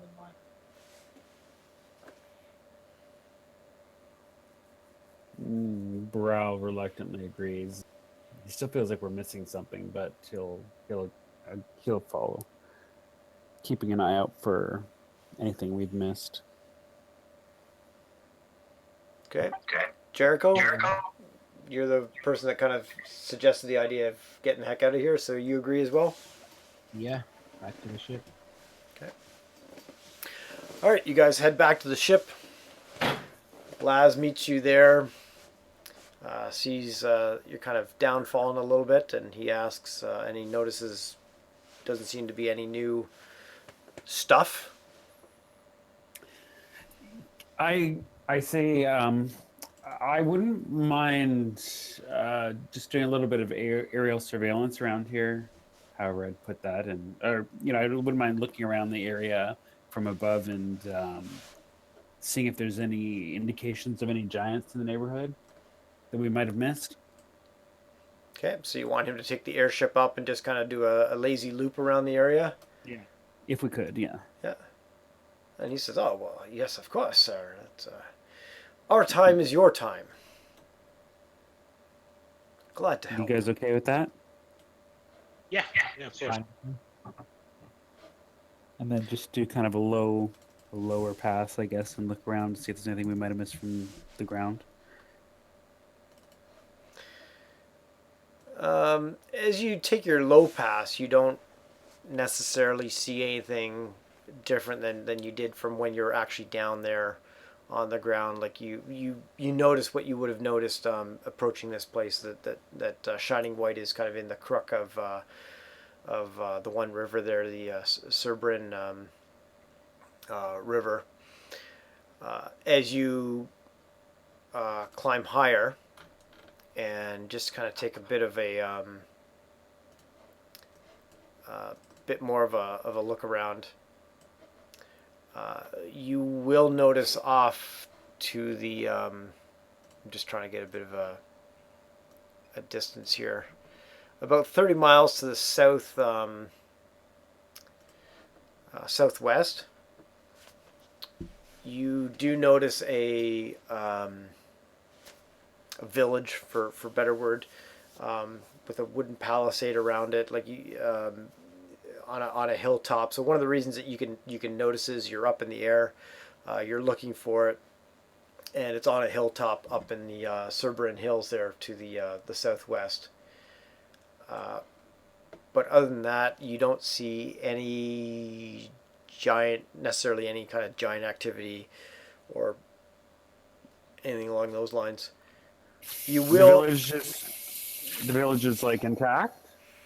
It seems to be. You're 30 miles away, so you see a village. You certainly don't see like any fire or smoke flaming out of it, but you'd have to get a bit closer to investigate more. So, you will remember that you were in this general-ish area. This is where you left from Morbrin's shield, and I think it's where you started to track the fire giants north, and then spoke with the forest creatures that led you.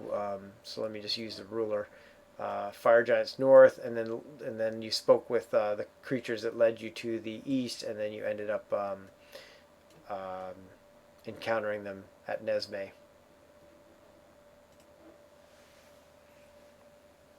Do you guys want to go investigate that village? Yeah. I mean, we don't have to necessarily go like right over top of it and alarm the inhabitants per se, but I wouldn't mind getting a closer look for sure. All right, yeah, I'm down with that. Let's go fly that way. Okay. See what we can see. What time did you arrive at Shining White again? We tend to try to arrive close to evening. Yeah. Okay. So it's getting darker, so tougher to see as you go in that general direction. As you get closer, so it has this wooden palisade all around it. So basically big logs with pointy with the tops. If you think of what's the show on HBO that's in its second last season coming up soon? Game of Thrones. If you think of the place in the north there. The wall. Okay. Yeah. Just whatever the town or whatever they call it, just outside the wall, or your typical kind of fort where you have these big logs with the tops are shaved down to kind of pointy tops or whatever. As you get closer with Brile's perception abilities, he can kind of peer through the darkness and such, and notices that there are heads of creatures on top of these Pikes. Yeah, like it's you can't make out what type of creatures, but they're stuck on top of them, and it encircles this hilltop. From the distance, there's longhouses. There's like crude huts, and that type of stuff. It looks pretty big. Like it looks like there would be a few hundred inhabitants if there's anybody there. If we keep our distance, do you think you guys could get Mini Penny and Jareg to kind of go give us a bird's eye view, if you will? Yeah, we can. It'll take her a while to get there because once she flies within a certain distance away from me, she just kind of is on remote control, and she just goes, looks, and then back to me. So it may take a little bit, but we can definitely do it. Okay, I would say you guys are 5-ish miles out at this, like far enough to be able to see this, or close enough to be able to see, but far enough that you haven't flown right over the thing. As Brile mentioned, this is not a let's do a flyby. It's let's cautiously approach this thing. So you send Mini Penny off and Jericho. I'm trying to remember. Jareg, excuse me. Yeah, you send Jericho off. Jericho. We just toss him over. Yeah, exactly. Fly, boy, fly. I want to keep the fire stick. Fly. And after some time, Mini Penny and Jareg come back, and what they're able to report back is a number of crude huts and longhouses. There's this one really big longhouse perched atop a rocky crest within all of the surrounding. They noticed even at this time of night some like there's fires going. There's some barbarians moving about, so humanoids, and the heads on top of the pikes are as much as they could tell were dead orcs that had been there in various stages. Like some seem relatively fresh, and others seem that they've been rotting off for a while and being picked at by birds and such. Doesn't look like the nicest, cleanest place either, like a quote unquote civilized village. But no giants there or ogres or anything big that could have done the damage to the town. Or I mean to the cairns or whatever. No, no. And Burrell, remind me, you're from Lurkwood? Yeah. Give me a history check, please. Can you roll it for me? Yes, I can. Please. If I can find your... Is this an advantage because it's like a home related thing, or? Yes, I'll give it advantage because it is a home related thing. History.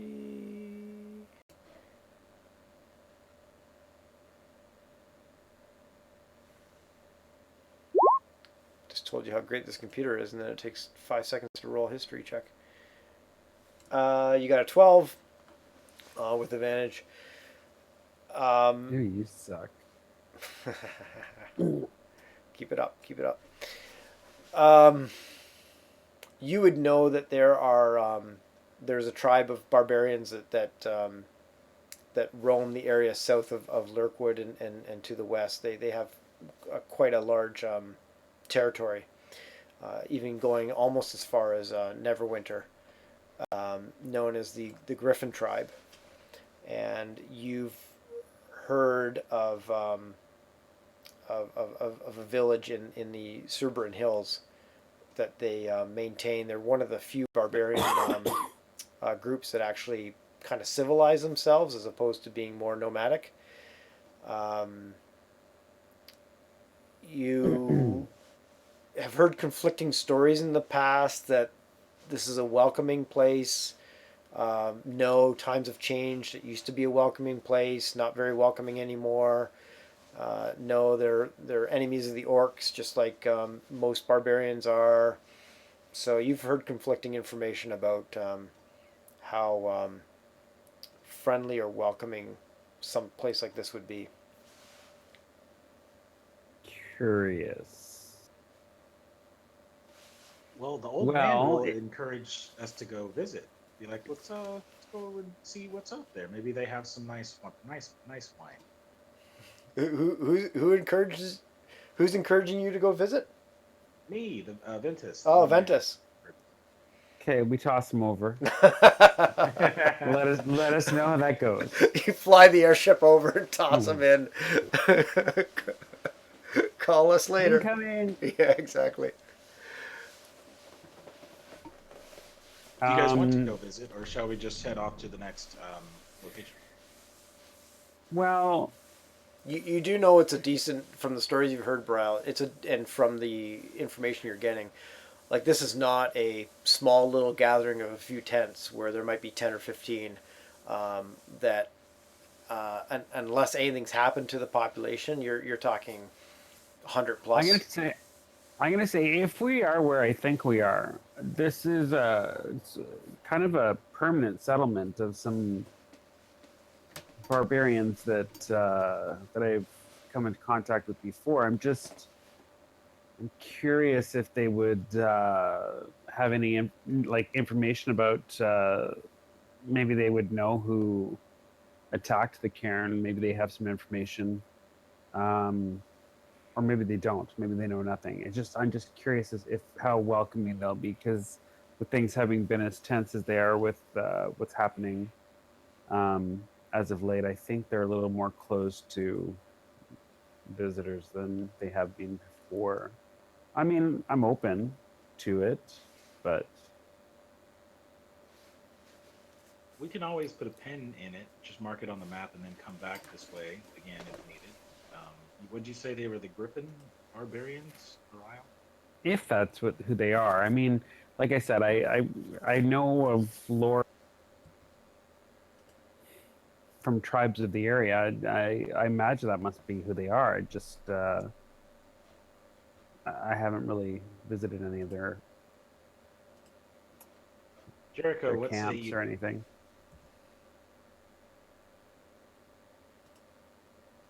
Are you there, Mums? Yeah, his mom's there.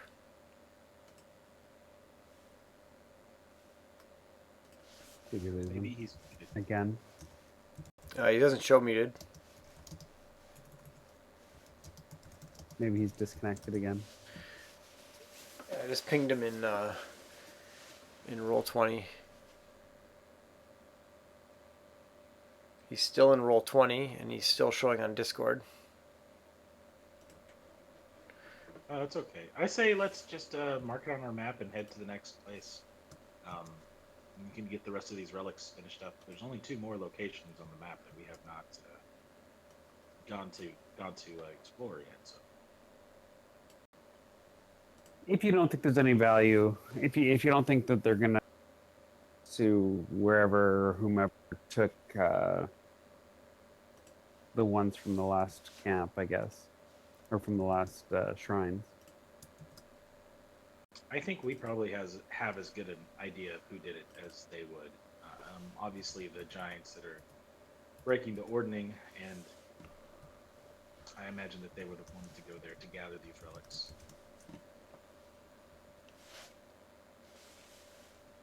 I'm just gonna put a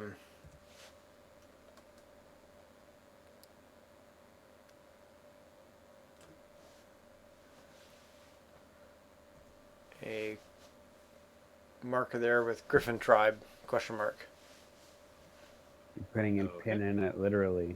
Mm-hmm. Okay, so where's the next place, and how far is it? It is to the west. More. Morgor's Mound. Yeah. I assume it's the burial place of some giant named Morgor. And what time is it now? Like real time? 2:15. Do you think we should maybe park it and finish off these last 2 with, or? Probably. Okay. Well, like I said, it was a good place to stop anyway because we finished doing what we needed to do there. So to get at least one more crossed off. Yeah, I agree. I think it's a good Yeah, natural all place right, to guys. finish. All right. I'll see y'all next. Okay. You I'll bet. see you guys all next week. You bet. Enjoy your weekends. You too. Take care. Okay. Bye now. Bye.